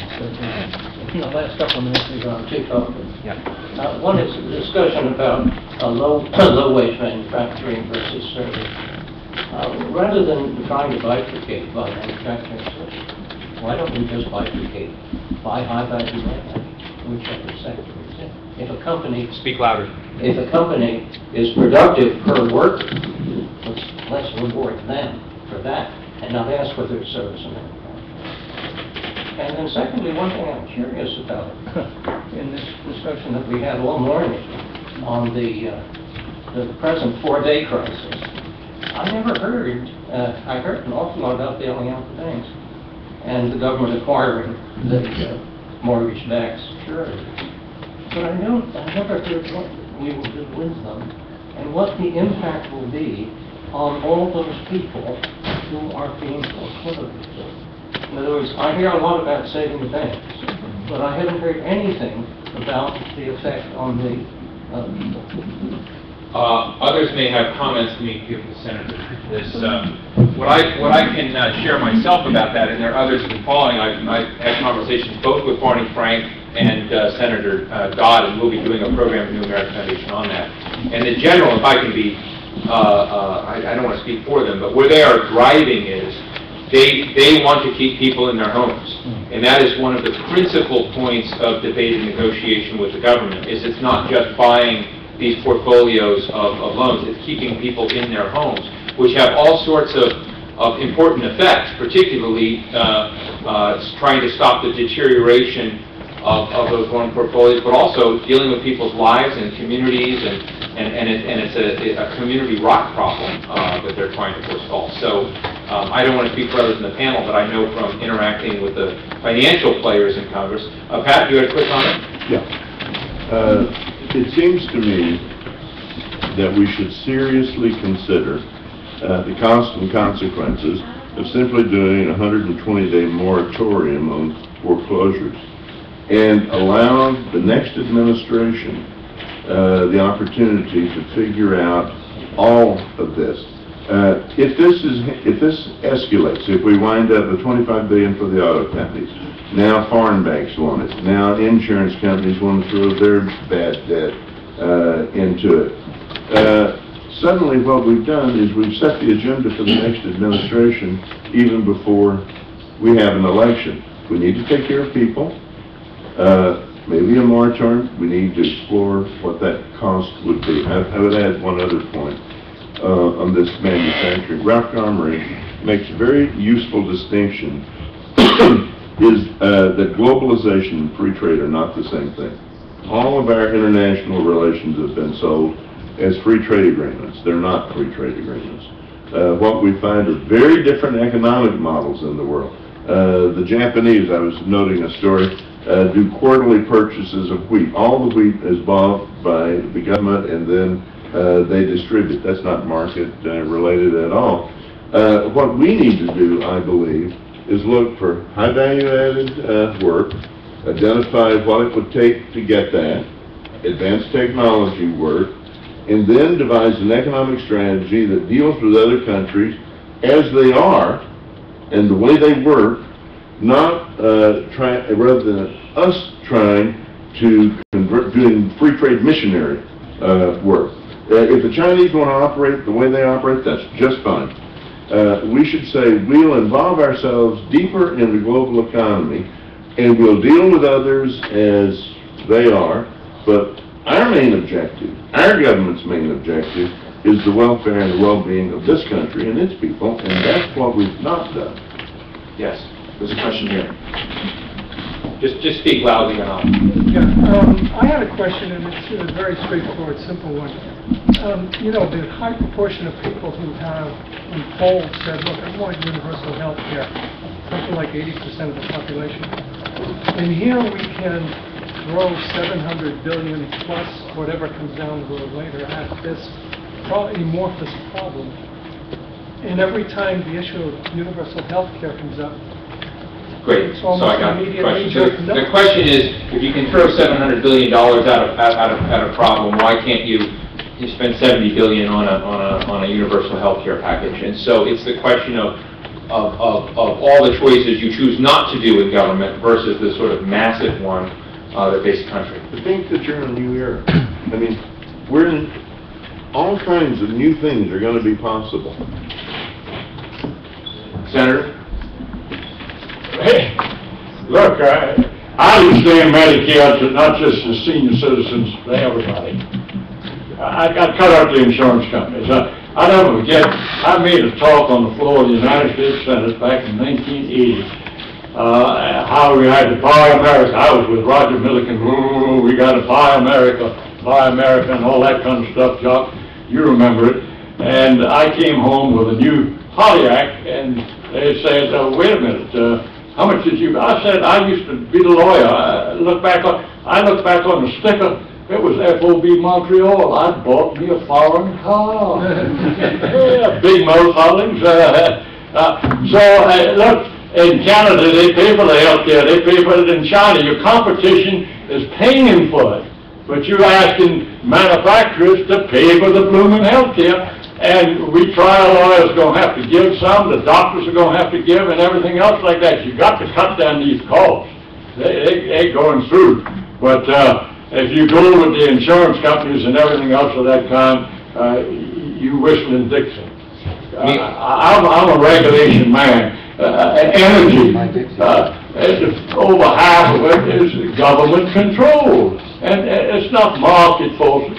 But we try and act like it's government controlled. I'd have taken over and already put the government out there and started drilling, and I'd go in Anwar and everywhere else. Everybody else can drill environmentally sound, and we're in trouble. And so let's get going. Let's get the country going. There are a lot of friends of the senator here. I want to get to know me. Gary Mitchell, last question. Make it loud and short. Okay. The question is this. When you walk outside this room, there are a bunch of people that haven't been in here, and they say, what happened in there today? What's the message? And it seems to me there are two. One is, we're in the deepest sununu we've ever been in. Right. And the other is, never had greater opportunities. Yes. We are talking about sort of recapitalizing the financial sector and reimagining it. And my question is, and it really comes back maybe to Heidi's SWOT analysis, is are we up to that task politically? Is the political system capable of delivering the kind of thinking that is necessary to reimagine capitalism and to reimagine some pretty threadbare democracy? I think that's a great way to encapsulate it, Gary, and so to repeat for those online, the point made was that two of the big themes of today is that things are changing, fundamental change, big problems, we're in the deep hole. Secondly, this is a great opportunity, perhaps, to take us in a very different direction. So, comments, very quickly, we'll start with Pat, then Mike, and then we'll finish with the Senator. Franklin Roosevelt faced the same problem in 1932, 1933. Herbert Hoover tried to engage him in doing solutions. He would not do it. He deliberately let the situation get worse so that the political situation would resolve. He would make no political appointees in his first 100 days. Franklin Roosevelt's first 100 days was staffed by Hoover's people. And if the situation gets bad enough, the political system will do what needs to be done. They'll follow somebody that's a leader that'll do something. Roosevelt made it worse? No, God, no. Okay. Hoover. Okay. No, he let it get worse. I see. He would not intervene in that period. Well, I'm afraid I'm a bit more pessimistic. And the main reason is when Roosevelt came to power in the Depression, there was a whole shelf of ideas from the progressive era in the Bumblums in the 1880s and so on, and he could reach up there and experiment, and then if that failed, to try something else and kind of cobble together this successful system we had after World War II. I think there are some ideas up on the shelves, but not enough. You know, and the thing is, there's no time, and my concern is these things are a lot of institutions. The landscape is going to be redrawn in a couple of weekends by executive branch officials who can act quickly and decisively. We've been seeing that, and by default, that may freeze into the new institutional architecture, which should have been debated for 15 or 10 or 20 or 30 years. But I fear it may not be. Nothing better concentrates the mind than an election. You've had to, like us, bail out Fannie Mae and Freddie Mac. You've had to take care of the money market funds, and you're worried about all the money going out of the stock market itself, and they've come up with this $700 billion plan. Now, you're talking and say, I want to get this, and maybe I want to stop the war, I want to do this, I want to do it, but they're not going to argue long, because we hope it'll work, the $700 billion works. And if it works, fine business, and I voted for it. I voted to hold it up and don't vote for it or anything else like that, and try to hold it up and study it further and all that kind of stuff, and it keeps getting worse and worse. I'm going to be caught off base. We got the election coming up. They're going to approve it, and they're going to get it done, and they're going to get it done quick. No, we'll get a good chance for applause in a second. I think Gary's question is a vital one, and we've had a real diversity of views here today. My own, I have to say, I waver between real pessimism about what's going on and opportunity for optimism. We've been working with Leo Hendry and Michael Lind and Charles Schwenger.